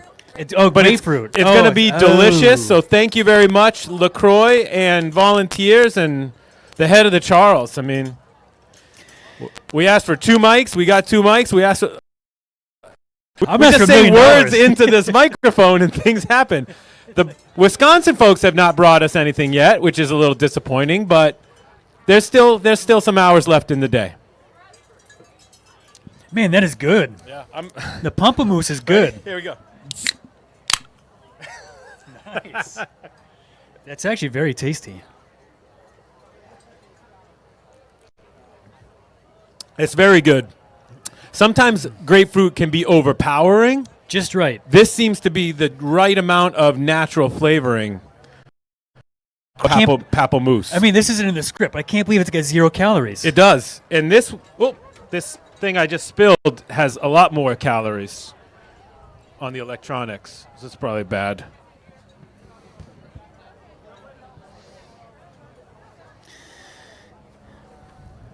Some word from our sponsors. Nielsen Kellerman is the global leader in rowing performance electronics.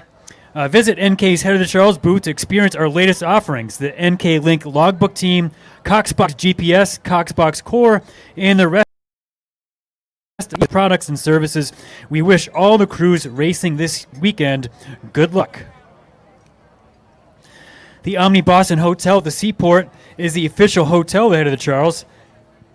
Located in the center of the bustling Seaport District, across the street from the Boston Convention and Exhibition Center, and less than 3 miles from Logan, the property boasts 1,054 finely appointed guest rooms, including 52 suites.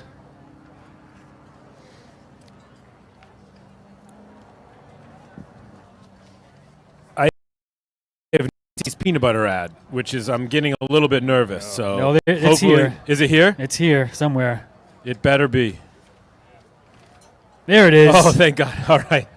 I'll let you read that one since you're so excited. No, I'll get to it. All Make right. sure we read the other sponsors first, but I just wanted to make sure Teddy's peanut butter.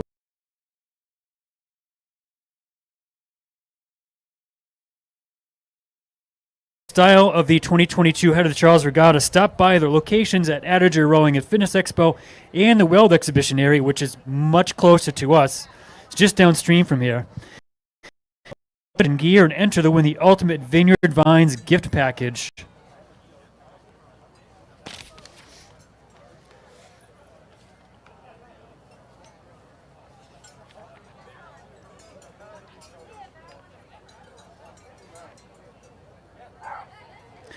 The Peloton Row has arrived. Come visit the Peloton tent at Adager Row to experience it for yourself.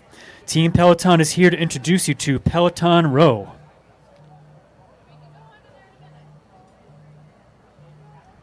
Our athletic director's calling. I got to answer. Oh. Did you finish this one? No.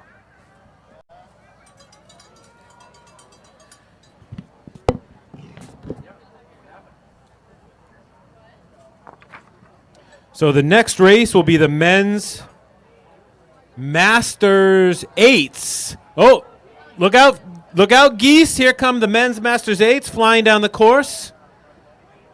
And the first boat here is bow number 1. That's Marin out of Green Bay, California. Working very, very hard. So again, plus 40 is the new 30. Absolutely. This would be a race I could choose to be in, but choose not to be in at the moment. Here comes bow number 2. That's Fat Cat, so that'll be a Princeton boat. But these gentlemen look in very good shape, rowing very well. So close the last couple years, Princeton, and they're going for it this year.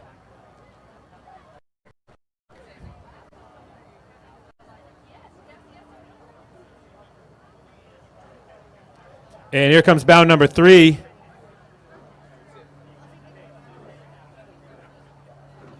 Dan, you ready? Here comes bow number 3. That is Old Glory, the men's 2008 men's alumni lightweight 8 world champions. Could that have been? No, that was a long time ago. Tommy B was long. 1993. That was 1993. But yeah, I was gonna say those are maybe some of the best rowing I've seen. And naturally, I looked down and they were lightweights. Bow number 4 is Penn AC out of Philadelphia. Oh, a lone cheer for Philadelphia from the sidelines. Not a big race, only 13 crews in this men's Masters 8s.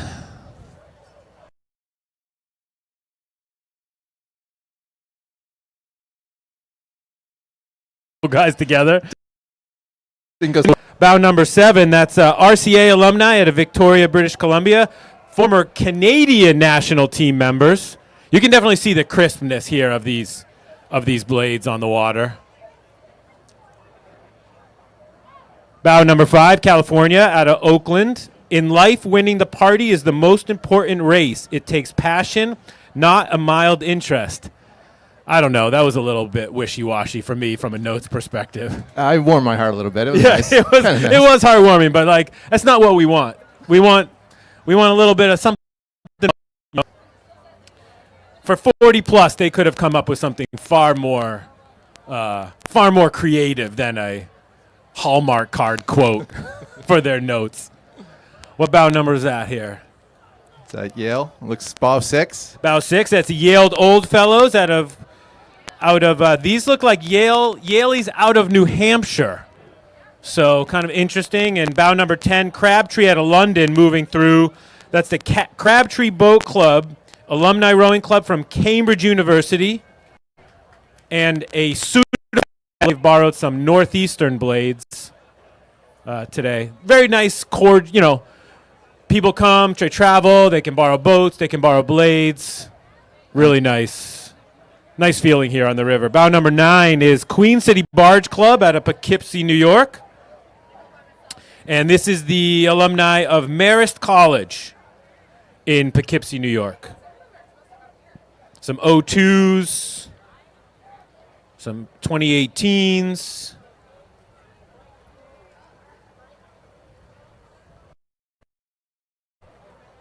What do you split numbers? 12.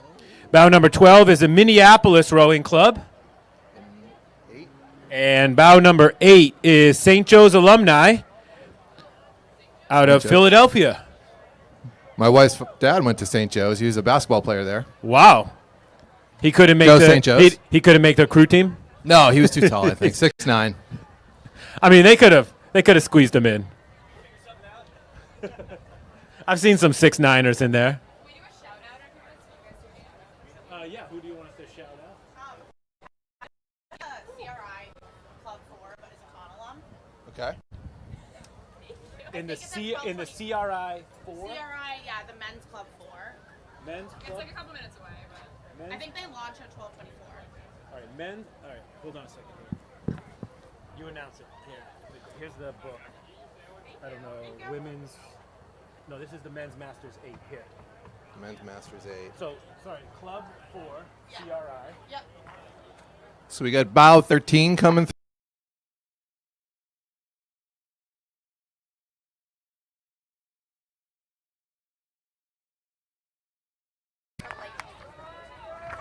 Wonderful light Columbia blue going through there.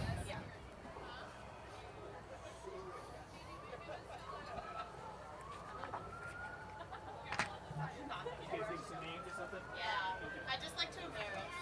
Oh, did you anyone write it down yet? I think he's writing it down, yeah. Thank you. Yep. Thank you. Sure. I can't. Bow 11, Holy Cross alum. All the way from Worcester.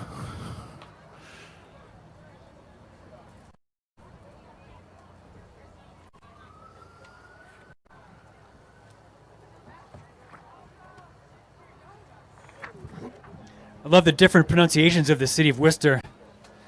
I'm from Western Mass, so we said Worcester. There's only one pronunciation. And I'm the correct one, Worcester. It's not Worcester. Worcester.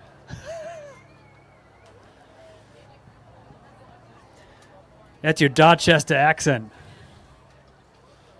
A little bit of North Quincy sprinkled in too. There's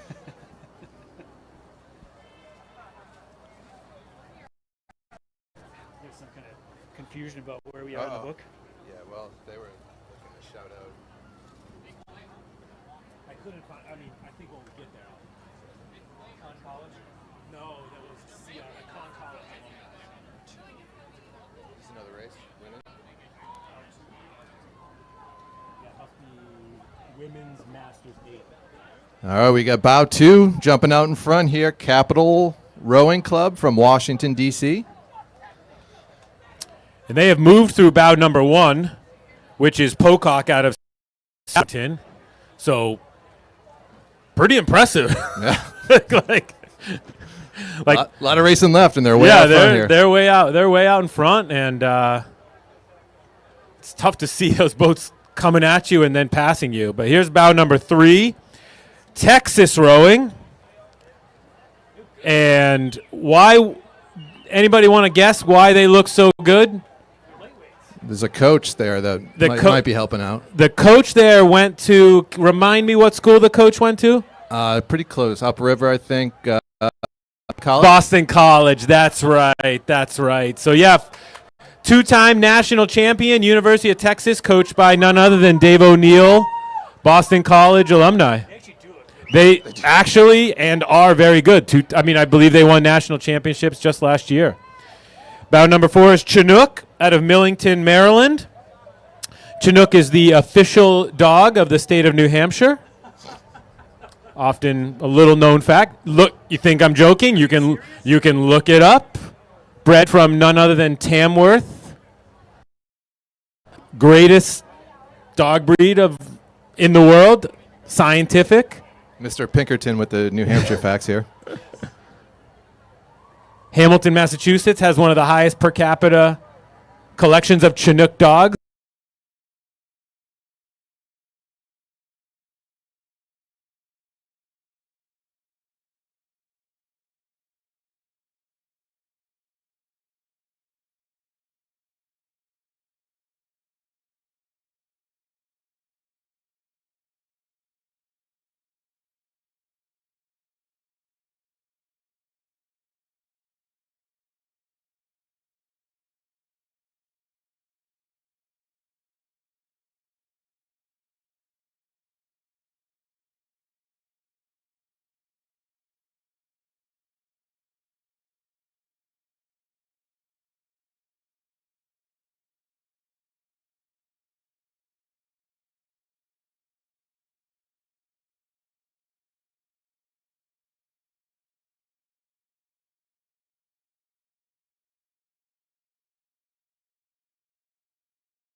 Bout number 9, which is San Diego Rowing Club, and then bout number 11, which is Avalon. Both crews that are not familiar with this water, it is a tough river to navigate, especially for the coxswain. So you feel for them on such a great day, but they got to hear us talk a little bit more, and that's a gift. That's a gift that keeps giving until 5 o'clock today. Bout number 15 out of London, Thames Rowing Club. That their oars are playing. And let's see here. Bow number 13, that's Micmac Rowing out of Dartmouth, Nova Scotia. You guys thought I was going to say New Hampshire. I zagged. It is out of Dartmouth, Nova Scotia.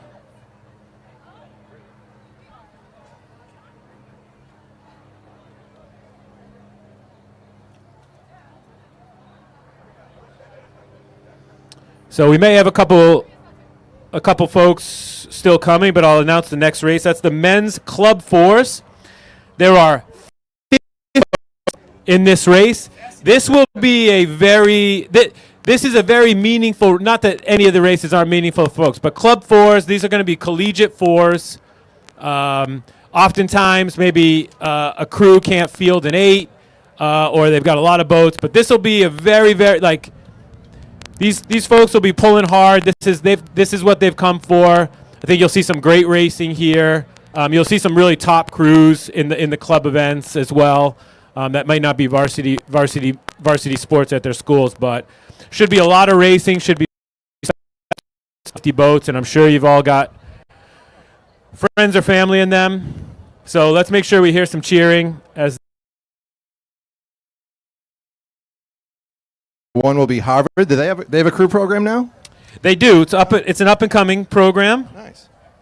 Good for them. We should hear. They got a wow. Look, I mean, at what point do those docks like sink over there at the Harvard Boathouse?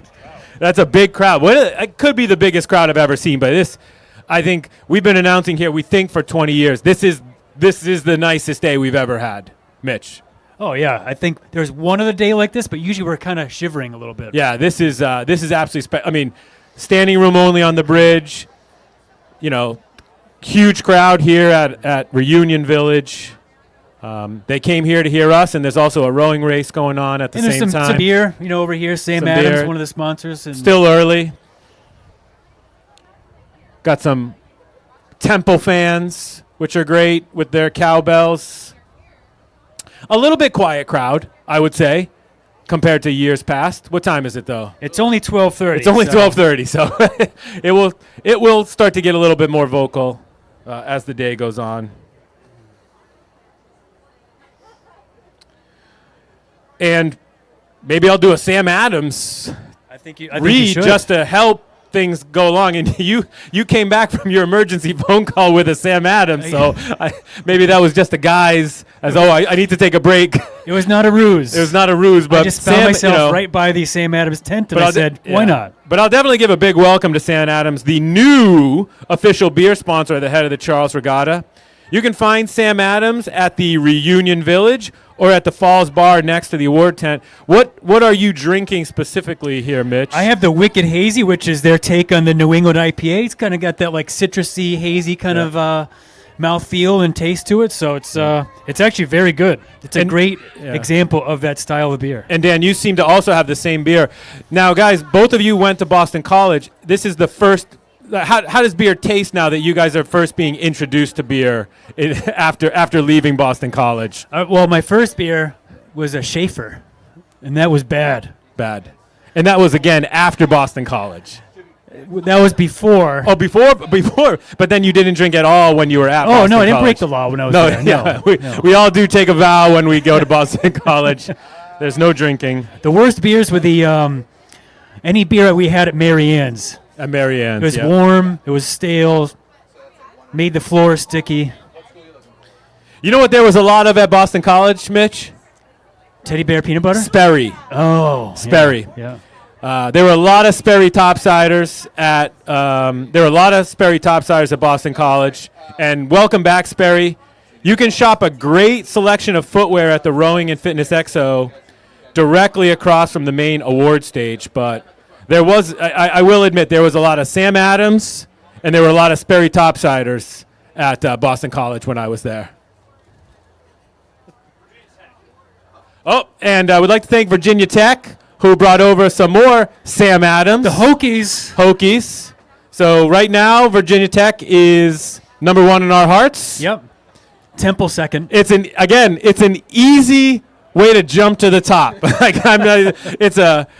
It's a simple equation: food, beverages, and cheers. We like it when the fans are cheering. So right now, Virginia Tech is number 1, even though they were a great rival over the years. Old Big East schools. Big East schools, great rivals over the years. I definitely feel like Virginia Tech had our number for a while there. Had our number for a while, but Frank Beamer, he was a great coach. Yeah, great coach. Some great battles. Cheer has erupted over at the Harvard Boathouse. So they're probably launching, looks like an Empaka. Fans are going crazy. Heading down. That's a great feeling though, right? To have all those fans there cheering them on as they head out.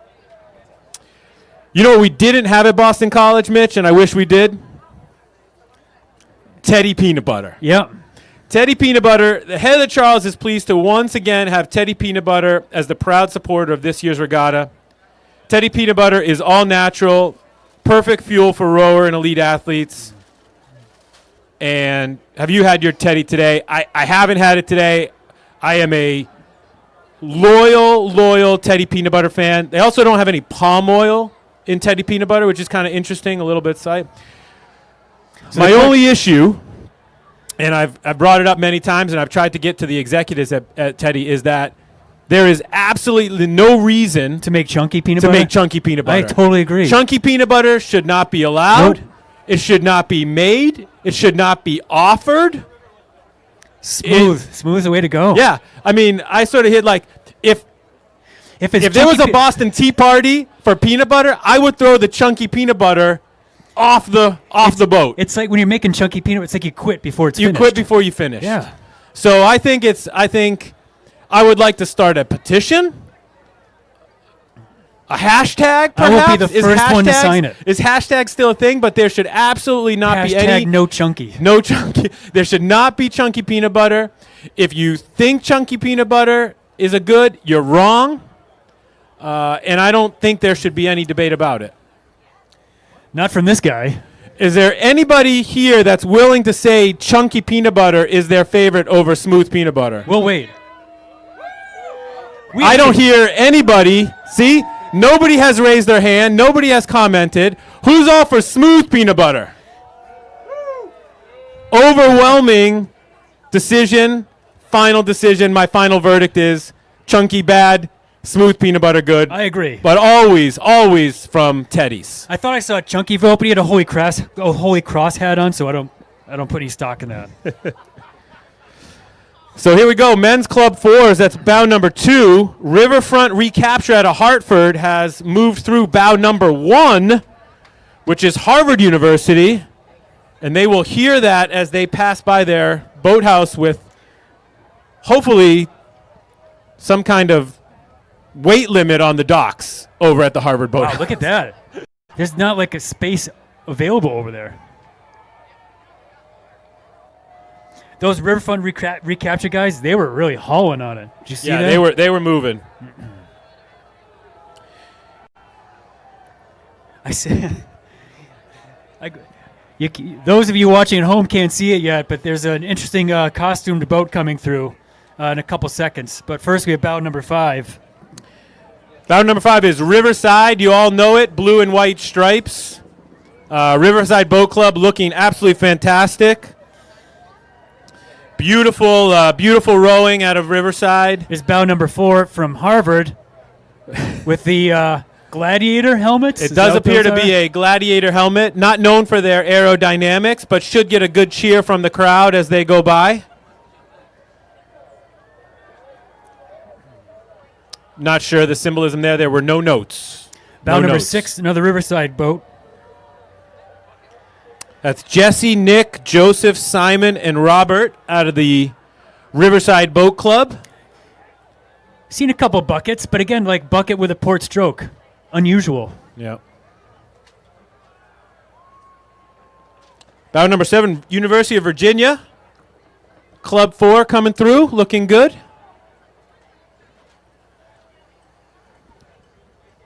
So typically the Club 4s, there are like clubs like a Riverside, but for the most part, these will be collegiate crews. And it's a great day to race. Yeah, Saturday race. Perfect. Have fun tonight. Drive home, fly home on Sunday. Bow number 8. Flower City out of Rochester, New York. FCR is the premier young adult crew with medals at Canadian Henley, Nationals, and Independence Day Regatta. Must be on July 4th. Good guess. Bow number 9. Bow number 9. That's Austin Rowing. So Austin Rowing Club practices on Lady Bird Lake next to the famous Congress Bat Bridge. If anybody's ever seen that, it's pretty amazing. At night, all the bats fly out from that bridge. It's pretty spectacular. It's pretty cool. Very cool city. Austin's a neat town. I was there in July. It was super hot. It gets hot down there. Texas hot.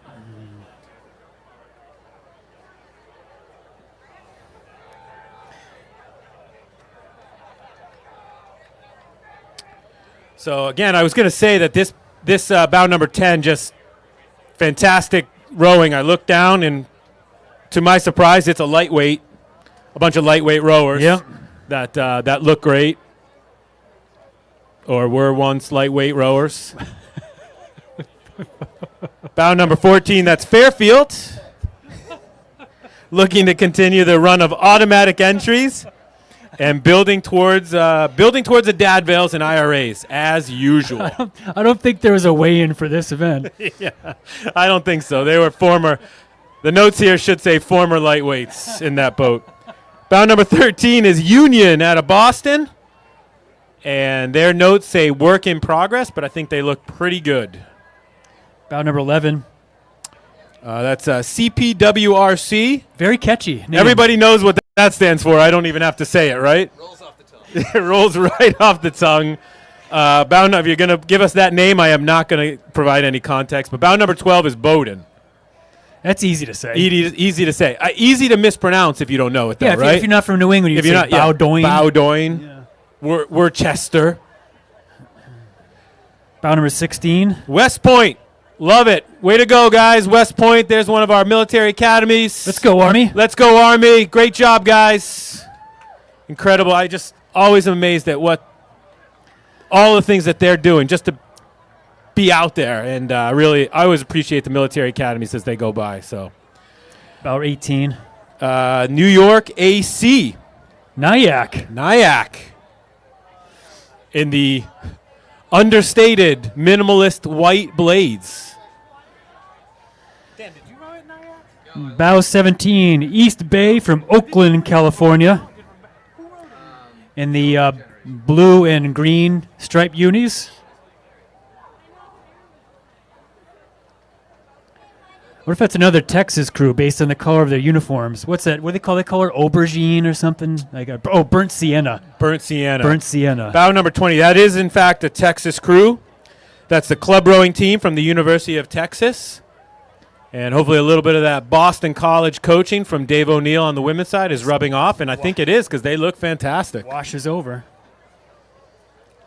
All tides rise there when Boston College is involved. Hook 'em horns. Hook 'em horns. And that's bow number 19, MIT grads. I just realized there's a similarity in the T for MIT and Temple. It really is very close. Similar. It's very close. Easy to confuse. Bow number 21 is very smooth. That's Lake Washington out of Seattle, Washington. They just seem very, very smooth. 22 coming in tight. Notre Dame out of South Bend. No surprise, they have a shamrock on their blades. No surprise. Notre Dame, a great school, a second good best backup, Catholic. a good backup school if you can't get into Boston College. Second best Catholic university in the country. Yep. Rudy was offside. That's a good reminder. Bow number 24 is Iona out of New Rochelle. Not to be confused with Old Rochelle, New York. I don't know what college is in Old Rochelle, but Iona is definitely in New Rochelle, New York.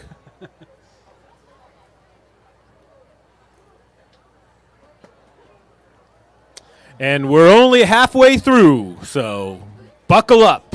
Yeah, baby. Love it. Bow number 25 is Potomac out of Washington, D.C.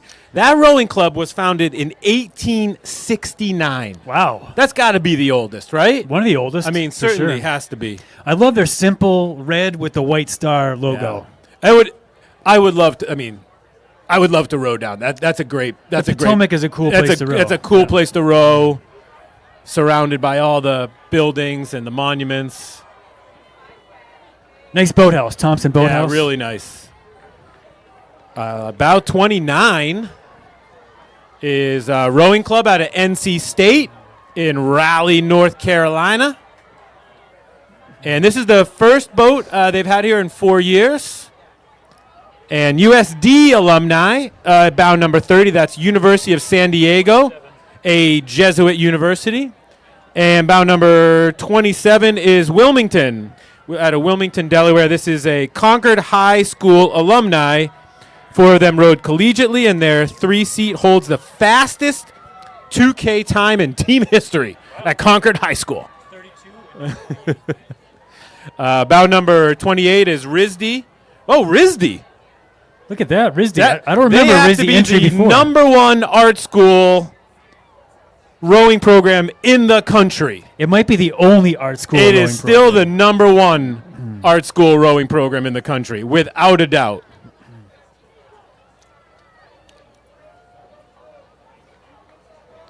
Bow 33 in Bow the 33 is Washington College out of Chesterton, Maryland. 31. And 31 is Atomic Rowing out of Oak Ridge, Tennessee. It's a cool name. Yeah. Which part? Atomic or Oak Ridge? Atomic. Atomic. Because where the research for the Manhattan Project happened. 35. Bow number 35, Greater Lawrence out of Lawrence, Massachusetts. Way to go, guys. That's Sarah, Tim, Michael, Jonathan, and another Michael. And bow number 36 is Bayak out of Redwood City, California. The notes here say bio needs to be created. So they definitely missed that opportunity. But bow number 34, UGA out of Athens, Georgia. The Bulldogs. Bulldogs. I believe number 1 right now, right? I think so. Retaken number 1. How funny it would be if the RISD guys beat the Georgia guys? That would be funny. That'd be the only place that would happen. Bow 37. Bow 37 is Calgary Rowing Club out of Calgary, Alberta. CRC Coxed 4 is the first male athlete participation in the Head of the Charles. 38 looks like Middlebury, at least Middlebury Blades. Bow 38 is Independence Rowing out of Nashua, New Hampshire. They must have borrowed the blades. The crew is made up of several recent college grads trained together every day on the mighty Merrimack River in Nashua. They've been rowing together since meeting in college and are hoping to put up a top 10 result. Good goal. Good goal. I mean, that would be, top 10 result with 50 boats. That'd be a good one. Yeah.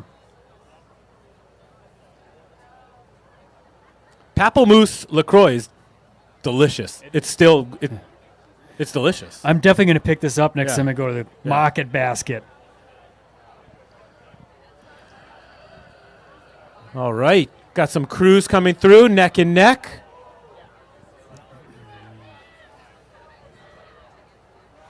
So bow 43 looks to be having a good race. That's the Brown University in their blue unis. And bow 39 is Pocock out of Seattle, Washington. So many crews coming from the Seattle area. Nice here. catches in that Brown 4. Nice and clean. Here comes bow number 42. That's Clemson. Clemson, another big ACC rival for Boston College. 41 is... And bow 41 is Clarkson out of Potsdam, New York. Wow, that's upstate. Yeah. Bow number 44, that's UMass Amherst. Go Minutemen. Go Minutemen. This is where I usually make a joke about how many UMass t-shirts we have. Bow number 40 is Los Angeles, Marina Del Rey, California. It's a men's competitive squad. And here's bow number 45. That's CRI. We've got Emily, Michael, Patrick, Bryce, and Nicholas. And was it Patrick I was supposed to make fun of as he went by? I can't remember. Yeah, hey, Pat. Shout out to you, Pat, from your friends at Conn College.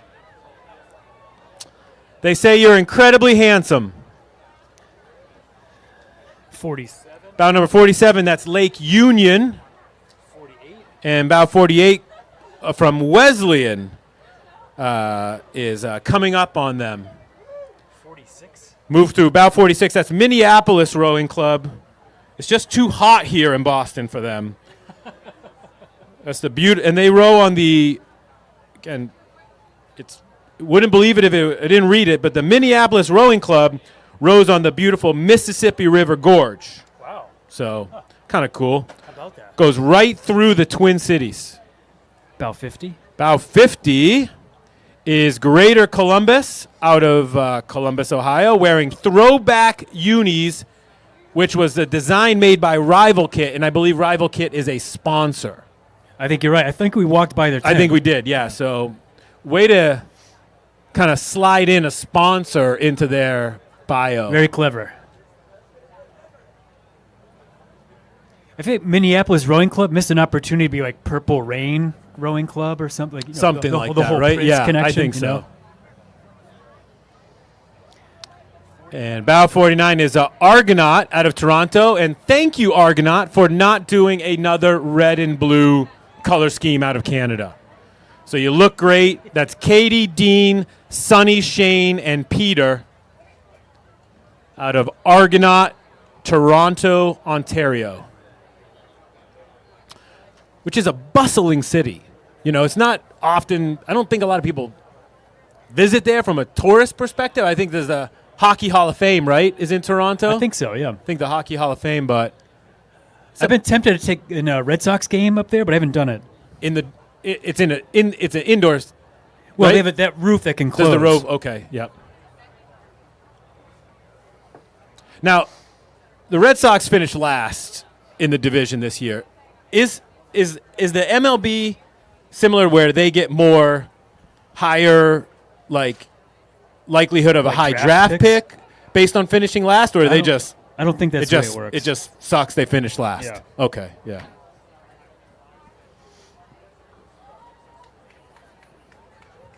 I think scouting is so important in baseball, but because you don't have that kind of weighted numbers of like ping pong balls in the lottery. Yep.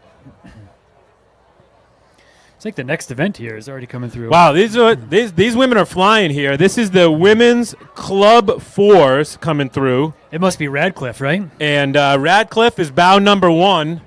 But I would say that's pretty tight spacing here by Georgetown in bow number 2. Yeah, it's pretty tight. That looks like probably about the starting gap, right? So I would say Georgetown has definitely moved or is close to it. Georgetown, another great backup school if you are not able to get into Boston College.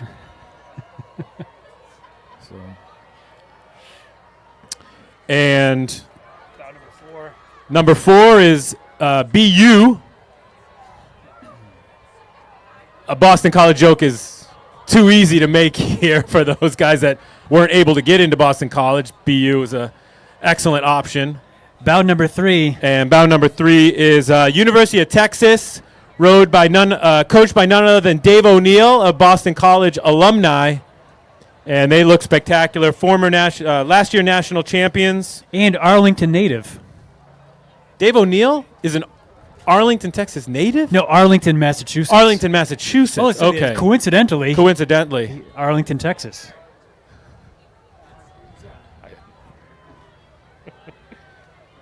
Did you see the name of that Texas boat was Xanadu? I always think of Olivia Newton-John when I hear Xanadu. Oh, rip. R.I.P. Olivia Newton-John. She was pretty cool. She was unbelievable. Bow number 5 has gone through. That is Dartmouth out of Hanover, New Hampshire. And here comes bow number 6, Columbia University. So some very smart rowers going by here. And bow number 7, San Diego. I believe that could be USD or San Diego, University of San Diego. I'm not really sure which one. But either way, they're living in San Diego, so it's pretty nice. Not too bad. Yeah. I'll bet that was UCSD. Probably, but I don't know if their colors are blue and white though. I think they are. Yeah, that was UC. University of San Diego. UC San Diego. That was USD. I'm being corrected here. That was USD. Looks Bout like number 8, West Point Army. Let's go, Army! bout number 9. Is And bout number 9, Northeastern. Northeastern University. Bout number 10, you've all waited for it. There they are, guys. Boston College women varsity. They look unbelievable. Let's hear it for the number 1 school in all of New England. That's Boston College going by. Beautiful Chestnut Hill, maroon and gold. They're taking it easy on everybody else. Sometimes they're rowing with one hand. You guys might not have seen that, just to make it fair for some of the other crews. And they had a starboard stroke, which is smart. Bout number 11, that's Riverside. Riverside, great, probably in my opinion, one of the best crews, club crews here on the river. Absolutely. And bout number 12, bout number 13. Bout number 12 is Fairfield. Bout number 13 is Flower City out of Rochester. Young adult cruise. Again, I'm almost shaking after seeing the Boston College crew go by. Very They exciting. just looked so good. Unbelievable. Bout number 14 is Penn. University of Pennsylvania. The Quakers. The Quakers of University of Pennsylvania. Oh, you might subtle, but they kind of picked up their stroke there a little bit. Little speedy stroke, maybe showing off in front of the Harvard Boat Club.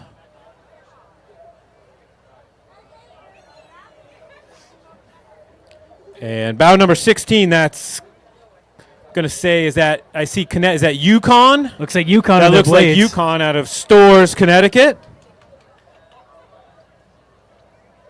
And bow number 15, another Riverside boat. So lots of Riverside force. Riverside is known for their force. Yep. And their sculls, their scullers. Right. Yeah. They put up a big lightweight 8, the meat wagon, every year, but a lot of fours and a lot of sculls coming out of Riverside. I feel like the Yukon blades used to be white and blue. Yeah, that checkers. was hard to see. Yeah. Right? Like that was hard to see. Bow number 18, that's Pocock out of Seattle, Washington. So Pocock itself must be they must have a large boat club themselves, in addition to making fantastic shells. It's a legendary name in boat building It really in Seattle. is. If you haven't read Boys in the Boat, have you read Boys in the Boat? I've absolutely read Boys in the Boat. I recommend it. Fantastic. Fantastic. Even if you don't like rowing or you weren't a rower, it's a book that you'll enjoy. Yeah. I promise. Here comes bow number 17. That's Gentle Giant, the fantastic moving company boat club. And bow number 20, looking very crisp. That's the Lincoln Park Boat Club out of Chicago, Illinois. And bow 19, Loyola out of Baltimore, Maryland. Senior and team captain Delaney Gibbons, Grace, Catherine, Olivia, and another Catherine. What are the chances? Two captains in the same boat? Two Catherines in the same. Two Catherines in the same boat. 21. Bout number 21. That's Marist College, out of Poughkeepsie. I do not know what the Marist. I feel like it's some kind of cat. Could be. About 22, Delaware. We know what the Delaware mascot is. Marist Crew actually puts out a really nice calendar. What was your question? Delaware mascot. Mitch. Oh, they're the Fighting Blue Hens. The Fighting Blue Hens. About 23, that's Fordham out of the Bronx. The Fordham women out of Bronx. 25 is Holy Cross.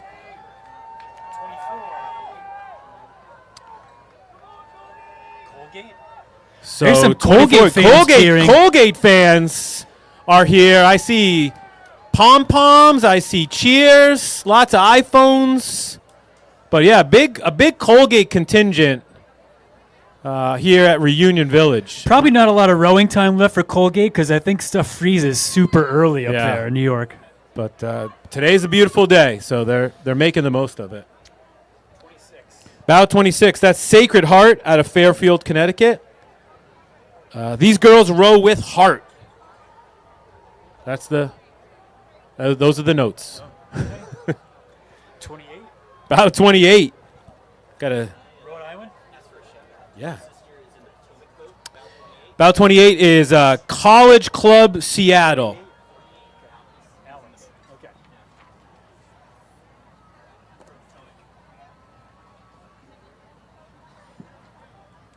Your brother? My sister. Okay. Were you a lightweight? Was. Where? Mercyhurst. Nice. Yeah, we rode together for Spracklet. You guys both BC? Yes. What gave it away?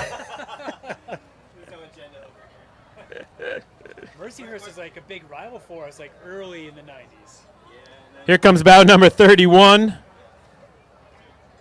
Saratoga out of Saratoga Springs, New York. And bow number 30 is Isla Vista. That's UCSB. All pink. Breast cancer It's awareness like one month. of I think it's like one of the number one party schools, right? UCSB. Like Oh, that is a crazy party school. I am praying that Ella does not get into UCSB. Here's bow number 33. That's Old Dominion women out of Norfolk, Virginia. ODU. And bow 29, Western Reserve out of Cleveland, Ohio. Western Reserve Association is a crew based out of Cleveland, Ohio. Somebody's got to give these people instructions on how to write notes for the crews. You got to put something cool and interesting in the notes. Bow number 34, that's Drexel. No names, no notes. I can tell you they're the Dragons. The Dragons. The Dragons. The Drexel Dragons. Are they Philadelphia? Is that where Drexel is, I think? We're hearing yes. Confirmation hearing a from yes. the fans.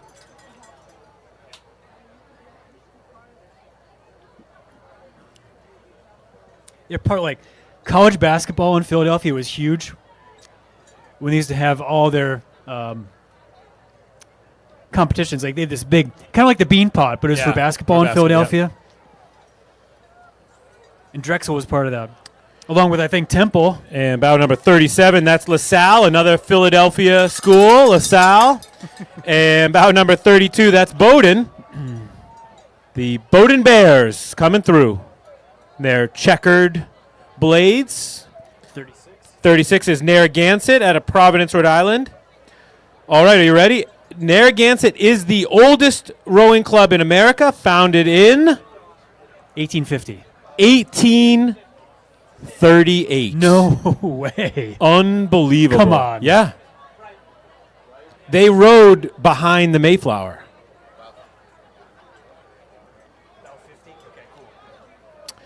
Bow number 41, Clemson. The Tigers. Yeah. And bow number 35, that's Three Rivers.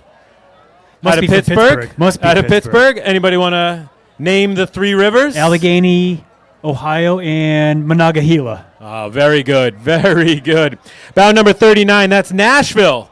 Out of the Music City. Nashville, Tennessee. Must be a nice place to row down there.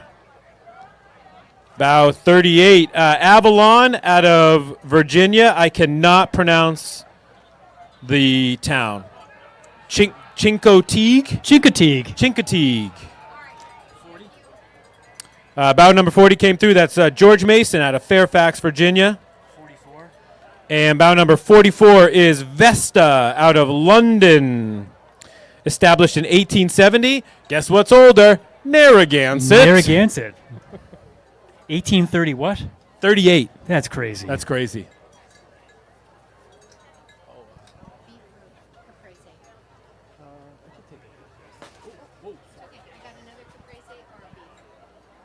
Oh, I'd like arugula and horseradish. So I'm going to go with that. Thank you. Thank you. And it's from Italy. We'll have to do a sponsor. We got our lunch from Italy, so wait for the read after lunch. It's gonna be epic. Bow number 43, that is Notre Dame Rowing Club out of Wheeland, Ontario. I would have thought South Bend, Indiana. Yep. Well, there is no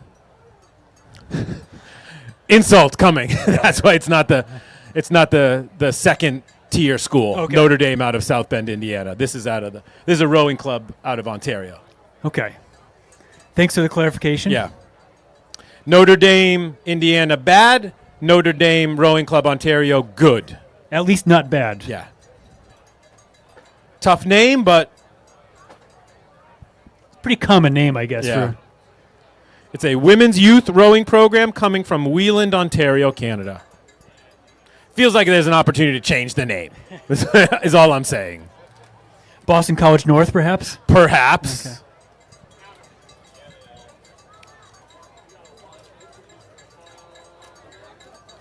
So we've got some action going on here. We've got bow 45, University of Alberta, bow 47, Vermont, that's UVM, bow 49, Lake Merritt out of Oakland, California. Bow 51 is Ottawa. Bow 46 is MIT.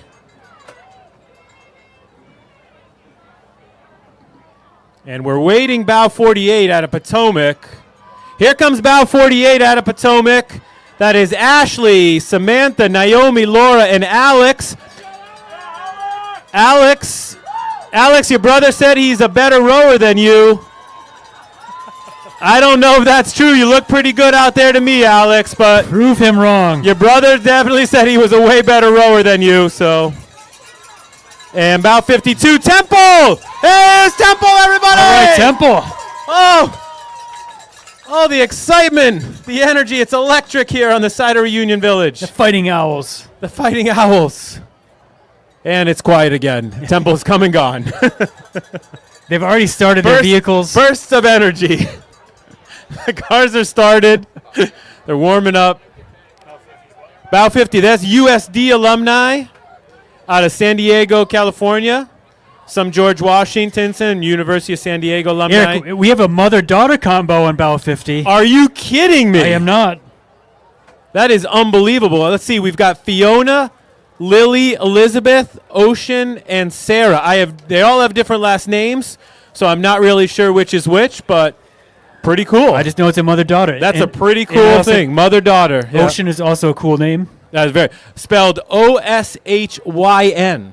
Cool. Actually, the name is Ocean Sky. No. That is an awesome name. I think you're going to be famous if you have that name. That is an awesome name. That's a pretty cool San Diego name. Oh, yeah. Right? I think you have to be a surfer with the name Ocean Sky. That is an awesome name. They're all alumni out of USD. USD, beautiful school, by the way. Absolutely beautiful. Up on a hill, kind of Spanish architecture. It's Jesuit school. Oh, I didn't know that. Yeah, Jesuit school. Beautiful, beautiful school.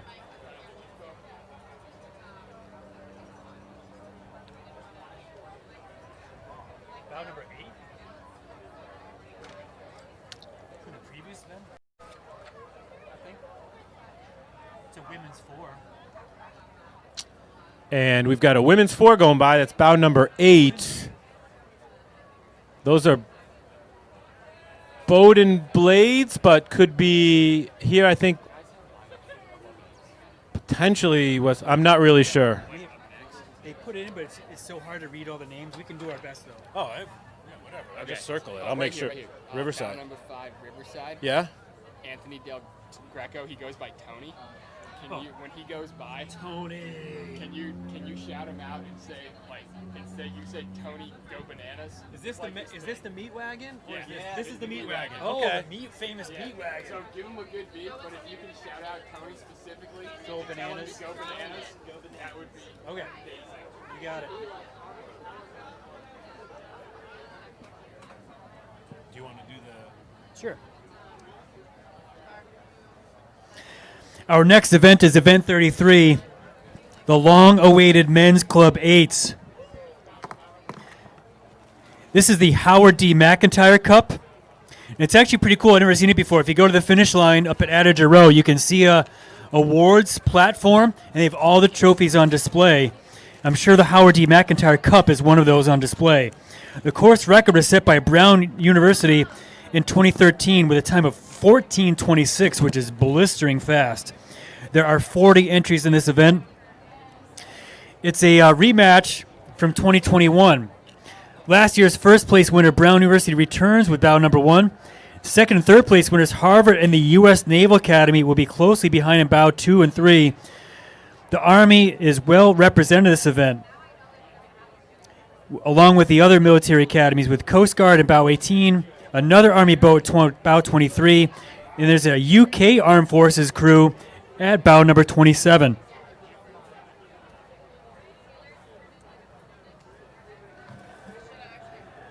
Just looking over our notes quickly, bout number 2 has a rower with the last name Shakespeare, which I always think is a very cool last name.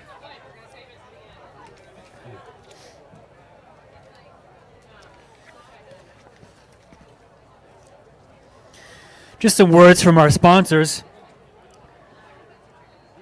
Rowers and fans, meet Peloton. We're excited for our first trip to Heather Charles. Come say hi at Peloton's latest product, Peloton Row, at Adager Row, which is upstream on the Boston side.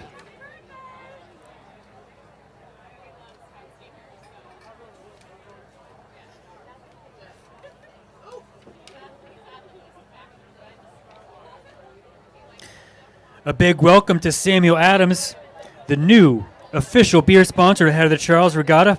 Find Sam Adams at the Reunion Village. Obviously, if you're here, it should not be hard to find. Or if you happen to leave us, I don't know why you would leave Reunion Village. It's such a beautiful day. It's a hopping place. But if you wanted to leave, you could go to the awards tent, and they have a beer tent there too. But Sam Adams is right behind the announcer's tent, not too far away.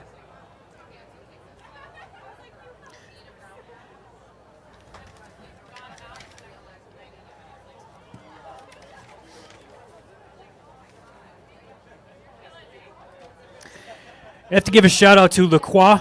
They delivered the cans of LaCroix or LaCroix seltzer, but they didn't tell me how to pronounce it correctly, so I'll say LaCroix because it's more fun. They are official sparkling water of the Head of the Charles. Head down to Adager Row and Fitness Expo and try one of the many zero-calorie, naturally flavored waters. I have to tell you, I've sampled the pamplemousse, which is French for grapefruit, and I cannot believe it has 0 calories. It is really, really it's good. It's so good. It's so good. I'm sort of like milking it. I've got a couple sips left, and I'm kind of bummed out, actually. I'm kind of going back and forth between the Sam Adams and the LaCroix. Got to stay hydrated, you know. We're going to be here till at least 5. Yeah, well, I'm trying to stay sharp on my game here, Mitch. So I find I get better the more beers I imbibe. So we'll be the judge. We'll be the judge of that as the day goes on. I don't think we've read a sponsorship message from Easy Doc. Oh, I did. Oh, you did? I did, yeah. You were on a call. Oh, okay. But did you do another Italy one now that we had lunch? All right, so I had the Caprese, by the way. I had the what's it called? It has a funny name, Manzo. I mean, the Caprese was unbelievable. Like the brioche bun, the mozzarella, the pesto, yeah, spectacular. The brioche bun is very good. Yeah, spectacular. And I had the horse. I like horseradish and arugula, which is why I picked the Manzo. It's very good. You picked the Manzo because you're a Manzo. I'm a Manzo. You're a Manzo. Italy is the proud volunteer lunch sponsor of the Head of the Charles Regatta. At Italy, we cook what we sell, and we sell what we cook. We're a bustling 45,000 square foot Italian marketplace, overflowing with restaurants, takeaway counters, a full grocery marketplace, and cooking school. We invite you to eat, shop, and learn with us all season long. Visit our kiosk at the Weld Exhibition this weekend for specialty Italian snacks and retail favorites. And if you miss it this weekend, I think it's by Copley, by the Prudential Center. Yeah, it's right. a really cool place. You wouldn't believe it. It's there, but you walk in and it's like really like almost like a European marketplace. It's kind of nestled in there, near that sort of entrance on Boylston. It's pretty big space. It's huge. I'm about to try the cookie, which I'm pretty confident is going to be spectacular. What flavor cookie did you get? Looks like a chocolate chip. Okay, I think I got chocolate chip too. Very good though. The sandwich is excellent. That was, in our 20 years, that was the best lunch that we've ever been provided. I agree. Without a doubt. Yeah. Without a doubt. Usually it's almost like someone's mom put up sandwiches together. But these are by professional people from Italy, and they're excellent sandwiches. Thank you, Italy. You know what would be good on an Italy sandwich? I'll bet they would make a hell of a Teddy's peanut butter and jelly. You know, I was thinking of Fluffernutter. Imagine a Fluffernutter and from brioche. Italy. From Italy, man, smooth peanut butter. Of course. I bet Italy doesn't even carry chunky. No, peanut they butter. wouldn't. They wouldn't. I don't even think it's offered. Like No. sort of from a commercial, food vendor. Well, because it doesn't sell very much. Why would you doesn't offer sell. Yeah. Product extensions are always not the right idea. And chunky peanut butter was one of those product extensions that somebody's trying to put back in the bag, right? Yeah. Kind of like Labradoodles. I kind of enjoy Labradoodles. I'm just kidding. I love all dogs. But Chinooks are the best. I don't like pit bulls or what's that Japanese fighting breed? Akitas. I don't like Akitas. But when you watch pit bulls and parolees, it's hard not to love pit bulls. But I understand, but I do love that show, Pit Bulls and Parolees. I've never watched it. Just came back from New Orleans last night, actually this morning, and there were a lot of pit bulls, actually. Interesting. They really were. I mean, it's like a very common dog that people are out just sort of walking around with. Are they rescues or is this like a I think there is a big rescue component to it, but there's just a lot of pit bulls in the New Orleans, NOLA area. And they all seemed very nice. They were all on leashes. But it was an interesting difference than here in the Northeast. Yeah, you don't really see too many. Yeah.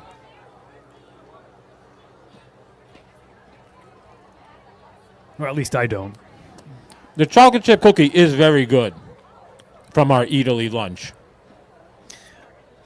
Did you finish your sandwich already? It was a small sandwich. Okay. I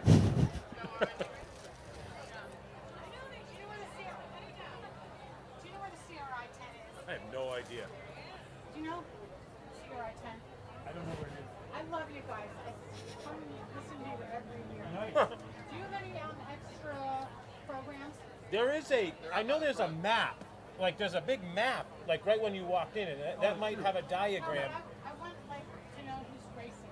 Oh, we have this. We just have these programs that we're using. I will come back. We'll give you one. Where? I'm in that Right by the entrance.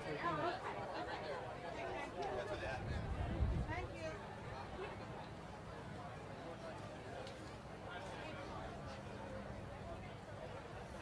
I love going to the announcers for logistical info. Where the bathroom? You guys establish a lot of trust in this crowd. Authority. Yeah. Authority is Yeah. the word you're looking There's for. only one person asked, the guy in the mic. Yeah. You're not busy, right? Usually we get a driver's license or two. We get it all. One more sponsor ad because it seems like we've got a little bit of break here in the action. Easy Dock is proud to be the official dock supplier and official sponsor of Heather Charles. We'd like to welcome every crew to this year's event and invite you to visit the Easy Dock booth to see our low-profile dock, which doesn't just meet, it exceeds FISA and U.S. rowing standards and was designed specifically for the rowing community. Those are not, standards that you can kind of like joke about. Like those are like the standards of docks. Well, That's like legit dock standard. I assume there's some kind of liability issues if you have an improper dock, right? I don't know what FISA dock regulations are. It should float, maybe like a weight limit. But I know it's important to have a reliable temporary dock because there's so many crews coming in for this 3-day event, the largest rowing event in the world, by the way, that you need to have these temporary docks you can put out so that we can have efficient launching of crews just for the constant, non-stop events that happen during the day. Well, except for now, it seems like we've got a little bit of a gap. But there's just so many crews here. It's important to have a reliable dock system, and Easy Dock has delivered. Yeah, and that one you can put in and out, right? Easily here. Correct. Because they're it's heavy. Easy to install, easy to take apart. You got to getting used to walk on it. You got to balance like the number of people and the number of crews on it. I mentioned earlier, sometimes you might get a little wet socks. Yep. So I think a lot of the Easy Docks, you kind of carry your socks, stuff your socks like into your the bottom of the unisuit. Yeah, the bottom of the unisuit. Right by the leg. Then you put your socks on once you get into the shell, right? Because you don't want wet socks. Or you have some Crocs or something you put on. And Something like that. But even Crocs, like the water's going to go through. So that's just I'm more of a non-Croc rower. I'm a huge Croc supporter. I love Crocs. It's the ultimate beach shoe. I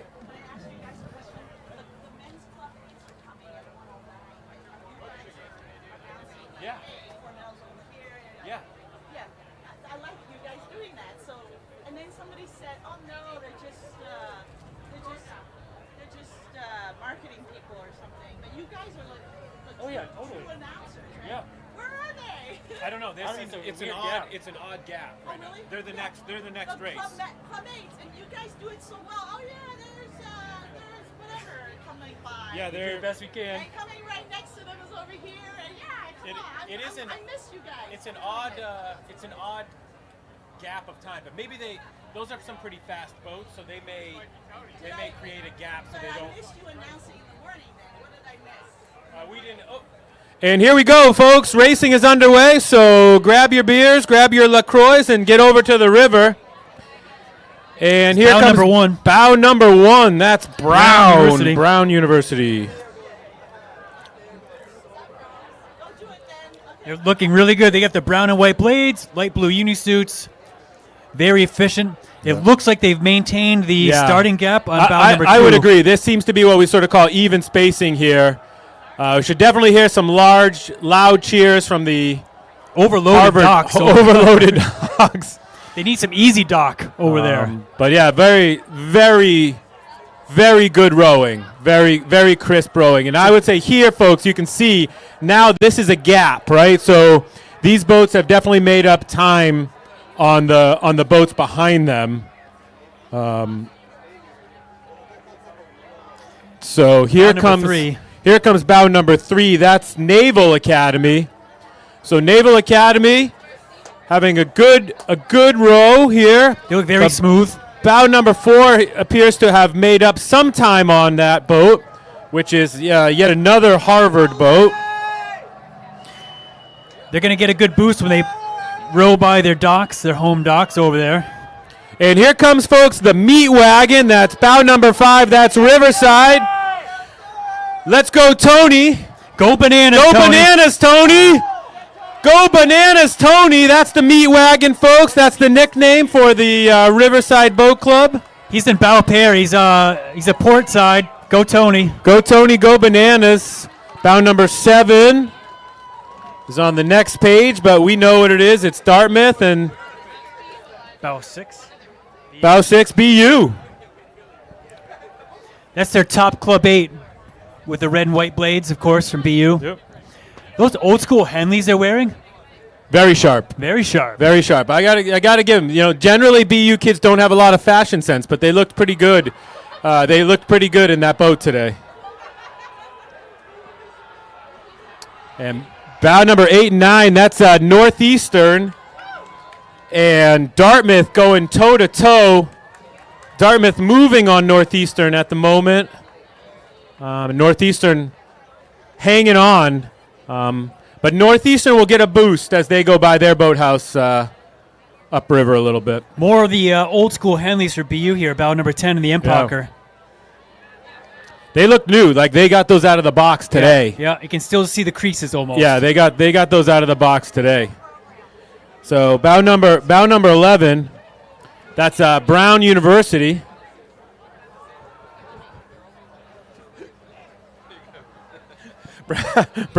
Brown University gone by, and I thought I saw a star here, so that's Must bow be number Potomac. 12. Must be Potomac. Very, very cool. And patriotic. They call themselves Sledgehammers. Former Princeton lightweights, Middlebury, Nyack, Riverside, George Mason, BU Colby, Georgetown. Wow. Definitely, but you definitely get a lot of probably coming to D.C., right? A lot of lobby groups, a lot of government. Like, you're going to get some smart kids that are going to matriculate down there to the D.C. area. A lot of opportunity. And rowers tend to be the smartest people. Again, you can't argue with science. Bow number 13, that's Riverfront Recapture out of Hartford, Connecticut. And bow 15 is Holy Cross out of Shrewsbury, Massachusetts. That's probably their number one heavies coming through. It says third varsity 8. That's the third varsity 8. Wow. It's an impressive roster from Holy Cross. That's pretty good depth. Very good depth. Not a big school either, right? Like Holy Cross. Not very big. The second best Jesuit institution in Massachusetts. Second best. Bout number 14, that's Lincoln Park Boat Club out of Chicago, Illinois. Seen a lot of good the Lincoln boats have been very good rowers, very technically sound rowers as I've seen them go by. Must be good coaching. Yeah. And bout 17, there's Tufts. There's a local crew out of Somerville, Massachusetts. Somerville, this is their third varsity 8, but also very technically sound crew. Yeah, they look good. The Jumbo is rowing on the Mystic. And bow number 18 is Coast Guard. Patiently awaiting the Boston College men, bow number 19. Oh, that can't be good. I believe they decided to only row 6 to just make it even in terms of rowing with some of the folks rowing 8s. It's only fair. And here comes bow. Is that bow 20? Here comes bow 20, and then on the business school side is Boston College. We've got Julia, Mateo, Tyler, Jackson, Jonathan, Wheeland, Patrick, Sawyer, and Aaron. They look absolutely great. They've spotted Potomac a couple They're seats. taking their time so everybody can get a good look at them as they go by, but Boston College just always putting on a clinic out here on the river. Bow 22 was MIT. And bow 21, Baltimore. No notes. But I will say this, Baltimore's got David Shackelford, 52, out there rowing with the kids. Wow, impressive. Yeah. Bow 23, West Point. Thank you very much, West Point. Go Army. Let's go Army.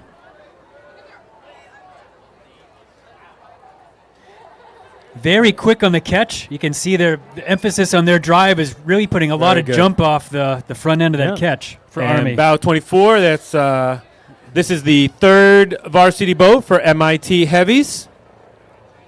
So I wonder if these boats, if the other boats are going in the championship event tomorrow. Most likely. Most likely. And that's bow 25. That's WPI. Row on beautiful Lake Quinsigamond.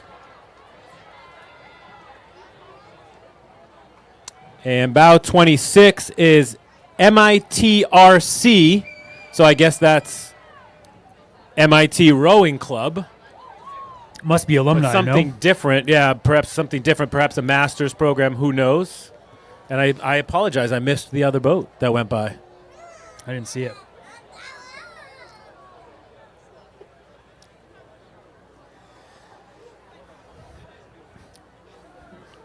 So just you know what? I actually think the other MIT boat, I do believe that is it Sloan School of Business has a separate rowing club. Oh, okay. Yep. If I remember correctly. I mean, Sloan School is their graduate business school. So. Right. That's what I'm saying. I seem to recall them having a separate program.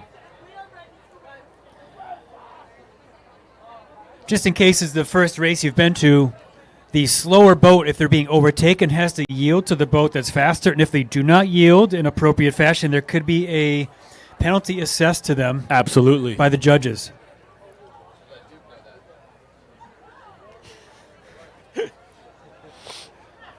If you remember back in 1995, gentlemen, we had a conflict with Duke University where some pleasantries were exchanged, and I think Duke was probably assessed a penalty because they were, of course, in the wrong.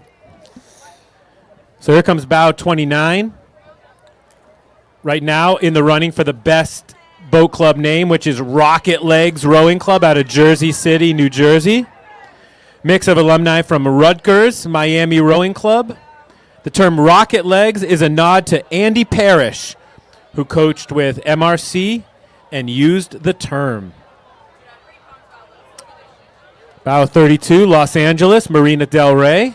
28. Bow 28 is JL out of Philadelphia, JL Ambassadors. 33. And 33, that's the Tideway Scullers of the London, and they row on the Thames.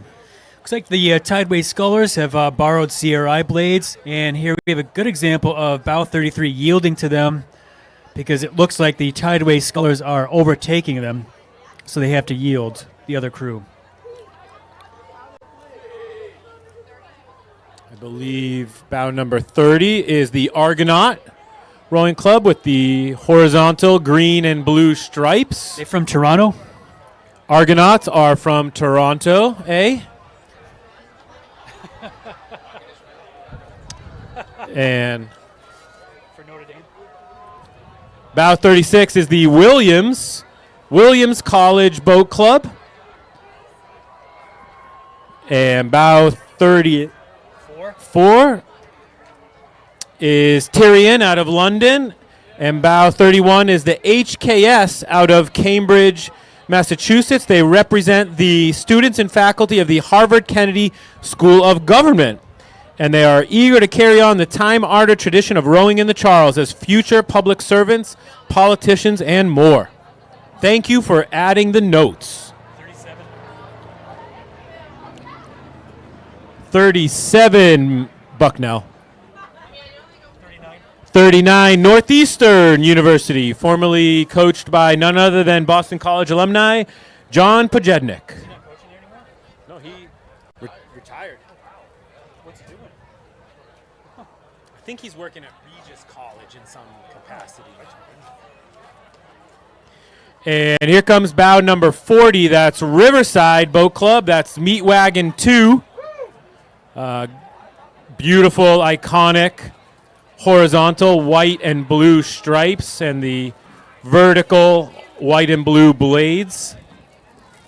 And have moved through Northeastern University in bow number 38. That's Lake Merritt out of Oakland, California. And this is the first time for Lake Merritt entering a club boat in this event.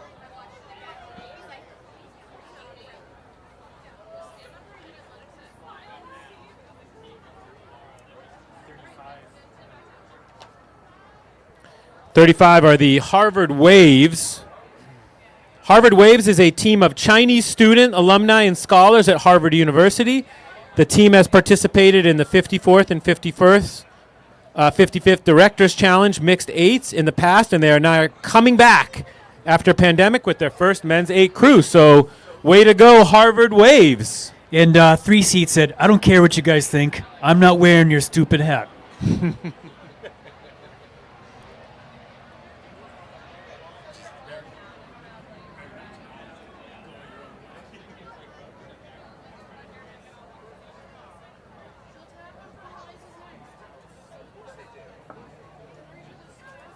And wow, we're already into the women's Club 8s, the hits.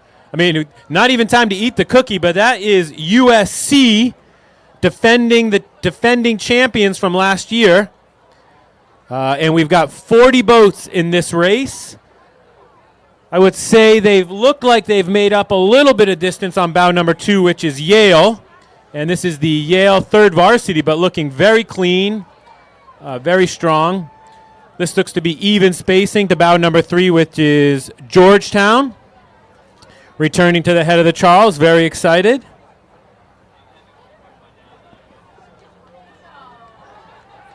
And right on their heels is bow number 4. That's Radcliffe.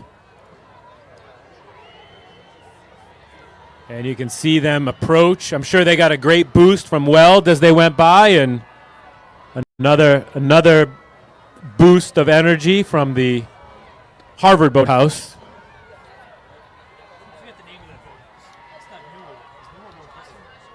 I don't know. Here comes bow number 5. That's MIT coming through.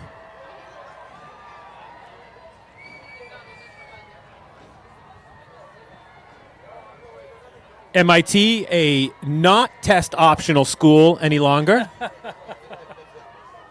So Not the only reason my daughter will not be applying to MIT, but I'll say, yeah, it's because it's not test optional. 6,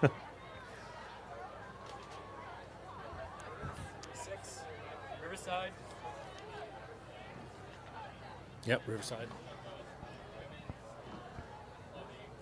That's their A boat, the Riverside A Club 8. And be on the lookout for Delaware, Dartmouth, BU, and San Diego. And, of course, Boston College in bow number 11. This is 7. Bow number 7, that's Delaware, the Fighting Hens. 2 seat said same thing as I'm not wearing your stinking yellow visor. But bow number 8, that's Dartmouth.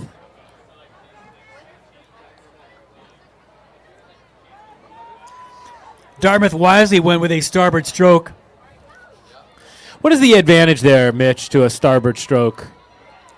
Well, in this race, honestly, it's the turns that you have to make towards port. Yep. Having a starboard stroke is advantageous because you have a port and bow. All right. Having come through is USD, and I believe that was BU. Impressive USD coming through and moving through some boats.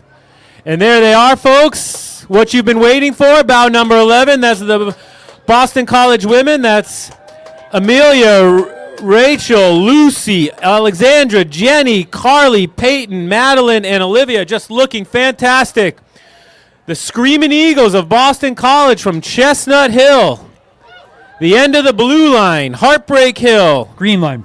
End of the green line. End of the B line. I meant B for blue. B. End of the green line. Easy to confuse. B with blue and green. And one of the greatest ice cream locations you'll ever find, White Mountain Creamery. White Mountain. Right there. Bow number 12 is Fordham out of the Bronx. Bow number 13 is UMass Amherst. A lot of respect for the Minutemen and Minutewomen of UMass. UMass going with a starboard stroke with a bucket at 6 and 7. Very interesting. Bow number 14, that's Colgate. And Colgate same with University. Colgate, back to back. That's the first time we've seen that. Starboard stroke with a bucket at 6 and 7, and they happen to be right. Been a lot of next to each chatter on the mess on Reddit about starboard strokes for this race. Bow number 15 is Eastern Michigan. Out of, anybody want to take a guess? Ypsilanti, Michigan.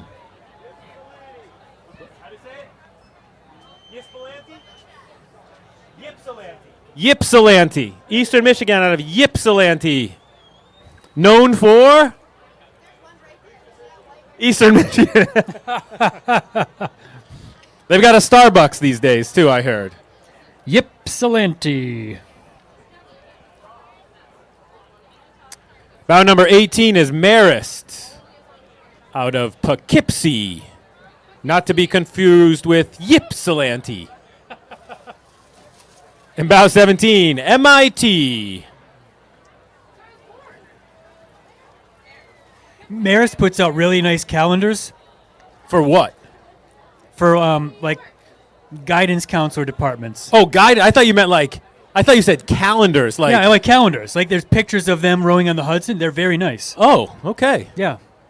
Bow number 19. I'm going to leave that one. Bow number 19 is Northeastern University.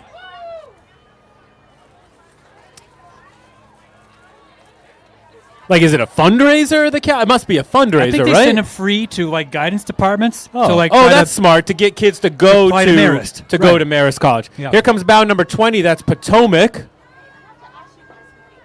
there a 4 o'clock always on the Saturday? What was that? 4 o'clock men's eights. I have no idea. I haven't looked that far ahead. I'm just trying to get race to race. I know we're here till 5.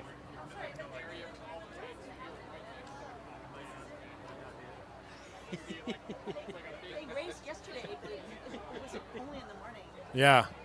Sorry, yeah. Bow number 21. Bow number 21, that's Fairfield, out of Fairfield, Connecticut. Do you want this before I drink it? No.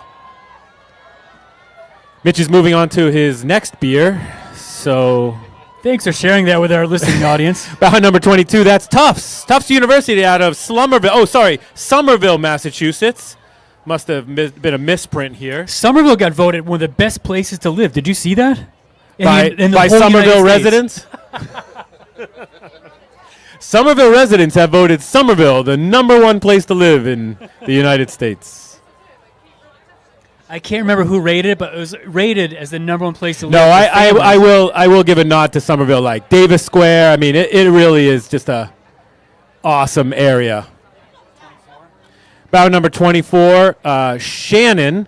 That's not the name. That's the name of the boat club, not one of the rowers. Out of Limerick, Ireland. From Ireland. I think Should Dan Beaton do an Irish accent? Is it the northern part? I don't want to do Ireland? it. It would be inappropriate. I'm actually Scottish, so not offended at all by that. Not offended at all. Hey, same thing.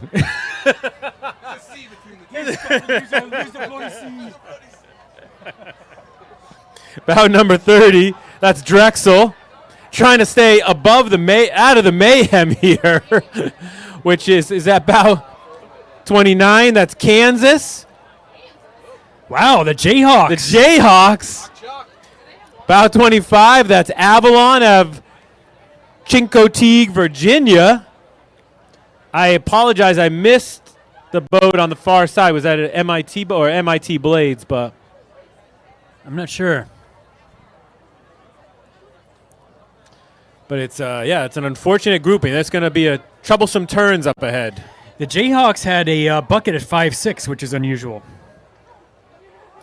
So for the listening audience, if you're not informed, the bucket means you've got two rowers in a row rowing on the same side. Bow 28 is Baltimore, Maryland. Pretty obvious they're from Maryland with their oars. Yeah, and the unis have that classic Maryland. Like that checker. Yeah, that classic Maryland print.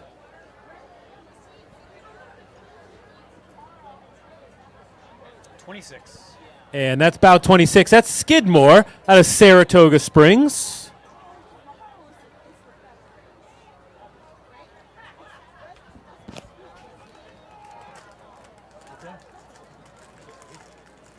And there's bow 27. That's the Yale Grad Crew. So Yale Grad Crew is a student-run club comprised of Yale graduate and professional school students. And they row out of the Canal Dock Boathouse in New Haven, Connecticut.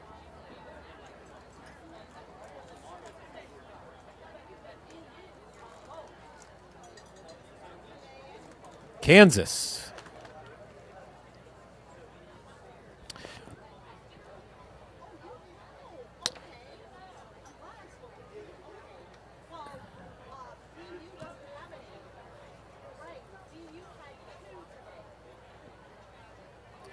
Should be a few more boats coming through.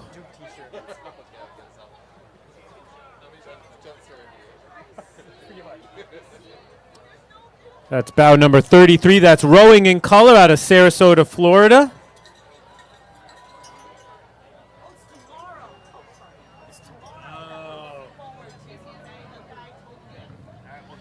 And bow number 35, that's BIAC out of Redwood City. Just as the other BIAC boats, the bio needs to be created. Those are the notes. Bow 37 is Old Dominion out of Norfolk, Virginia. Crew selected based on ERG scores. Wow. That's tough. That's tough. 31. 31 is HBS Crew. The only competitor dressed appropriately since 1908. Steered by the invisible hand after the winter season. The business school making an economics joke. Too big to fail. I love it. I love it. The only the invisible hand. Fantastic. Adam Smith. Bow 32. That's Riverfront Recapture out of Hartford. And bow number 39. Boston College. There's another Boston College boat. They were going by so fast, I almost didn't even see them. They look incredible. That's Madeline, Vivian, Emma, Amanda, Charlotte, Grace, Kate, Elizabeth, and Aaron. 40. And bow number 40, that was Columbia University. And Maya, I believe, is in that boat. Naya. Daya. Jaya. Jaya from Colombia. Huge fan support for Jaya here at Reunion Village. I mean, according to the program, she's not in that boat, but I think I trust the folks that were cheering. 36. Bout number 36 is the JL team made up of JL ambassadors. JL is a unisuit producer, and you can see by those bright, vibrant colors.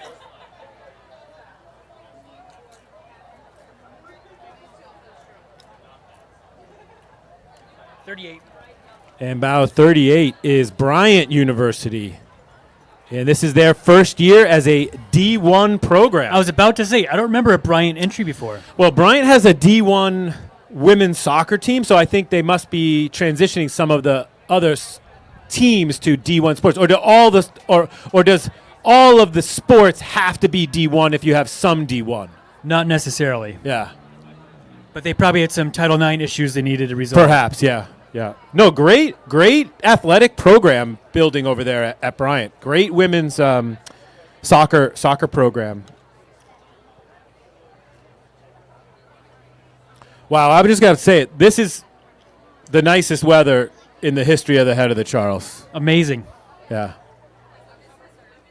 Look at this crowd. Great crowd. Great crowd today.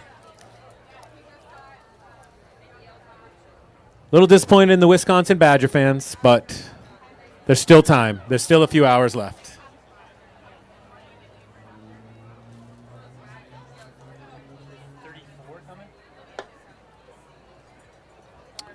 Here comes bow number 34. Looks like we may have someone needing to sit out. Could be a mechanical issue, unfortunately. That's the Mid-Hudson Rowing Association. And that's disappointing to come out here on such a day, but great job, Mid-Hudson. That's Linda, Anita, Marguerite, Julia, Natalie, Candace, Carly, another Natalie, and Evelina.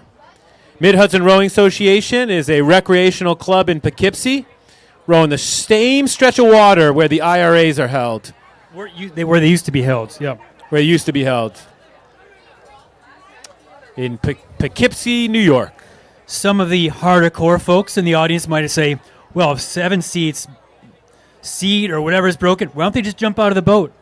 I think there's a rule that you have to finish the race with 8 rowers in the boat. Okay, I understand. So you can't just jump out of the boat and swim off to the side of the shore to get rid of the dead weight. Yeah.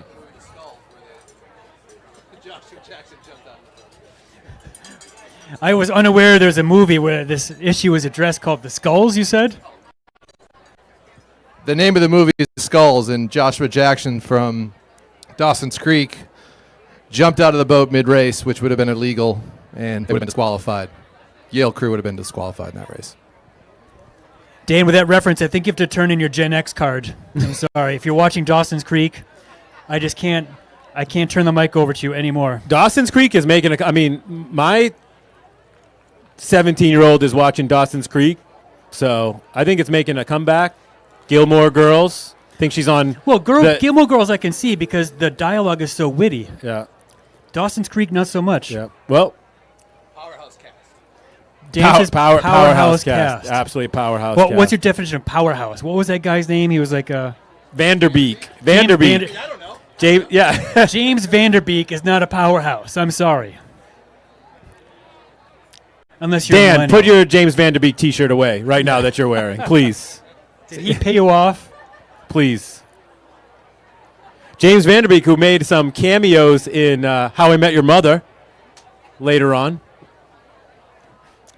A powerhouse does not make cameos in How I Met Your Mother. I'm sorry. Yeah. Yeah. I looked very quickly at this judge's boat coming by, and I thought their flag said slob. We can wave to the judges' boat out here. But I think it's everybody. Hello. S008. Thank you for your work today. Way to go, judges and rescue people. You guys are doing a great job. Little wave to the crowd. Wave to the crowd.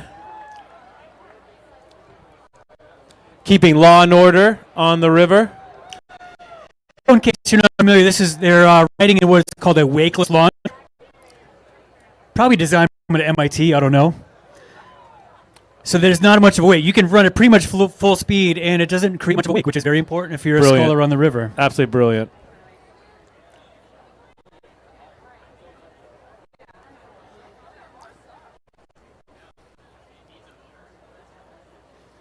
Seem very comfortable to ride in. You know, they're very sturdy boats. Unlike aluminum launches. What I wonder is, are anybody in that boat wearing Sperry's right now? Probably not. Well, if they're not, I know there are some boaters out there wearing Sperry's, and I just like to non-marking outsoles on the Sperry top. I would love to welcome back Sperry. You can shop a great selection of Sperry footwear at the Rowing and Fitness Expo, directly across from the main award stage. The only problem with going to see that Sperry booth is that you have to leave Reunion Village. And why would you do that? And why would you do that? But I'm sure you can shop online for Sperry. Yeah. And oftentimes, people that are wearing Sperry's are drinking Sam Adams. That was one of the worst segues we've ever done in 20 years. But I again, like Sperry, I'd like to give a big welcome to Sam Adams as the new official beer sponsor of the Head of the Charles Regatta. You can find Sam Adams here, as Mitch has done. Mitch has found Sam Adams here at Reunion Village, and you too can find Sam Adams here at Reunion Village. Virginia Tech brought us some Sam Adams earlier, and I really appreciated that.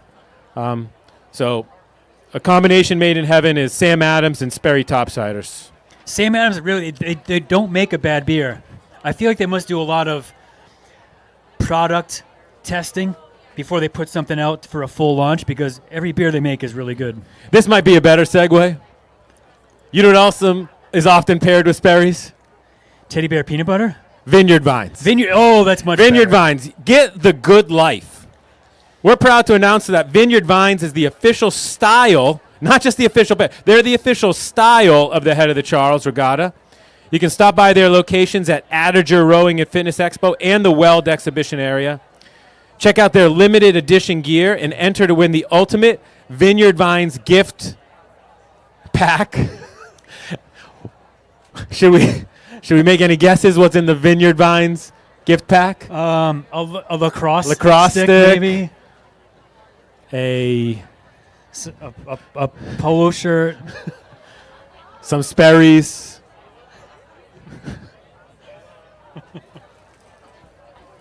But we thank all the sponsors, and there's nothing. I mean, that's a trio made in heaven: Sam Adams, Sperry, and Vineyard Vines. And I mean, you look dashing in your Vineyard Vines vest. But I do have the an urge to start saying the word "bro" a lot. We could integrate that. And I've never played lacrosse, but I feel like, picking up a stick and running out there and whacking somebody.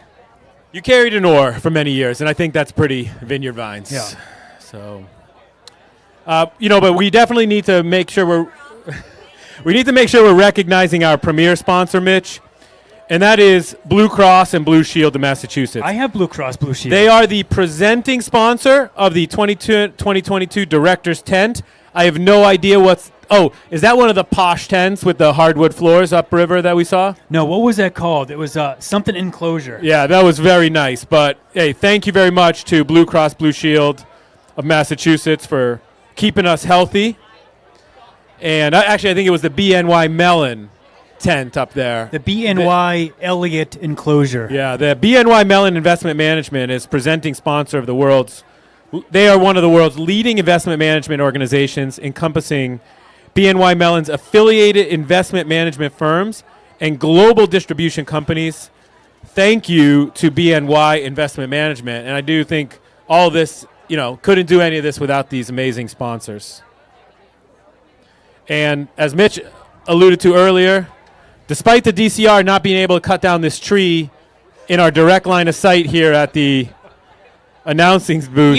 Even the dead tree. Yeah. There's a dead tree. We want to thank the Department of of Conservation and Recreation, the DCR, who manages the parklands that today's races take place in. The Head of Charles has been in partnership with the DCR since 1965 and could not pull off the race without this incredible support. we receive from the organization and hardworking staff. So thank you, DCR. Thank you. Weren't they something else before they were DCR? MDC? They were like the MDC before, right? What's that?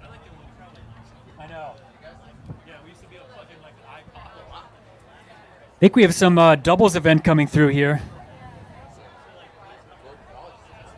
Whoa, whoa, whoa, whoa. And it's bout number 2. So they've clearly surpassed bout number 1, unless there was some kind of scratch late from bout number 1. Well, bout number 2 is Germania. That's the world champion under 23 single and the world champion under 23 single from 2019. So those are 2 world champion singles rowers in that double. That's bout number 2. But guess who bout number 1 is? Also Germany, world champion singles and world champion 8 rowers. So on the line here is bragging rights for Deutschland. So I'll bet they were a scratch, number 1, because who's this, Mitch? This is bout 4. Bout 4 having an unbelievable race. A mixture of California, Oakland, and Penn AC. That's Soren and Thomas. Both athletes have won the championship double event at the Head of Charles in previous years, although not together. Huh. So a stacked crew. Bout number 5 looks like they're next coming past this tree here. It's funny that you use the word next because that's next level rowing, which is a combination. This is the Polish national team. So it's actually a rower from the Polish national team and a rower from the U.S. national team together. And bout number 3 is University of Victoria. That's Saul and Steven. Veterans of both the Mexican and Canadian rowing teams. So a lot of international kind of mixed teams and world champions in this first few racers. Rowing brings people together. It's like the United Nations. That's really well said, Mitch. Really and I have well. to say, that we've got a little bit of gap here.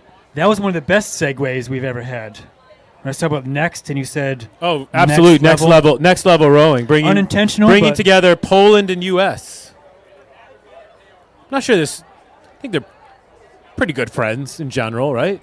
Yeah. Yeah. I think they're making these bout numbers smaller. Bout number 6 is the Oxford lightweight, which is Thomas and Zachary, some young guns. 9. Bout number 9, that's Dartmouth, Sawyer and James, Dartmouth lightweights. And bout number 11, Holden Strong, Green Racing Project out of Craftsbury, Vermont. 7 must be University of London, based on their uniseats. And yep, you guessed it. That's Tyrion, University of London alumni. I hope they have Van sneakers on their launch dock. Oh, to that really would be complete so their cool. Uniform. That would be awesome. Here comes bout number 8. That's Mob Jack. Mob Jack out of Matthews, Virginia. That's Matthew and Kyle. Not sure where the name comes from. Penn AC. Bout number 12 is Penn AC. Penn AC, yep. And that's Riverside Boat Club. I don't think do we need to tell the those in attendance anymore that the Riverside is blue and white stripes? I think we've said enough. And there they are, folks. That's Gordon College rowing on beautiful Chabaco Lake in Hamilton, Massachusetts. Bout number 10. That is an up-and-coming national development center, Chabaco Lake. And Gordon College looking absolutely sharp. Very nice sculling. There's only the longest stretch of water there 800 is 800 meters. Yeah. So sculling is really where you really develop the turning skills. The sculling is what's they're gonna produce some world-class scullers for sure. And turners. 17. Bout 17 is Riverside. And bout 15 is Argonaut. Not to be confused with Riverside. But there was an 8 out there the other day on Chabaco Lake. I'm telling you, it was an 8 out there. There's just not a lot of space for an 8. Not a lot of space.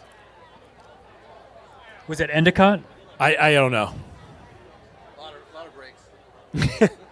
Way enough. Bow 19 is Condru out of France. I definitely mispronounced that wrong. That's Remy and Grandsire. Bow number 14 was Marietta Training Center. 16. Bow 16, Penn AC. 21. 21 is Peloton out of Alaska. That's Andrew Reed and Anders Weiss. They raced in the Tokyo Olympics in the men's straight four. And they are rowing a pair in a doubles event, which is very unusual choice to make, because obviously a pair isn't going to be as fast as a double because you only have so much blade surface in the water. They seem to be doing great. They were holding their own, which shows how impressive they are as oarsmen. I've never seen that before. Never seen that before. Someone rowing a pair in a doubles event. And Bow 18 is Diesel, the Diesel Rowing Club out of Orchard Park, New York. Peter and Richard.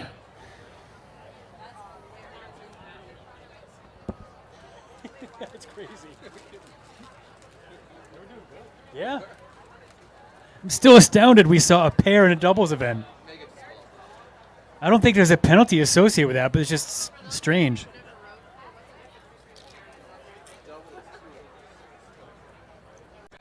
So just in case we have some We had a question here. Megan, what was it? Megan, come here and tell us your question again. As a wife of a rower, but asked a really great question. What's the difference between a pair and a double? So the question was, for a non-rower, what's the difference between a pair and a double? Mitch, you want to take this one? Absolutely. So in a pair, you're rowing a sweep setup, which means you have two hands on an oar. You have one oar in the water per rower. If you're in a double, it means you have one oar in each hand. So each rower has two oars in hand. Typically, a double would move faster than a pair because you have two oars in the water. You might say a double has double the oars as a pair. I don't know if that's what the math works out to I'm just going to do it real quick on my hands. Because the sculling the sculling blades are a little bit smaller than a sweep blade, but you're right. There's probably more surface area in the water for a double than you would have in a pair. And doubles have to be the most tipsy of all boats. A pair's pretty tipsy too, though. You got 4 balance points, right? Yeah, in a double. In a double. I'm saying a pair. Yes. Is got to be the tipsiest boat. I would agree. Out there. Yep. Yeah. Probably should only be rowed by lightweights who have the best technical skill set. Yes. Yep. I would be very reticent to see heavyweights kind of rowing in a boat that requires such technical rowing skills.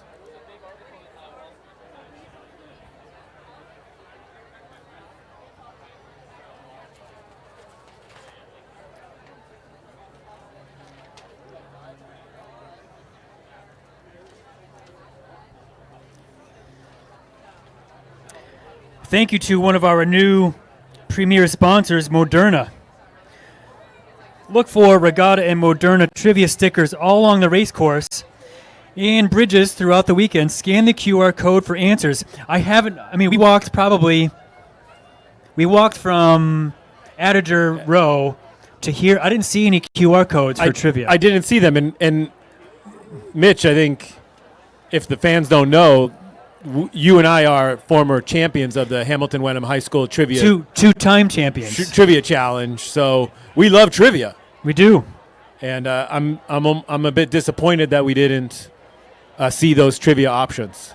I think last year we did trivia where we gave away beer tokens or something for. I think the question was, who was the mascot for William Smith? Oh, you're correct. Yeah. And someone came running over and All right, it was a statesman. We'll start to these doubles races aren't that riveting, so we can start to come up with some trivia to get the crowd back into it. Right now, we have a bag of San Carlo potato chips that we could give away as a trivia item. I would love for somebody to give away another LaCroix pamplemousse to me. That was good. Our next event is event 36, the Women's Championship Doubles. This is for the Craig Swayze, not to be confused with Patrick, trophy. The course record is E. Hogarworth and I. Jansen. I'm not going to pronounce the looks like they're from Belgium. They set the course record in 2014 with 17:27. There are 22 entries in this event. Bout number 1 is 2 national team members. Kara Stawicki, a world champion, the lightweight pair, 2018, so we know we're going to see great rowing. And her partner, Margaret Hademan, who is a 3-time junior and U23 national team member. Starting at bout number 2 are Emma Tierney and Gabby Thomas of Vesper Boat Club in Philadelphia, who finished 3rd in this event last year. At bout number 3 are Hannah Huppy of New Orleans, who came in 7th this event last year. This year, she has experienced a new partner in Agnieszka Kobus-Zawaska. No surprise, she's from the Polish national team, who has won multiple Olympic, World Championship, and World Cup medals.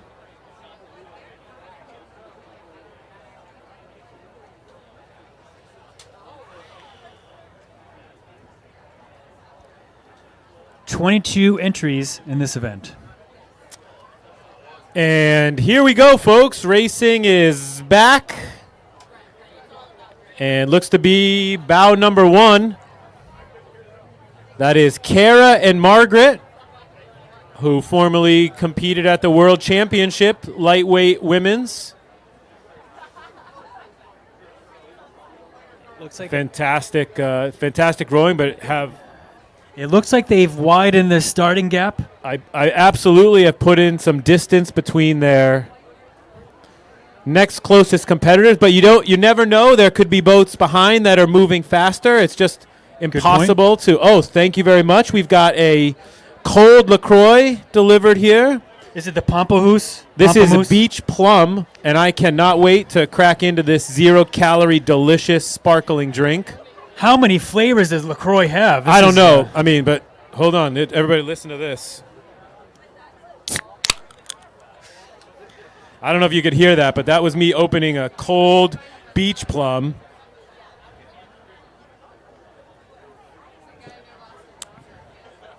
Delicious. Whoa, okay, folks. We've got a bunching here. So that's kind of interesting. Bow number 3, that's the New Orleans Polish national team combination of Hannah and Agnieszka. And they've moved through bow 2, which is Vesper. But bow 4, I would say, if I had to bet, is actually the fastest one here, right? Because bow number 4 has caught up to 3, who's passed 2.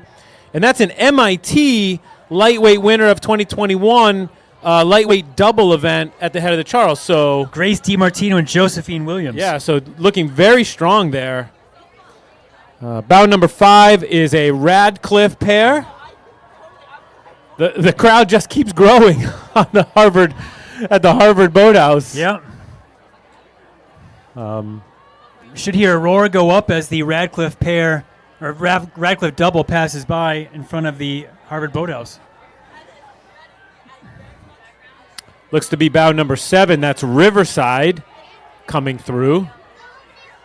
This is almost the perfect boat to row on this river with all of the double? of the turns. Yeah, the double. It's a fantastic, easier to turn, fast with 4 blades in the water.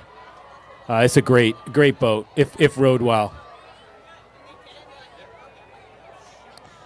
Here comes the Austin Rowing Club, which is Elizabeth and Hannah out of Austin, Texas.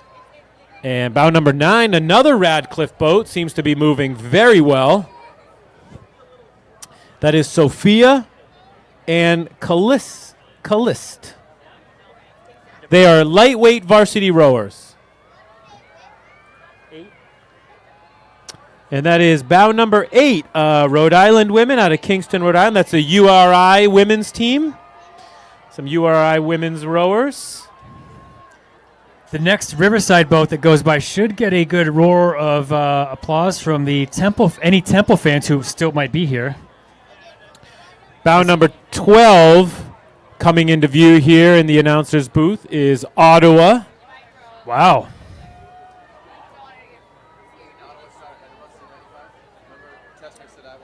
Yes, correct. It is. Bow number 18, the double in the MPOCR, is Arian from Saratoga Springs. It's Catherine Horvath and Savannah Bria. Oriah.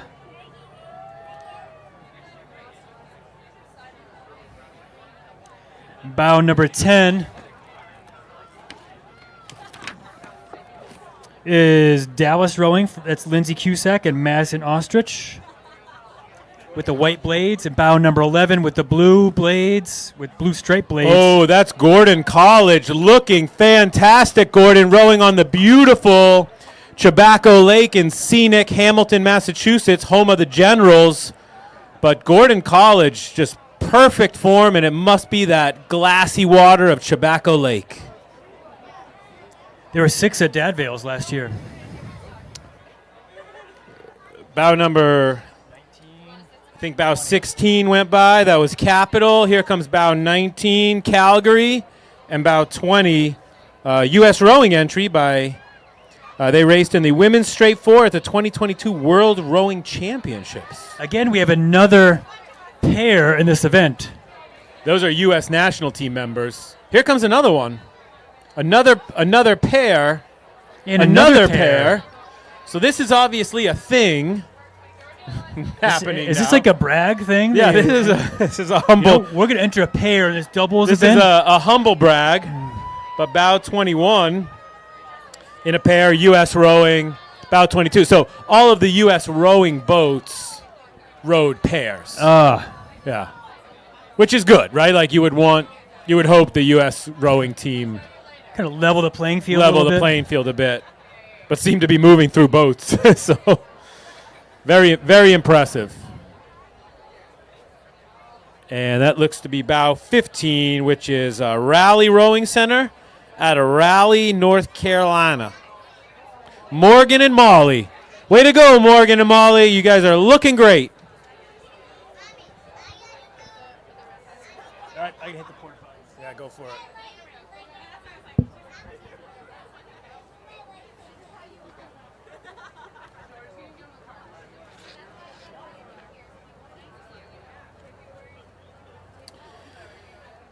So the next race coming up is the men's championship singles. So these will be the best. These will be the best singles rowers in the world. You'll definitely see some Olympic caliber. You'll see some Olympians, some national team members, and I can't make this stuff up, guys. But the defending champion is none other than Elliot Putnam, a Boston College Law School alumni. So no surprise. I know nobody's shocked about it, but very impressive. Of course, a Boston College alumni. Here comes bow number 14 in the double event, championship doubles. That's New York Maritime. That's Chloe and Jamie.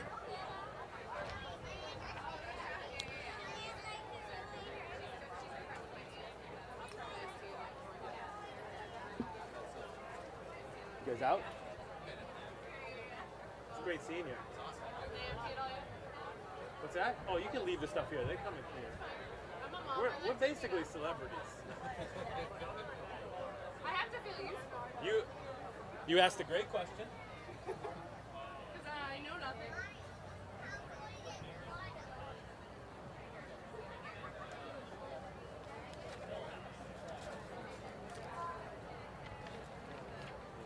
Probably got a minute here, so I want to make sure I mention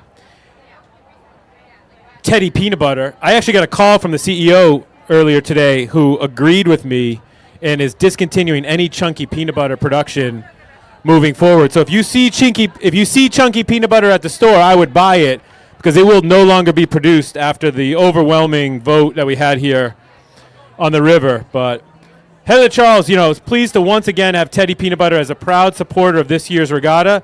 Teddy, actually, the new name is Teddy Smooth Peanut Butter, is all natural and a perfect fuel for rowers and elite athletes. Have you had your Teddy Smooth Peanut Butter today?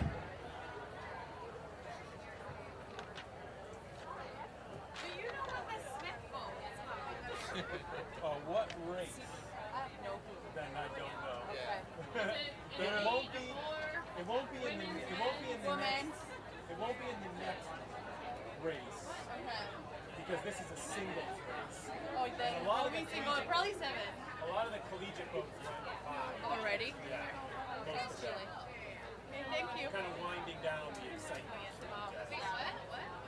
All the collegiate boats went in. Is it an 8? Smith 8? And there's other collegiate boats tomorrow. Okay, tomorrow? Yeah. Is it definitely today? No, it's just tomorrow. Wait, what are you looking at? Smith. Yeah, you gotta find out what race it is because there's college races and a bunch of different events. I like that people think you kind of get a roster committed to member. Smith, that's up. They'll be going up at 11:02.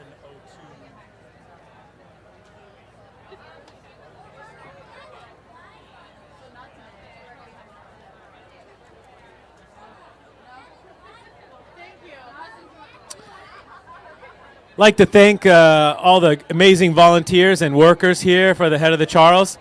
It's not often you see lobster fishermen going over during the day, but it's an odd time to choose to be pulling your lobster traps, but so be it. It's a kind of a break in the action. And that's not a wakeless launch. That's not a wakeless launch. That is not a regulation launch. Just keep it for the low. Keep it events. under 2 miles an hour. Over Selling fresh lobsters and oysters out of the dinghy. So just hail them down and you'll get fresh seafood right out of the Charles.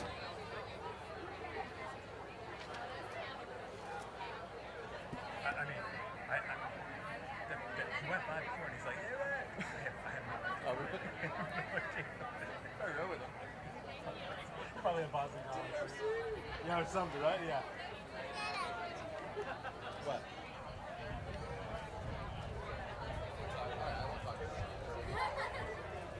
You're not talking anymore? You don't want Dad to talk on the microphone anymore? Leave it to the pros. Is it silly? Such a huge crowd. Yeah. Incredible crowd here today. So subdued yet incredibly very good. Probably the best looking crowd we've had ever in the history of the Head of the Charles, but one of the quieter crowds. But based on the beautiful people I saw on my way to and from the porta potties, I have to agree. yeah, a good looking crowd. Good looking crowd. And here comes a good looking rower. That's bow number 1 in the championship single. And absolute perfect form. And no surprise that it is Boston College alumni Elliot Putnam rowing for New York AC. Looking fantastic. But bow number 2, Christopher Carlson out of CRC is hot on his heels. Not sure where Christopher went to college. Good chance it was Boston College because he looks like a great rower. Great but swing. cannot confirm it.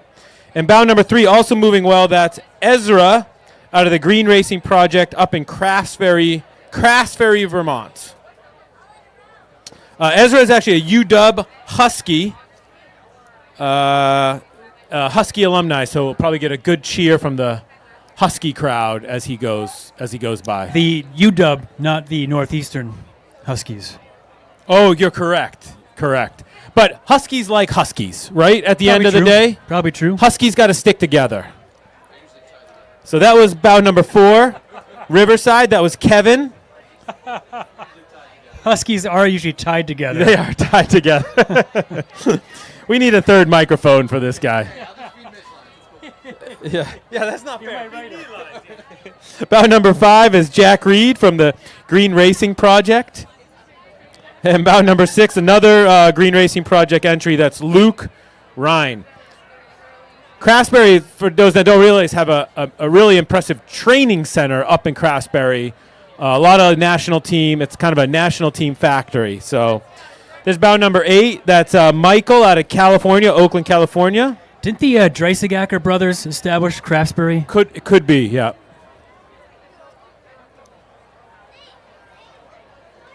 Bout number 7, that's Adam out of Minnesota, St. Paul. And bout number 9 is Casey out of Saugatuck. Second time rowing in the head of the Charles. Got second in the club single last year.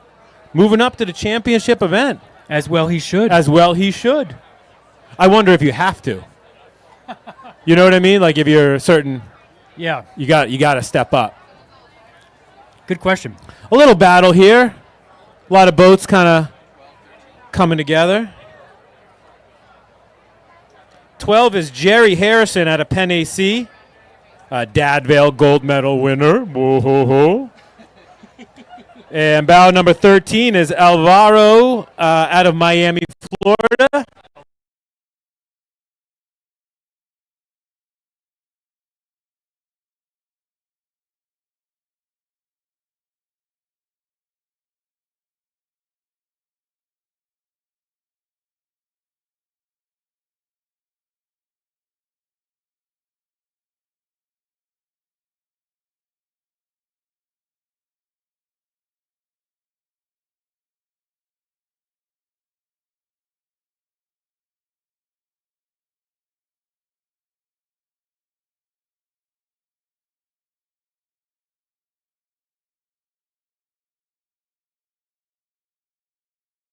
Get out of the way. Get out of the way.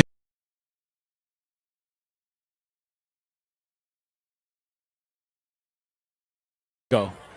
Bout number 17, Thomas out of Green Racing Project. Out of Craftsbury, Vermont.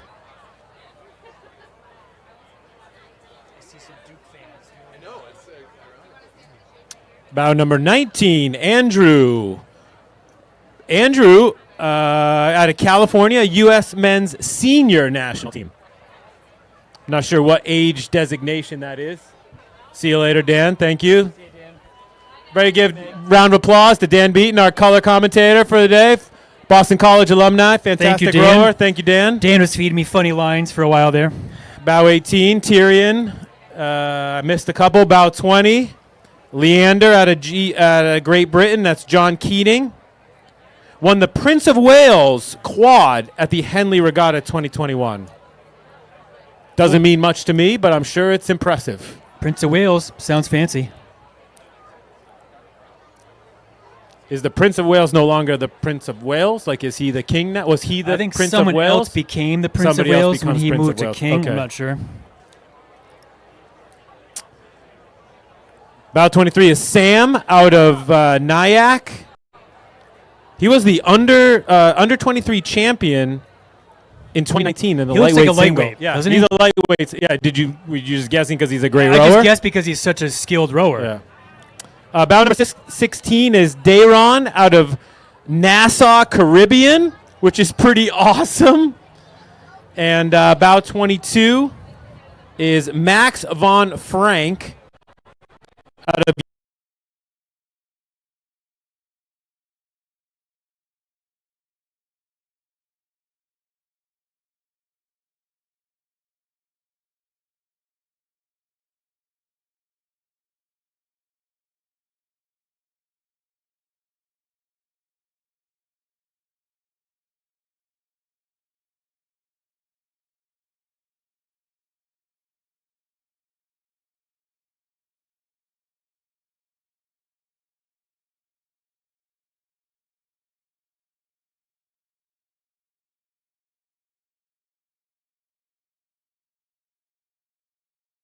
surprise you to find out that the lightweight single it's the lightweight scullers singles. have already caught some of the heavyweight rowers. Yeah. And that was No Jamie. surprise. And here comes Alex from Riverside. So, yeah, we shouldn't have been surprised to see the dominance by the lightweight rowers in this category. They caught the heavyweights. They caught the heavyweights, as they typically do. Bout number 3 is Hugh. Says he's getting too old for this. He is unaffiliated and accepting sponsorship offers today. Someone will surely pick him up off the waiver wire today. Somebody is looking for a middle-aged, high-level lightweight rower. It's kind of the number one kind of influencer category out there. Bout number 4, that's Ashton Knight out of Riverside. Knows the river well. Looking over his shoulder to say, yeah, I'm doing a great job. Bout number 5 is Sean out of Riverside. Has not gotten his Riverside uni yet in the mail, or that is a new style, which I do not agree with. It's got the big R on it, but I don't like it. The stripes are iconic. I don't like it. Yeah. Riverside should be wearing stripes. It's that simple. 9, I think. Bout number 9, that's Cooper Tuckerman. Dartmouth lightweight 4. And he's rowing for Evergreen, which is obviously a club out in Hanover, New Hampshire. Evergreen's a very clever name for an alumni club. Especially an alumni club where your school color is green. Yes. Bout number 6, that's Hilton Park out of OKC, Oklahoma. And bout number 8, Rodrigo out of Miami, Florida. He's a lightweight. I think you're all lightweights in this event. They are all lightweights in the event. I mean, it was hard to imagine so much good rowing consistently, and now it makes sense that these are all lightweight rowers. Bout number 11, that's David out of Seattle. Well done, David. Visor, a popular choice for headgear today. Bout number 7 is Tristan Hale from Cincinnati Rowing Club in Newport, Kentucky. Chew on that. Kentucky not typically thought of as a hotbed of rowing. Here we got Tyler from Trinity and Andrew from Potomac. Kind of being forced to the outside. I'm not making any judgment, but seems like there are more efficient lines one might take on this river. Yep. Gotta row the tangents. Yep. It's hard to pick up the tangents when you're obviously rowing backwards. Here comes bout number 14. That is Joseph out of Marietta Training Center in Marietta. He was the 2022 captain of the Marietta rowing team, and I guess is captain of the sculling team, the one-man sculling team at Marietta.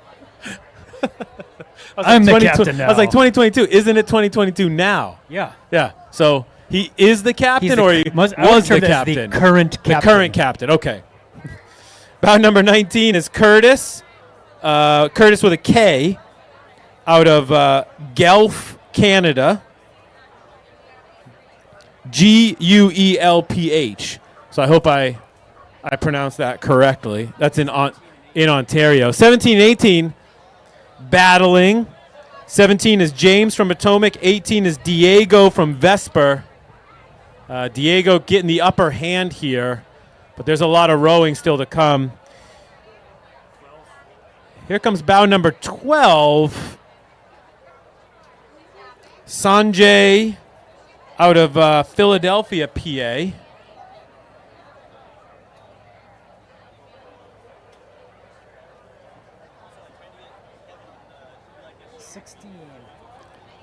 Big event. Bow number 16, that's Stefan with an F from Riverside, wearing the appropriate Riverside unisuit. I don't get me wrong. I liked the throwback R. I liked it. Is it a throwback or is it a new thing though? Well, it looked like throwback lettering, right? Like kind of that Bruins? varsity, that varsity stuff. So I liked it, while at the same time, I appreciate the legacy that is the the striped Riverside unisuit. Yeah, I'm definitely a traditionalist, so I like the blue and white stripes myself. The crowd looks a little thinned out over there at Harvard's Boathouse. Yeah, I think we've moved. I think we're through a lot of the collegiate events for the day. Next up is the women's championship singles. Then the women's lightweight singles.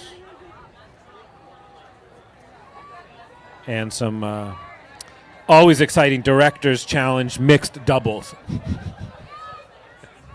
I like the mixed doubles because sure, people are waiting around for that one. You like the mother-son or the father-daughter kind of situation. Those are fun. Yeah. I mean, when's the last time we were out here in shorts and T-shirts at the head of the Charles? One of us is in shorts. One of us. I would say the smarter one is in shorts. Yeah. Could be. Although I'm quite comfortable in my denim. Yeah. Denim kind of like, it holds the heat in a little bit more. Yeah. And I'm feeling pretty full after my Italy lunch. I have to say about the Italy lunch, I don't know if you can get the cookies somewhere on the river, but the chocolate chip cookie that I had was one of the best tasting chocolate chip cookies I've ever had. It was a great chocolate chip cookie. I mean, no exaggeration. Yeah. The Italy lunches that we were, and again, let's be clear, Mitch, we were given, I think there has to be some kind of disclaimer, right? We were given those lunches for free. I mean, we do obviously make a lucrative payday here announcing at the head of the Charles, but the lunches were free. And so I want to make sure that we disclose that as a sponsor read. But, man, that was the best head of the Charles free lunch we've ever had. I totally concur. From Italy. So they eat what they cook, and they sell what they cook. It's a bustling 45,000 square foot Italian marketplace overflowing with restaurants, takeaway counters, a full grocery market, and a cooking school. I didn't know about did you know about the cooking school that they had there? No, I didn't know. I actually didn't know about the cooking school. That's pretty cool. Is there some place I can go to get more information? I would love to cook. I would love to know how to cook. Like that, right? I'm a pretty good cook. Yeah, I'll bet you are. So they invite us to eat, shop, and learn all season long. There's a kiosk not far from here at the Weld Exhibition Center. And I think they've got specialty Italian snacks and retail favorites over there. If they have the chocolate chip cookies, go get one. Absolutely. Like, go get one of those chocolate chip cookies from Italy. But I had the caprese sandwich. It was spectacular. The right amount of everything.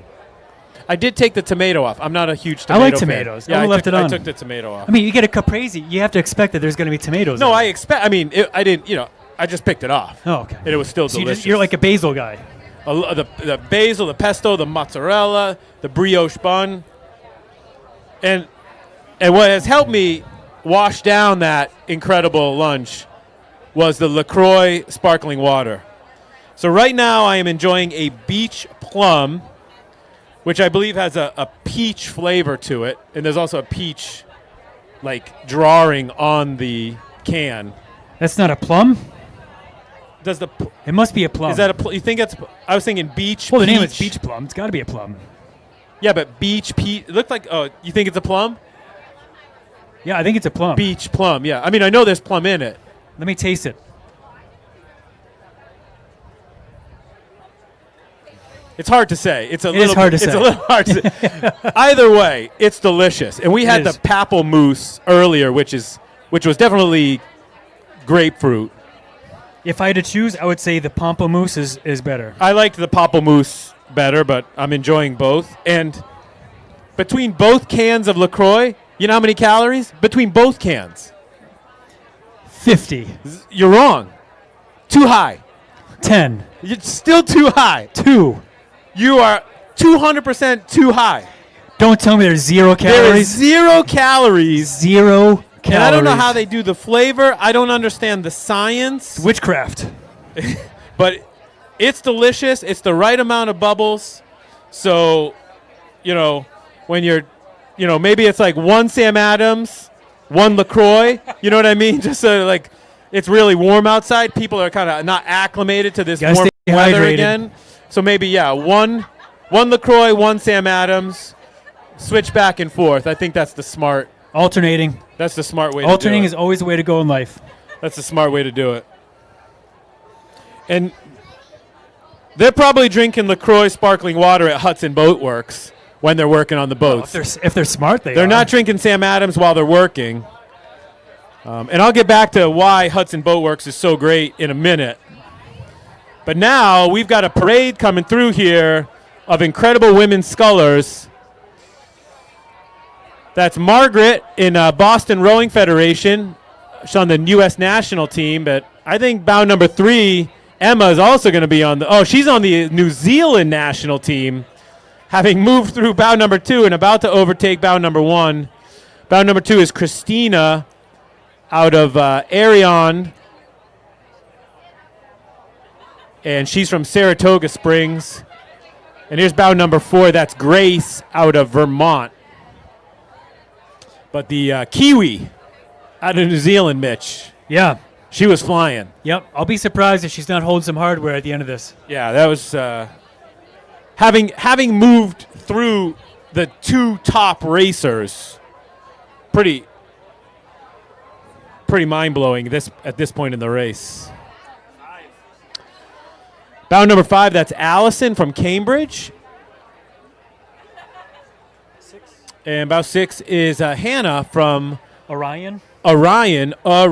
They gave us the phonetic spelling, which is Advanced Rowing Initiative of the Northeast in Saratoga Springs.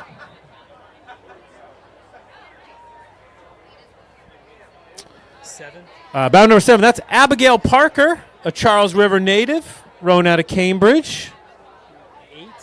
Bow number 8 is Emily Delman, also from Craftsbury, Vermont, so big green racing contingent.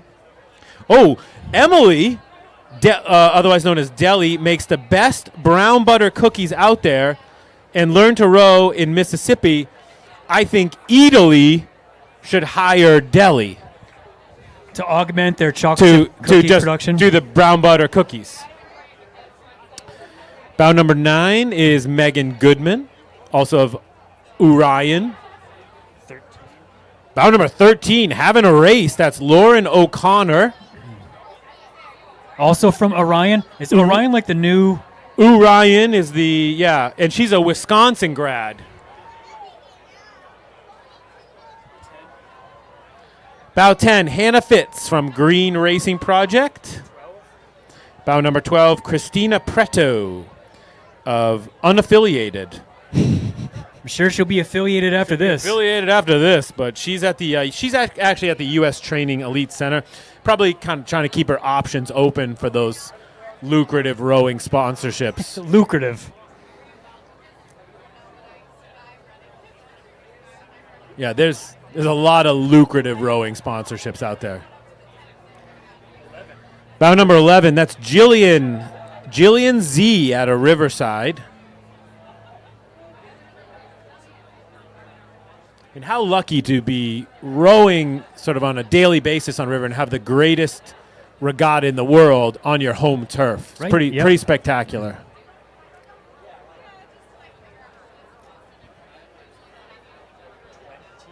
Bow number 20 is Emily from Cambridge, Massachusetts. And she's moved through bow number 18. That's Karina out of Orion. So big Orion contingent. Big rivals of Craftsbury. Craftsbury and Orion are the big rivals. 14. Bow number 14, that's Dania. Who used to row at Ithaca. Unaffiliated, by the way. And bow number 15, Lindsay Clark from South Jersey, Pensahawken, New Jersey. A shout for South Jersey coming from the crowds. 17. Bow number 17, Sierra from OKC HP Center. That's Oklahoma City. After a high school club lacrosse, she started rowing at Ohio State. And she was a Big Ten champion. Oh, wow. 16. Bout number 16 is McDara Minnick of TriStar, Knoxville, Tennessee. Rode at University of Tennessee.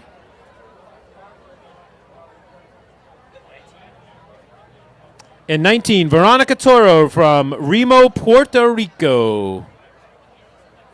Remo's the club. Sorry, she's from San Juan, Puerto Rico. She competed in the Tokyo 2020 Olympics. For the Puerto Rican female Olympic yeah, she was the first Puerto Rican Olympic female rower. And she's an MIT alumni. Awesome.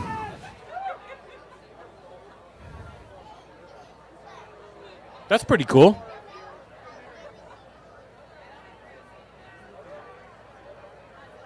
Oh, no bow number here.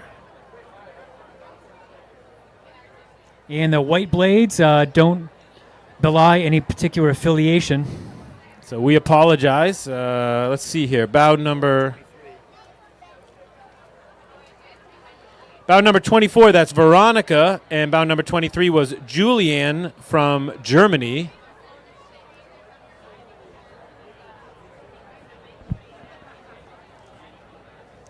Julian holds the German erg record with a time of 6:27, which is faster than my fastest 2K. Oh my God. That's unbelievable. That's impressive. That is impressive. 6:27? Very impressive. For a female lightweight? Yeah. Crazy. We're not in the lightweights yet. Oh, we're not in the lightweights. Okay. Still, very, very impressive time.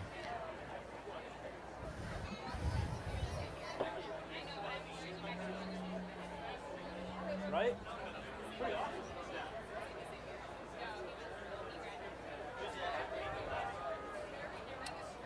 Julianne. She's from Germany. You probably don't know. That's why. And here come the lightweight singles. So again, almost catching the heavyweight singles because they are the better rowers. And I think number 3 out of nowhere, that's Molly Reckford from Sarasota, has moved through Elizabeth from Riverside and Liza from Lincoln Park. So Molly having a day. Molly hopefully bringing home some hardware down to Florida, which would be pretty cool. She's feeling good in this warm weather, right? She's like, oh yeah. She's right at home in the sunshine. This is great. Yeah.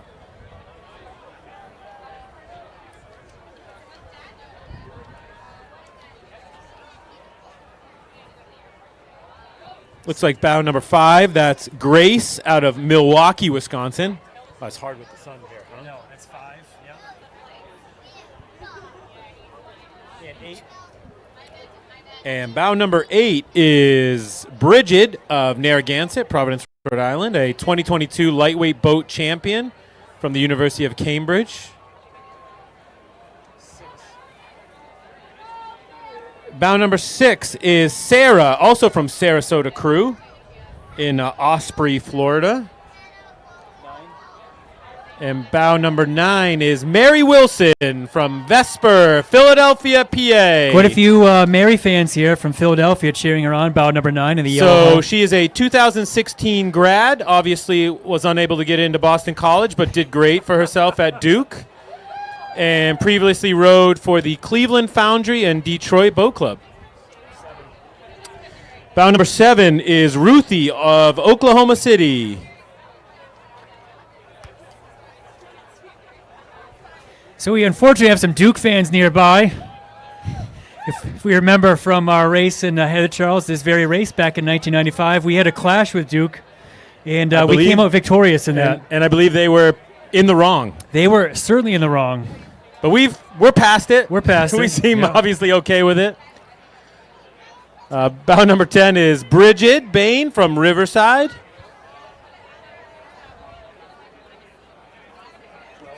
And bow number 12 is Kira Twist from Riverside. Kira is a Seattle University rowing alumni and a Simmons University Doctor of Physical Therapy. Impressive. Bow number 11, that's Sarah from RC Nasovia Host of Frankfurt, Germany. She holds both a Dutch and German nationality. Wow. Bound number 14 is Sophie Inkpen of North Star, Dartmouth, Nova Scotia. Bound number 13 is Hannah Debray, a PhD student at UC Irvine. And she is unaffiliated, looking for sponsorships. Bound number 16, Julia Mills from North Star, Dartmouth, Nova Scotia. Couple of Dartmouth entries. Yeah. Dartmouth, Nova Scotia. Nova Scotia. Nova Scotia.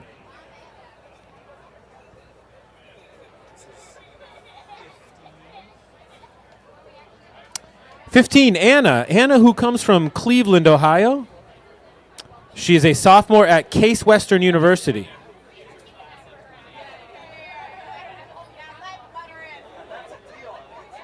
CWRU, so must be Case Western Rowing Association.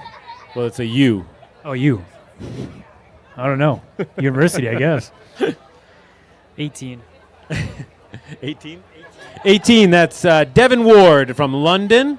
Learned to row at Darwin College, then rowed at Gibraltar, Arizona, and Toronto, and now she's a PhD student in evolutionary anthropology from the University of Toronto. That sounds cool. That sounds like a really interesting thing to study. 17 coming up. Bound number 17, Anna Catherine Horton of Riverside, and she rowed for the Boston University lightweight rowing team. I hope somebody's taking some pictures with this sun glistening on the water coming through. Like, what a spot to take some pictures of these rowers. I approve of the move of moving the Reunion Village to this side of the river. It's a nice spot.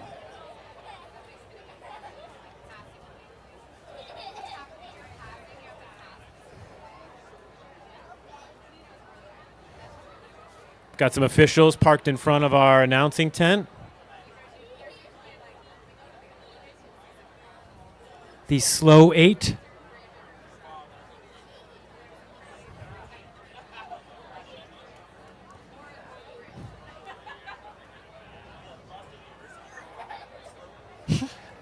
The AV guys chiming in with some funny lines. The slow 8, otherwise known as a BU 8.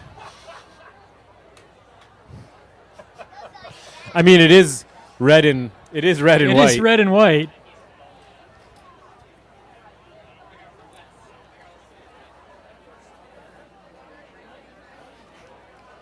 I mean, despite the racing kind of slowing down, the crowd has not dissipated in any way, shape, or form. You should see the line of people trying to get in right now. It's insane. Into Reunion Village. Yes. They heard about the great What is unique about this place than all other places? They heard about the great announcing. They heard about the announcing. We got to get in there. We're dominating the live feed. Sam Adams. What are our live feed stats like right now, guys? Do we have any good live? We'll find out. The fans want to know. I thought it was sort of funny when we walked in here earlier today that, had like this long staging area for people to get in. And I was like, okay, that's a little optimistic, but you're saying people are trying to get in. Yeah, like the line is out on Memorial Drive, whatever the road is out here. Yeah. Hudson Boats Works. We've seen a lot of Hudsons going by today, and they were going by fast, Mitch. They were. So Hudson is the official gold boat builder. So I wonder if there's some different tiers for boat builders here. Like silver and bronze? But Hudson is gold, and we like gold. And they will host some of the world's best rowers in the Shark Zone. The Shark Zone. Located within the main expo. See how Shark Vision continues to push the pace of high-performance rowing. I am genuinely intrigued to know what Shark Vision is. I can only imagine. It must be awesome if it's got a name like Shark Vision. Guess you have to check out the Shark Zone. Yeah, we should definitely head over there at some point. I wonder if Hudson ever uses Gentle Giant Moving to move some of their boats. If they were smart, they would. They would, yep. So we should definitely thank Gentle Giant Moving Company. I like this. Gentle Giant is the secret force behind regatta operations, transporting and storing tens of thousands of pounds of gear each year. Hey, this is important, Mitch. Gentle Giant is currently hiring. And I know a lot of people are, but like, I'll bet working at Gentle Giant is awesome. Good people to work good with. people, you work hard, probably Get a good good workout. flexibility in hours, you know what I mean? Like to support your rowing. But can you imagine how much stuff you have to set up and move for a race like this?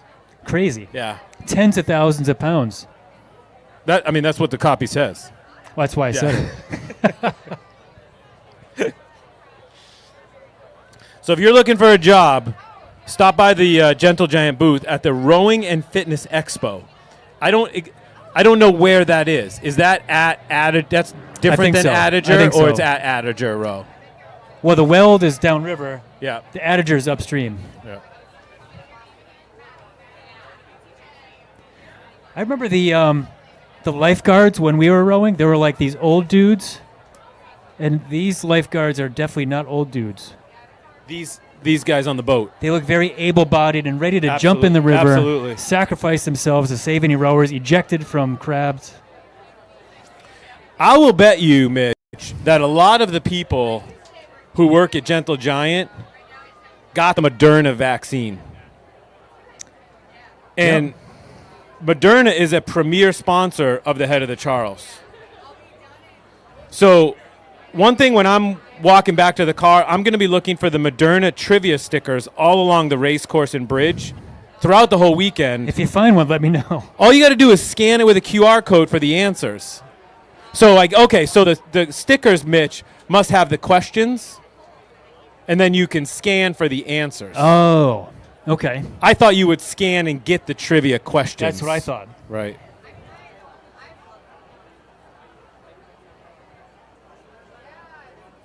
I wonder if Moderna has ever had any kind of meetings at the Omni Boston Hotel at the Seaport. That goes down as the second worst segue in our history. If I was going to have a meeting for Moderna, I would have it at the Omni Boston Hotel at the Seaport. That is the official hotel of the Head of the Charles, which is not the most convenient, if you think about it. No, you would think like is it still DoubleTree right down here in the But river? that's probably a testament to how amazing that hotel is, that even being so far away, the Omni Boston Hotel at the Seaport is the official hotel of the Head of the Charles. And they have like, what, 52 suites? What was the number they said? It's located in the center of the bustling Seaport District, which is awesome. It's across the street from the Convention Center and Exhibition Center, which are awesome. And it's close to the airport. That's what makes it convenient. You know, the proximity to the airport. And there's some great restaurants in the Great Seaport. restaurants, beautiful walk along the water. Oh, you asked how many suites? They have 52 suites, Mitch. I nailed it. You only stay in suites. It was very, like, we got, being the announcers here, that they set us up in the presidential suite was very generous of them to do for us. The $0 of per diem they give us. That was very nice. Very generous. I'll bet you'll never guess how many rooms they have. Thousands. 1,054. All right, we've got is this the director's mixed doubles? What is the director's mixed doubles, Mitch? It's always a fun event. It fills up the fastest once they open entries. So obviously mixed means that there's men's and women's. I mean, I think you could say it's obviously, but I don't know that it's that obvious. So mixed doubles is implying that it's a mixed men's and women's. Right. As the first entry to go by there, bow number 1 was Evan Jacobs and Elizabeth Runs. They were mixed double out of Lake Washington, Seattle. And I would guess that the starting gap, they made it bigger. Oh, that was actually bow number 2. This is bow number 1. Oh, bow number 2 is moving. Bow number 2 is definitely moving. Bow number 2 was Danska Studenter's Row Club.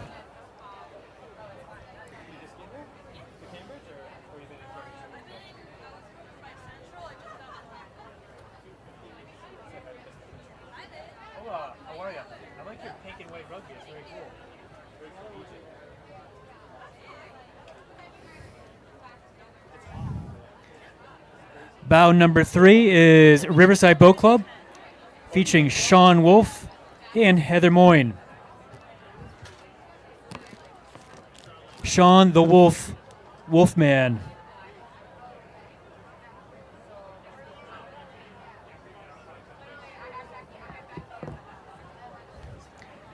Bow number 5, they're unaffiliated. It's John Winter and Elizabeth Pratt in bow number 5 in the bright highlighter green unis. And bow number 4, Main Coast Rowing, is Donald Townsend and Leslie Critchko. It was their first time this race last year, and they had a great time.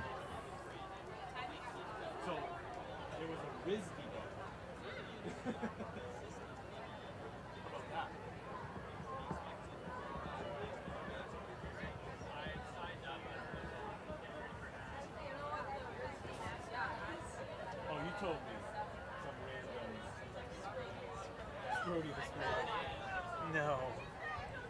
It's a good thing I didn't know that for the announcement.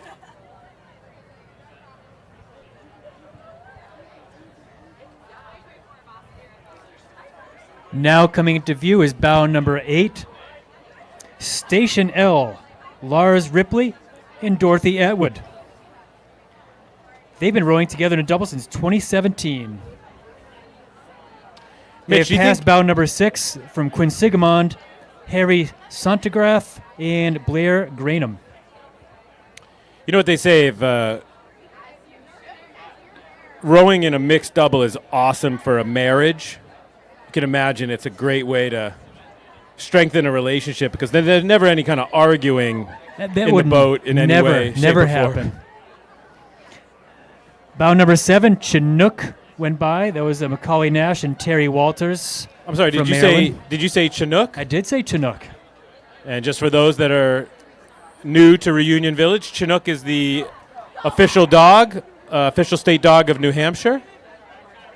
Sled dog bred from Tamworth, New Hampshire. So it's funny, before you mentioned bow number 9 who just went by, that is a husband and wife team, Daniel Chernoff and Lorraine Sipko from Cambridge Boat Club. Newlyweds, I assume? Age 63 and 64, so Wow. it doesn't say that, so I don't know. They're over the hump. You know what I mean? They made it this far. They kind of They're made gonna it make this. it. They made it this far. Bow number 11 from Narragansett Boat Club was Alden Bumstead and Edward G. And their note just says, good. I can tell you that my wife has never once expressed any interest to row with me. No. No. Bumstead, I thought, was not a real last name. Remember the comic strip Dagwood? That was his last name, Dagwood Bumstead. Bumstead. Yeah. Bow number 13 is Roe Brevard from Indian Harbor Beach, Florida. It's Amanda Francis and Bryce Crossley. They pass bow number 12 from Narragansett. That's Bjorn Sandsteady and Jean Lambert. This is their second head of the Charles in the mixed double event, and they are super excited, according to the notes. Bow number 10 in the, looks like charcoal gray and fluorescent unis is Greenwich Crew from Coscob, Connecticut, Alex Thomas and Lane Marmon.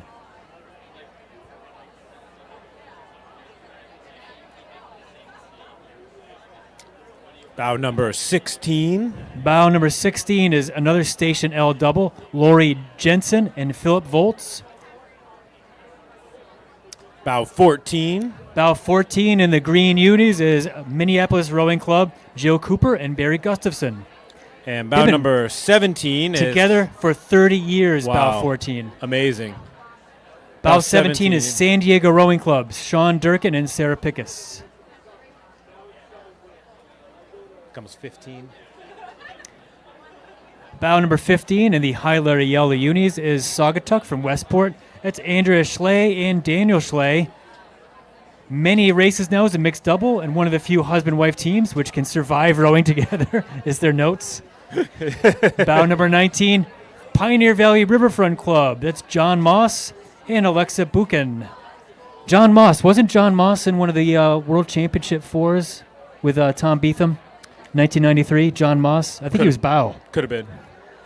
Bow 18 from Dallas, Texas is Maria Esway and Dylan Chan.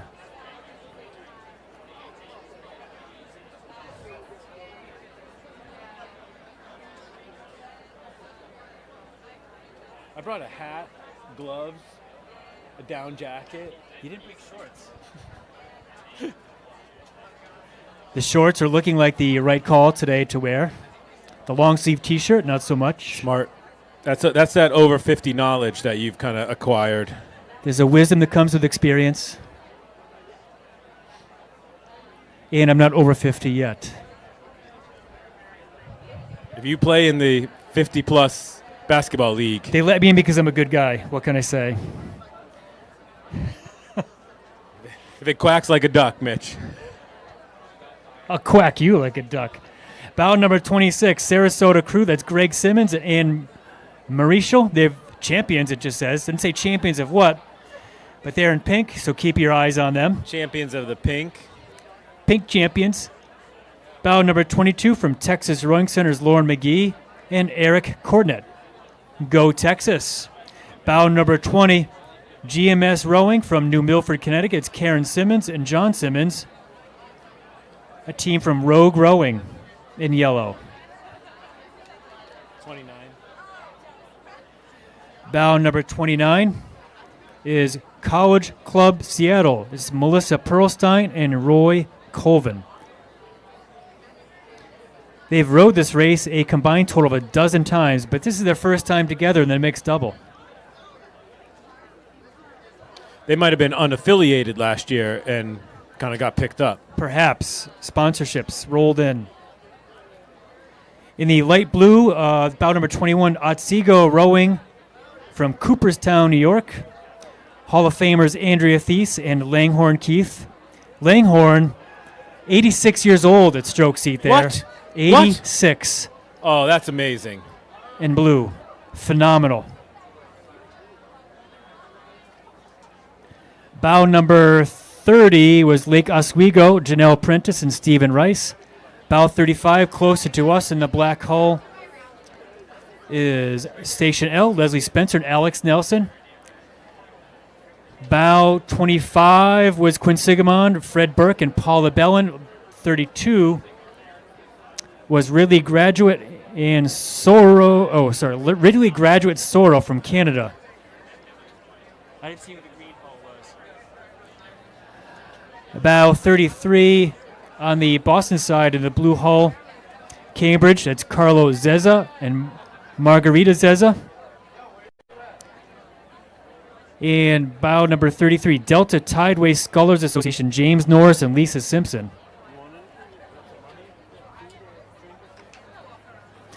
I'm not making it up, it was Lisa Simpson. Hopefully she does not have her baritone saxophone in that double. Mitch, how are they steering these boats? Good question, Eric. So they have a thing called a tow. So on their foot stretcher where they have their feet fastened in the boat, there's a rudder attached that they can move to the left or right or port starboard to adjust the rudder and steer their course. Bow number 24 is Cambridge Boat Club's Thomas Kohler and Mary Jo Meissner, both in their 70s. Bow number 27 is Narragansett's Ruth Berenson and Alan Harlem, longtime friends, excited to participate in this year's Head of the Charles. That looks like bow 37, Rocky Mountain from Aurora, Colorado. That's Karen Gress and David Stevens. That's kind of almost unfair that coming down here with that kind of altitude training. Altitude training, yep. Right here at sea level, I'm sure they can notice the difference. We are at zero. Bout number 30, Rose City from Portland, Oregon is Lisa Schlenker and Daniel Ellis. Both Lisa was a member of the 2004 Athens Olympic team.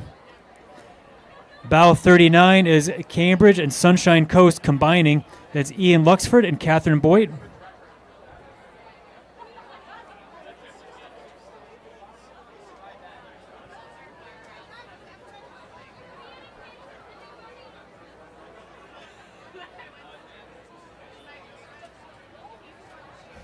Today's a day we almost feel like you need some sunscreen. No? No sunscreen? I need sunscreen? Does it feel like we need sunscreen today? It absolutely feels like we need sunscreen. I think 6 hours in the direct sun, no matter at what angle, getting a little crispy. It is October.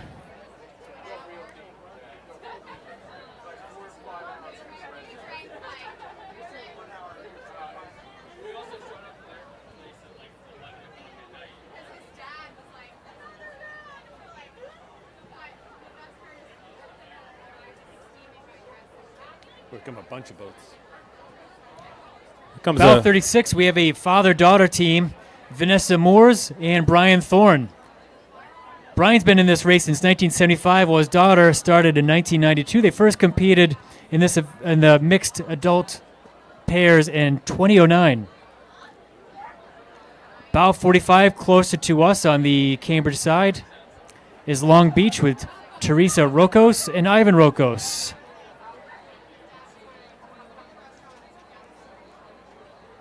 Bow 44 was Ravana and Kane, 72, and Tim Rooney, 58, and won this in 2017.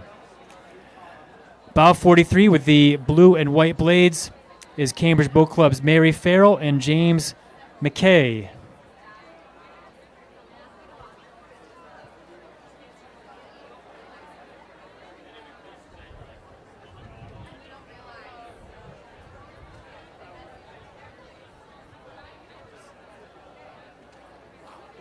It's so crowded here. Is it crazy in Cambridge, Linnea? I mean, what a day, right? Bow 42 is Meguntakuk from Camden, Maine. It's Margaret Webb and Donald Seals. Don is a former assistant coach at Marist. This is his 15th head of the Charles. Well, we've been announcing longer. That is true. Funny to say that, but true. Bow 44, Ravana from Charlottesville, VA, Virginia, for keeping track at home. I could not see the double over towards the Harvard Boathouse because, frankly, I need to get a new prescription. Looks like somebody missed a turn coming up here.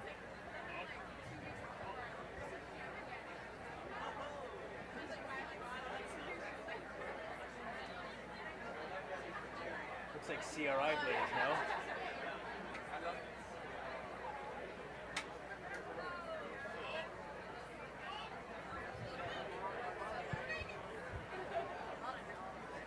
Yeah. Yeah, we just couldn't. Our dogs are not the best ones to bring in.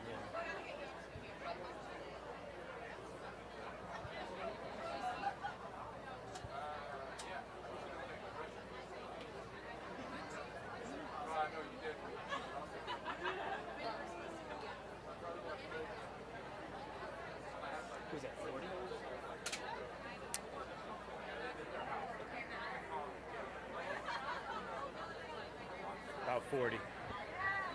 Now coming to view is bow number 40 in the yellow hull with a yellow highlighter green stroke. That's CRI's Hugh Scott and Andrea Lowe. You know, Mitch, you were saying sunscreen. You were talking about sunscreen. And we know we're going to get to a point where it's not going to matter because we're going to want to be inside. And when we're inside, I think we might check out Peloton Row. Peloton's a good indoor fitness option. You know, over in Adager Road, you can visit the Peloton experience, and you can experience it for yourself. Team Peloton is there to introduce you to everything. Really incredible. I'm sure they've done a great job, as they have with their other. We've got a Peloton bike. We got a Peloton tread. I don't know that. Do they have a rower? Do they have a rower yet? They are introducing a rower. Wow. That's what they're here doing. I have retired from any kind of rowing machines. I tried for a while, but it's too painful. But for all you that didn't go through collegiate rowing, I'm sure you'll love a Peloton row. But maybe it would be fun, like with a screen and somebody talking to me and having some kind of excitement versus staring at a concrete wall, you know, on an erg in total pain. I've done the hydro. It's pretty neat because you can pick different places to row. I always Yeah. pick the Charles because it's fun. Yeah, I'm sure Peloton has done an amazing job, and I would definitely like to check out the Peloton row over in Adager Row. I think they have their instructors there too, and some of their instructors, the Peloton instructors, are like little mini celebrities. Huge, they have huge following. So Fitness influencers. yeah, they're trainers, right?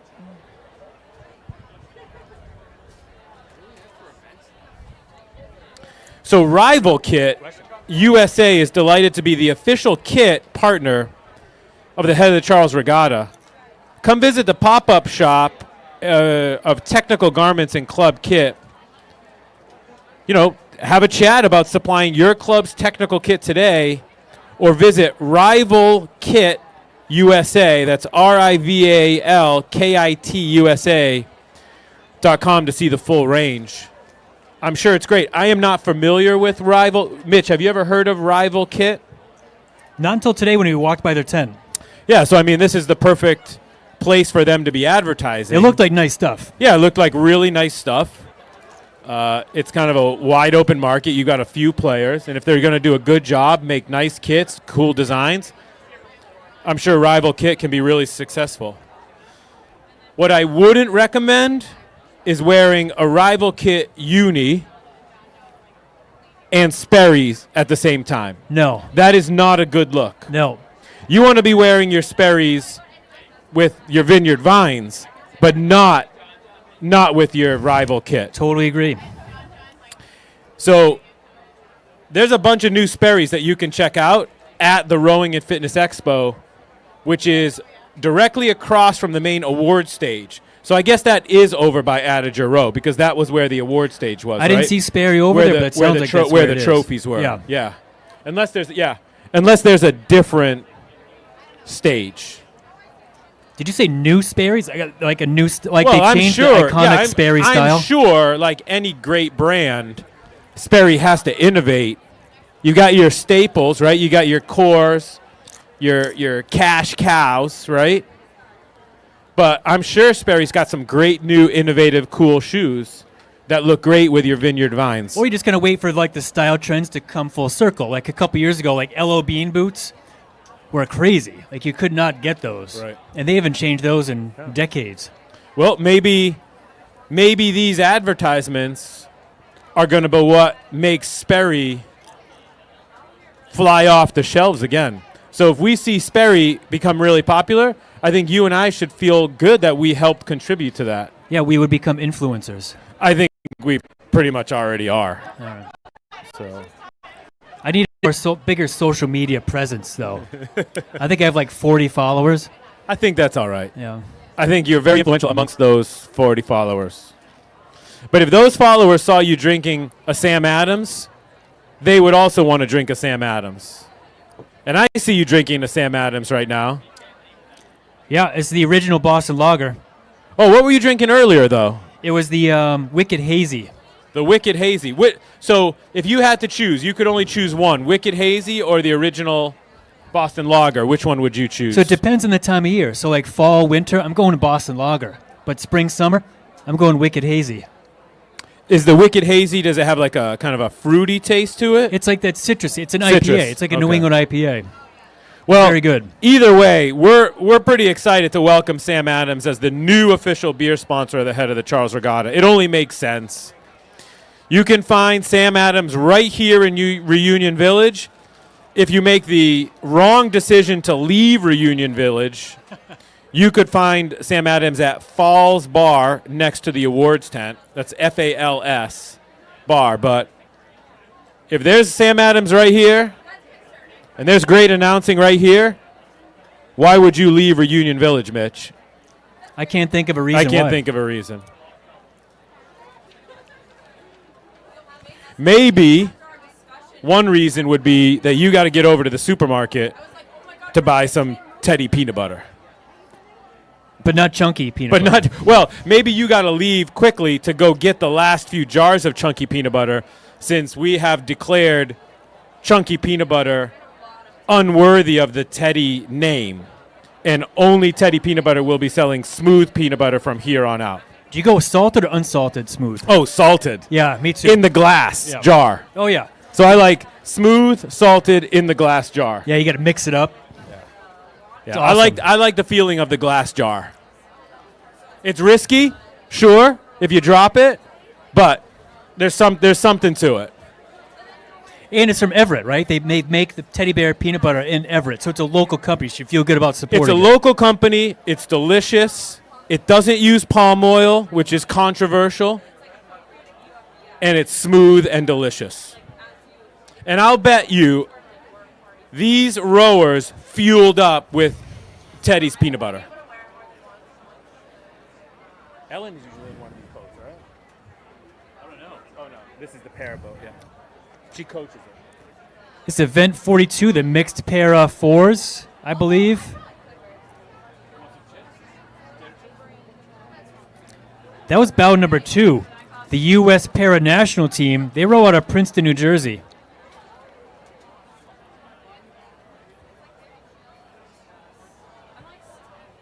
I do believe that the announcing coordinator, Ellen, is involved with the coaching of the para teams for rowing. Well, she's done a great job. They looked awesome.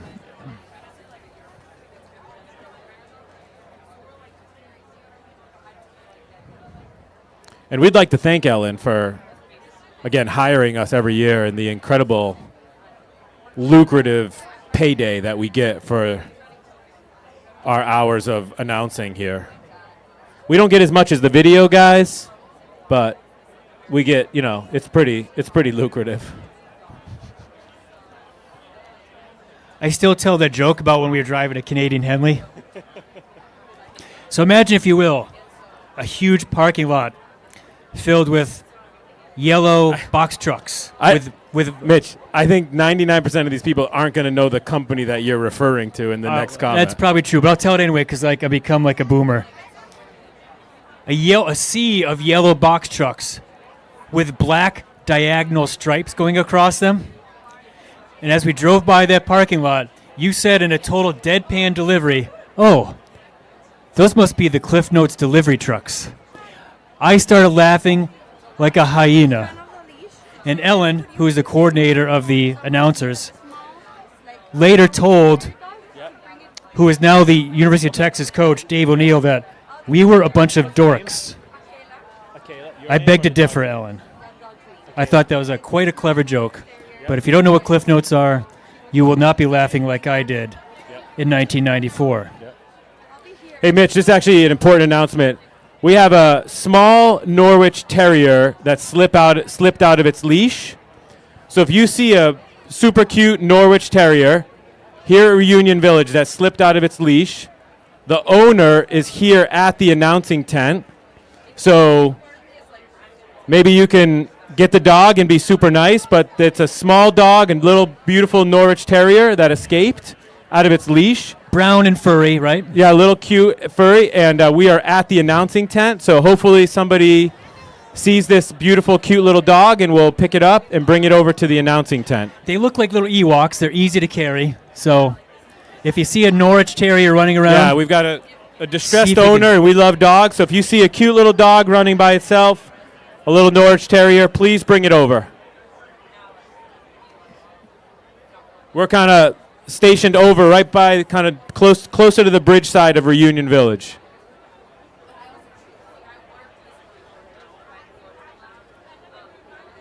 What event is this? Is it the director's mix 4? But that's bout number 4. I didn't see bout number 4 in the list.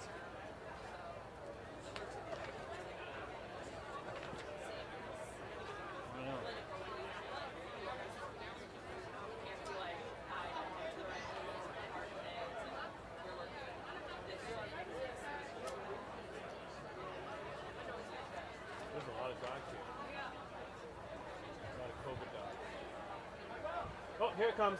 Hey. Good news, the Norwich Terrier The dog has been found. Everybody give a big round of applause to this guy that brought the dog. Get that guy a Sam Adams.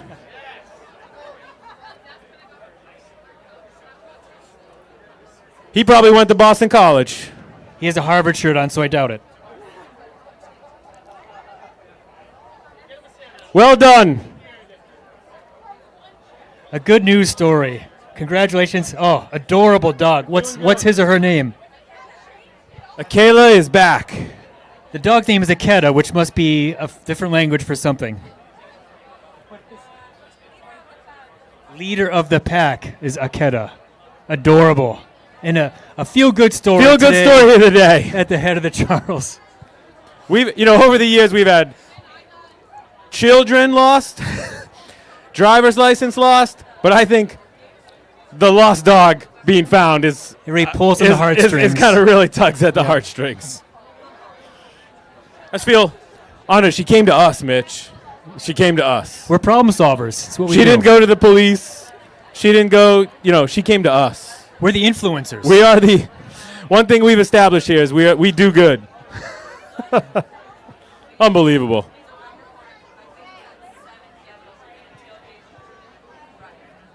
That's pretty awesome. That's great. Like, because that dog could have just, oh yeah, right? Like could've that run dog's out of here. Yeah. You know what I mean? We did good. We did good, Linnea. This is definitely the biggest crowd I've seen at Reunion Village in the 20 years we've done this. Oh, absolutely. When the weather might play a small part, but I really think the most. But there's sun, like there's all day, the sun here. This is the right side of the river to be on. Maybe it's Sam Adams being the new official beer sponsor. Maybe it's the announcing. Maybe it's the announcing. I don't know. Because there's not a lot of rowing going on, and there's still a lot of people here.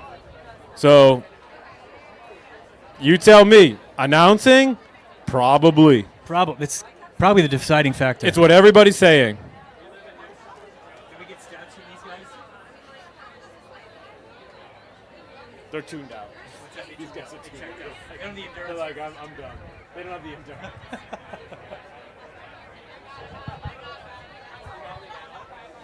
I have no idea what event is next.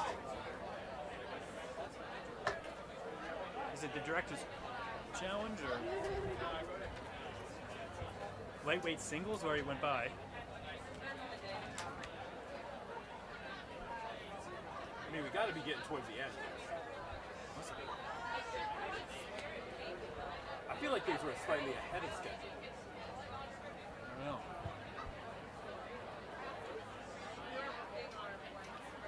Championship singles. We had the championship singles, right? Lightweight singles, lightweight singles. Wait, they say these are on Sunday. That's weird. It says some screw ups here. 220, 40 lightweight singles women. Director's Challenge. We haven't had that many. Oh yeah, we had the mixed doubles. Yep. Mixed gender. Okay, mixed gender fours. Mixed gender para. Para inclusion doubles. There should be quite a few para inclusion doubles. That's probably the next one, right? And that's it. You want to announce? I bet that's a cool announcement to make, right? Like about what it is. The para inclusion doubles.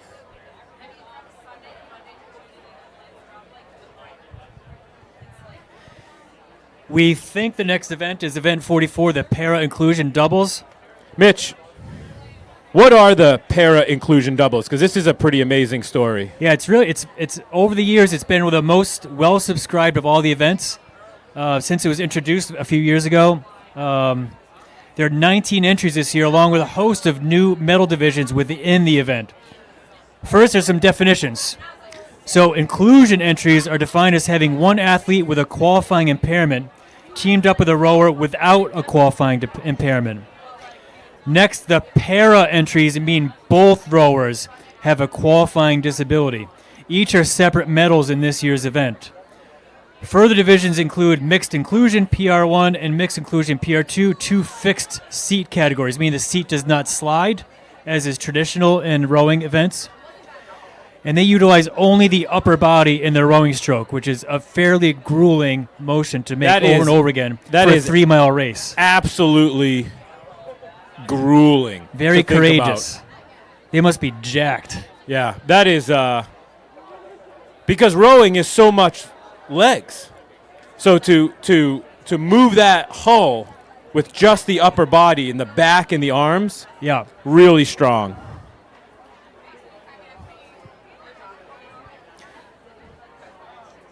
The course record was set last year, 19 minutes, 11 seconds.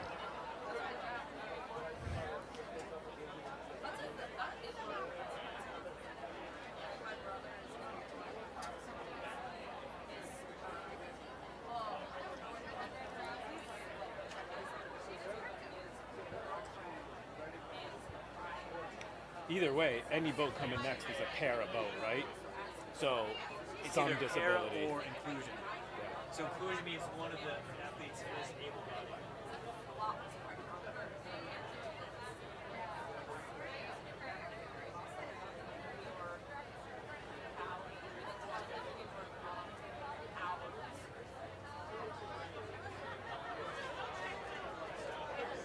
Linnea, how's life? That's great. Is it good? Things are going good? Good.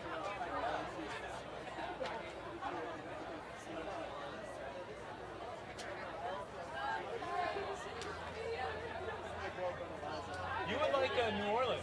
It was a cool place. Yeah, if that happens, you'll have to come down. That's a big party scene, really colorful, very flamboyant. Oh, really? One of our primary sponsors is BNY Mellon Investment Management.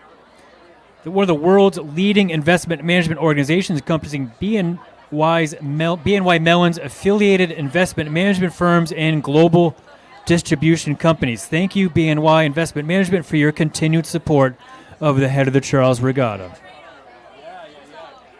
Oh, yeah, because they did the bachelor party.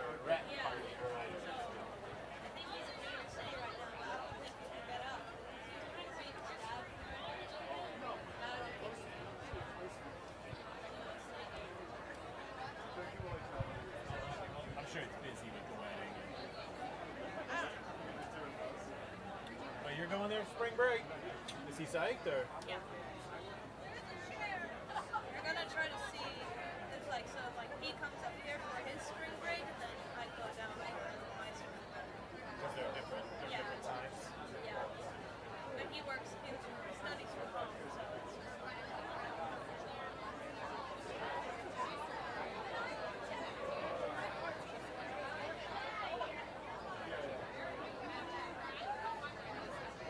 You missed the Beatons were here for a while, the whole family.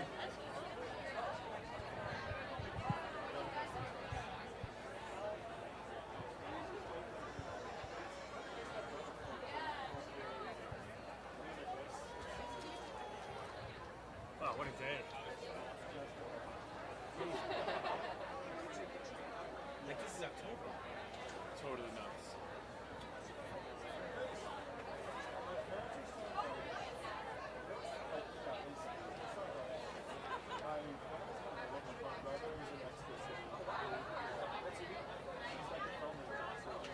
Should have some music. I know.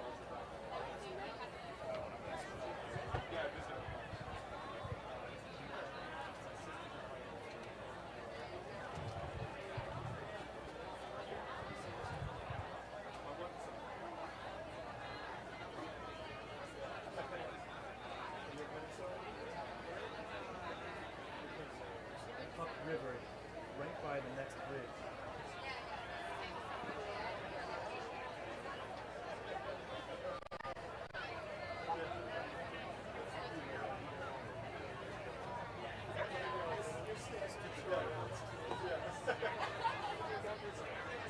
My friend Brian is a state cop and he's down at the Weeks Foot Bridge right now working.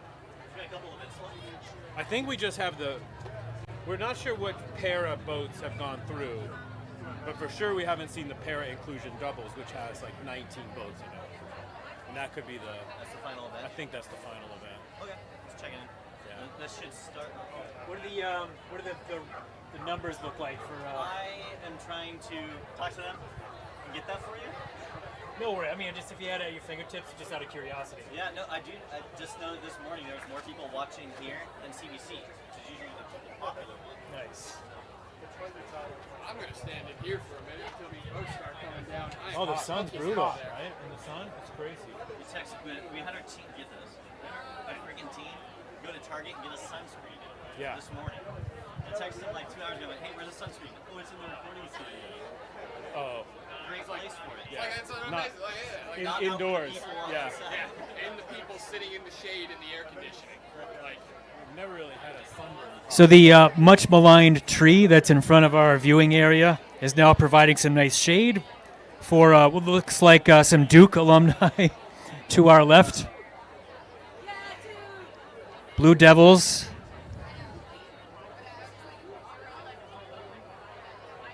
Well dressed alumni.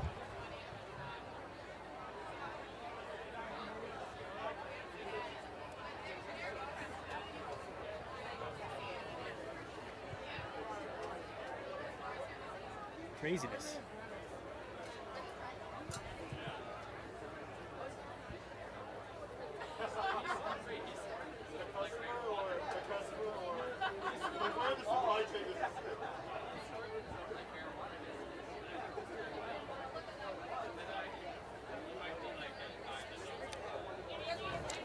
Oh, we're leaving no sponsors. I'm done. Done all the sponsor meetings.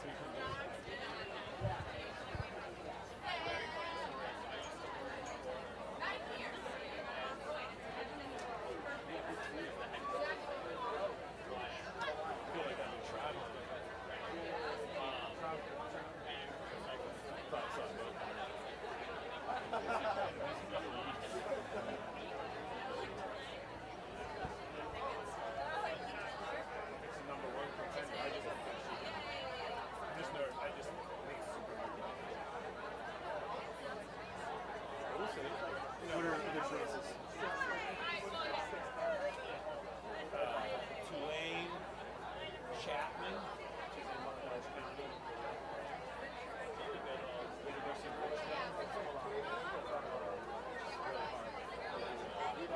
She could Rocky Centennial.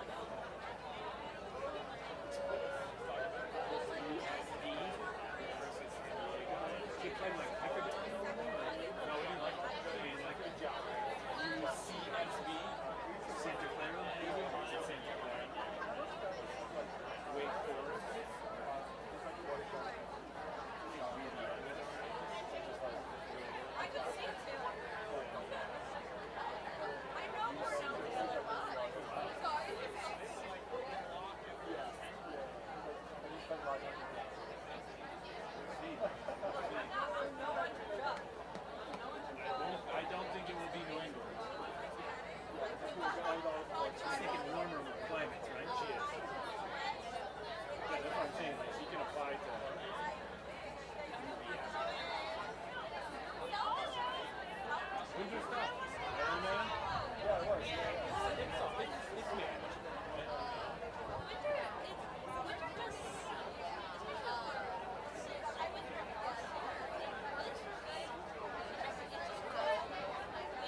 got a. Your mom said you got a studio space. I did. I got a desk. So is that yours for the rest of the school, or does it change every year? For the rest of the year.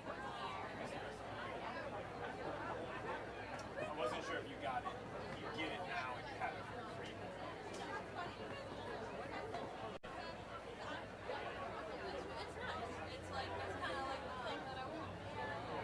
It's just like, all right, you got a desk. And I was like, oh, crap. And now I got to use the desk now. So. And where's the desk?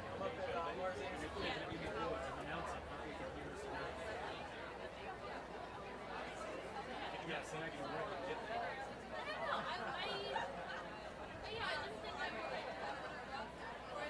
Yes, no. Oh, I'm still drinking. I'm not getting paid. This is volunteering. Oh, I get a double coming by here. I'll give you a call later when this is all wrapped up. See if I can catch you before you take off. All right, see you, Brian. All right, folks. If you haven't watched any racing yet, it's time to get to the shores. This is the last big race of the day, and these are some amazing athletes. So let's give them a big round of applause as they're coming by. These are the para doubles. Mitch, you want to take us through again what this event is? So the para events have one disabled athlete in the the para events have two disabled athletes, and the inclusion have one disabled athlete as a minimum. So please, if you're here still at Reunion Village, get to the shore side, and as these boats come by, let's give them a huge, enormous round of applause, folks. These are amazing athletes. Last race of the days. Beautiful day here for the head of the Charles, so let's hear the cheering for these athletes. Bout number 1 was Athletes Without Limits from DC. That was Matthew Hauser and Maurice Scott. They're defending champs. Bout number 2 is Tessa Vanderveken and Lisa Lowe out of Riverside. And bout number 3 is the U.S. Para National Team from Princeton, New Jersey. It's Todd Vogt and Pearl Ruth Outlaw.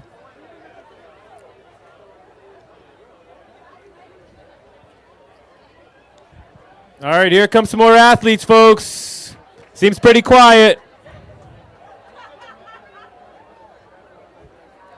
Just making a little course correction here. Sorry, this is bout number 3, the U.S. Para National Team. Todd Vogt and Pearl Ruth Outlaw. Here we go, bout number 3. There's your U.S. National Team right there, folks. Let's hear for them on this amazing day.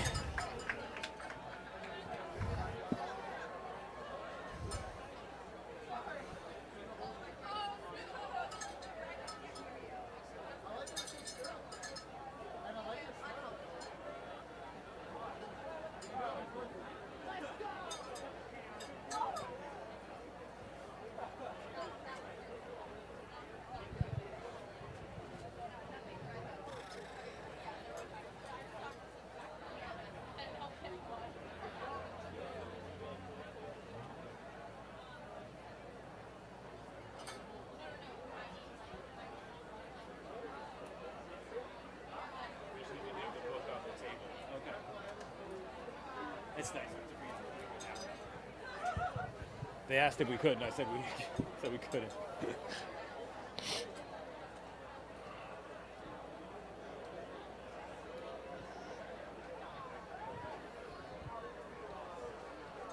All right, here comes some more athletes coming through. Got the beautiful Riverside blades. Looks to be bow number 5.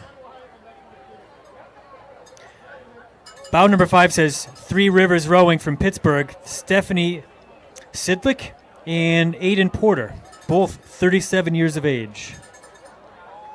And here comes bow number 8. Bout number 8 is Gordon Rowing from Wenham, Massachusetts. That's Grant Vurink and Caleb Bresley. If they're from Wenham, I hope they're rowing on Chabaco Lake, and they look amazing. Let's go, Wenham! Roll gens. That was like a mixed double.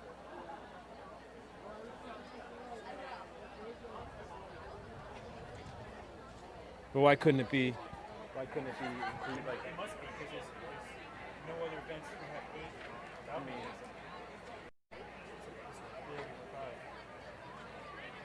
I'm sure it can be joined like men and women for the Names that they've listed here. 2 male names. There's 2 truly female.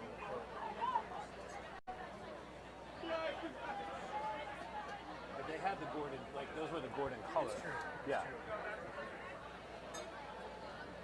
Like, what's this one here? That's 6.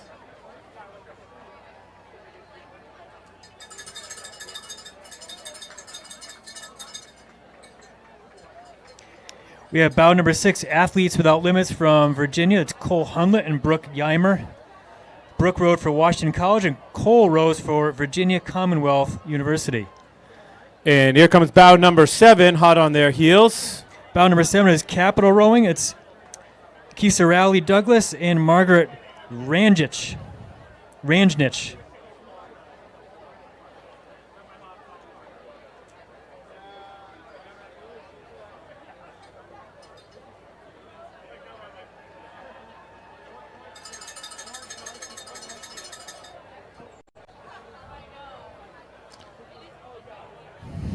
And here's bout number 9. Bout number 9.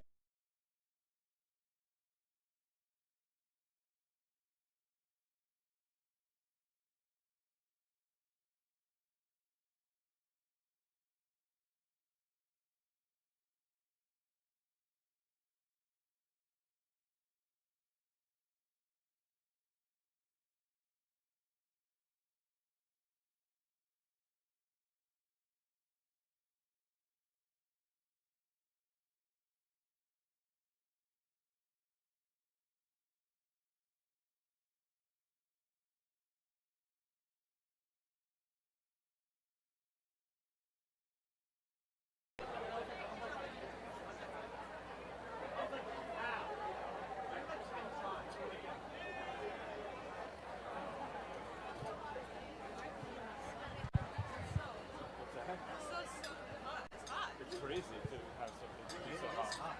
Yeah. I mean, I brought a down jacket, hat, and gloves. I've been cold here before. I didn't want to be cold again.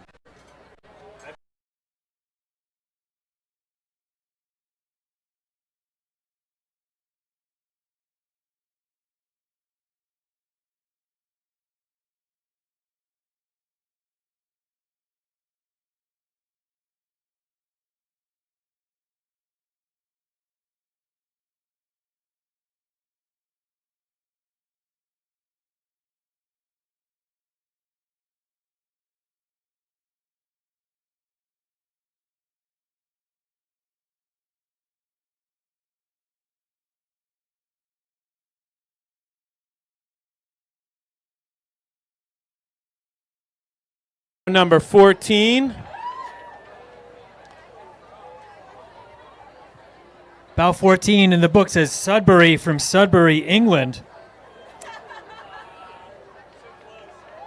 Well done, bout 14. Looking amazing here. Great job from Union Village fans.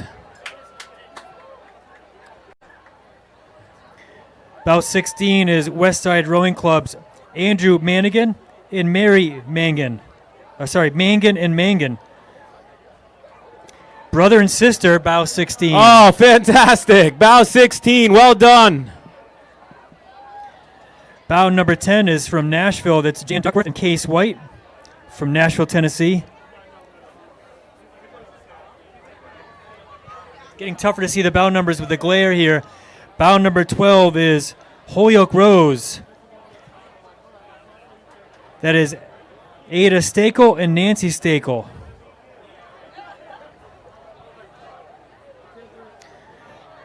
It doesn't say whether they're mother-daughter, but one would suspect that they are. We won't reveal the ages, but it would be appropriate.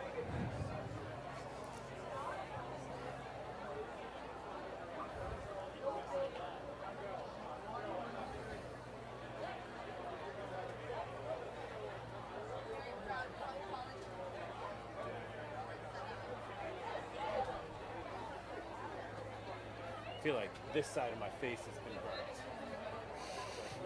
Because I've been like looking at. I'm gonna look this way and talk.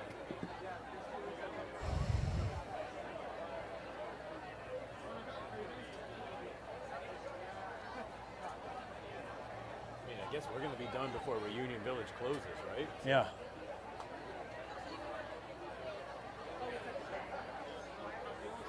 All right, the athletes are still coming through, everybody.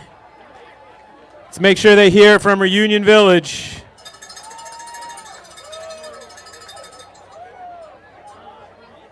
There's a lot of rowing to go. They could use some encouragement here. That's bout number 15 from CRI. It's Lisa Chiango and Paul Farrell. Lisa works at the Perkins School for the Blind and rows the CRI's para program. Paul rows the CRI's military veterans program. Amazing CRI. Well done.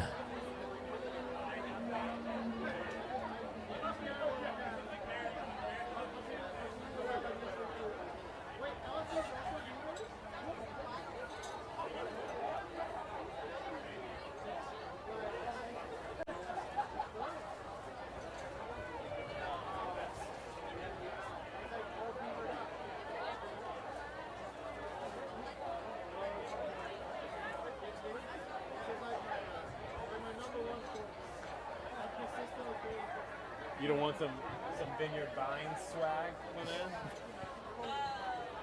Why don't you dress up as a lax girl?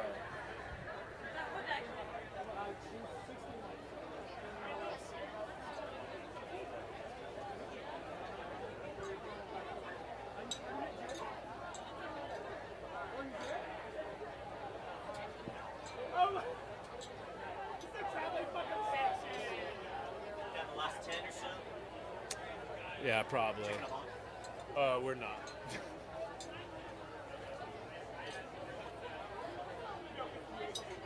There's no like trash bag or anything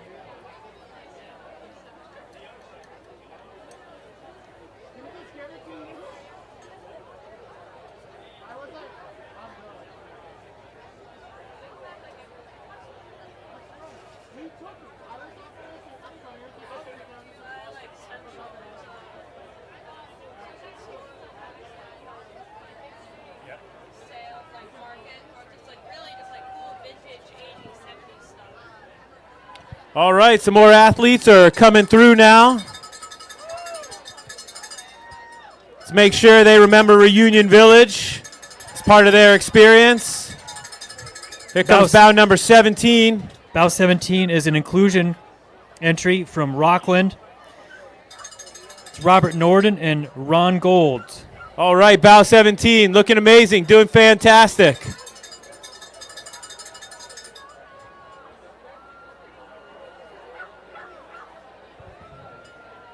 All right, here comes some more fantastic athletes, everybody. Please, let's let them hear from Reunion Village. Here comes bout number 19. So amazing athletes here. Bout 19 is another inclusion entry from Holyoke Rose. It's Stephanie Moore and James Brooks.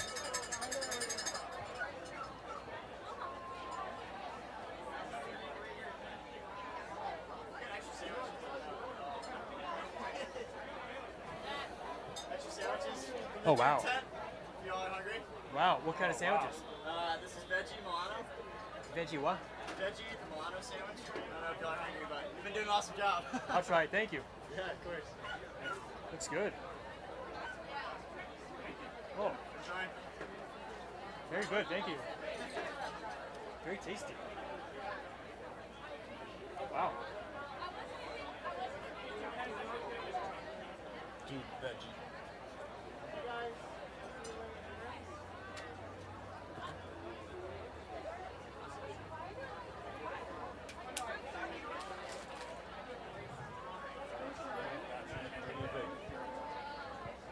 I think that might be it.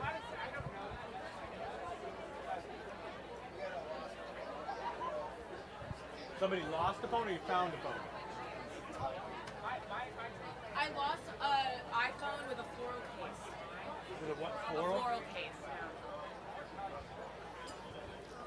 Not quite as heartbreaking pitch entry as a lost dog, but we have a lost iPhone. It has a floral case. So if you found a lost iPhone with a floral case, if you could bring it over to the announcer's tent. I know it's nearly the end of the Thank you.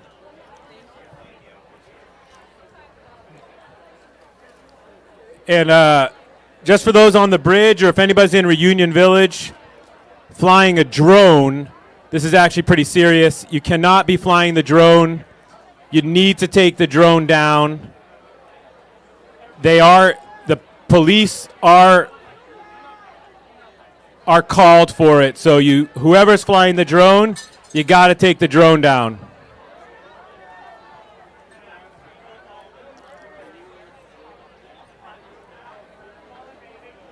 And I'm only telling you so you do it, but it is a state police issue, so they will come.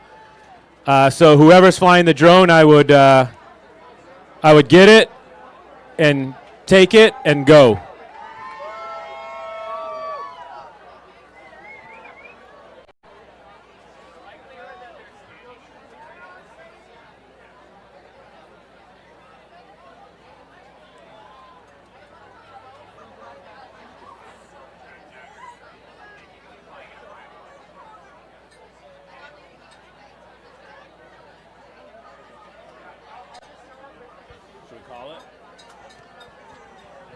All right, folks, I think that's the end of the racing. Maybe there's a boat or two on the way, but we've been here since 10, so we're going to wrap it up. Thanks for everybody coming out to Reunion Village. Hope you had a great time. Great support for all the athletes. And Mitch, it's been another great year. Another good year, Eric. Today was one for the books. Epic day. Go BC. Let's go Eagles.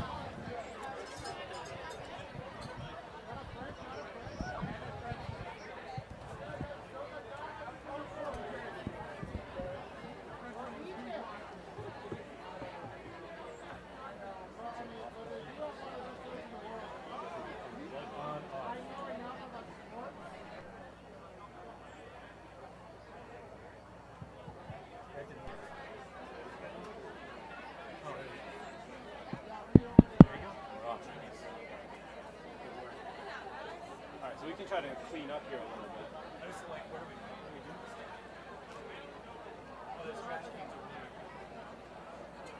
You want these chips? No, I'm okay. Hey guys. How you doing? Good. I'm here to pick up your announcing book. Oh, that's awesome timing. Oh yeah, I planned it that way. Thank you. Sure. You guys have fun today? Oh, it was awesome. There's the, Oh, I don't know. We'll find out.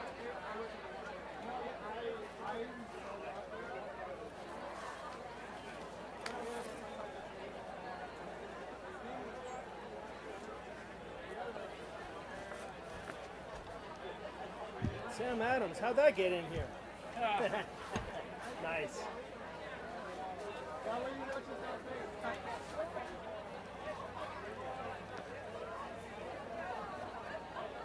you guys. See you. Thank you.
nailed it today.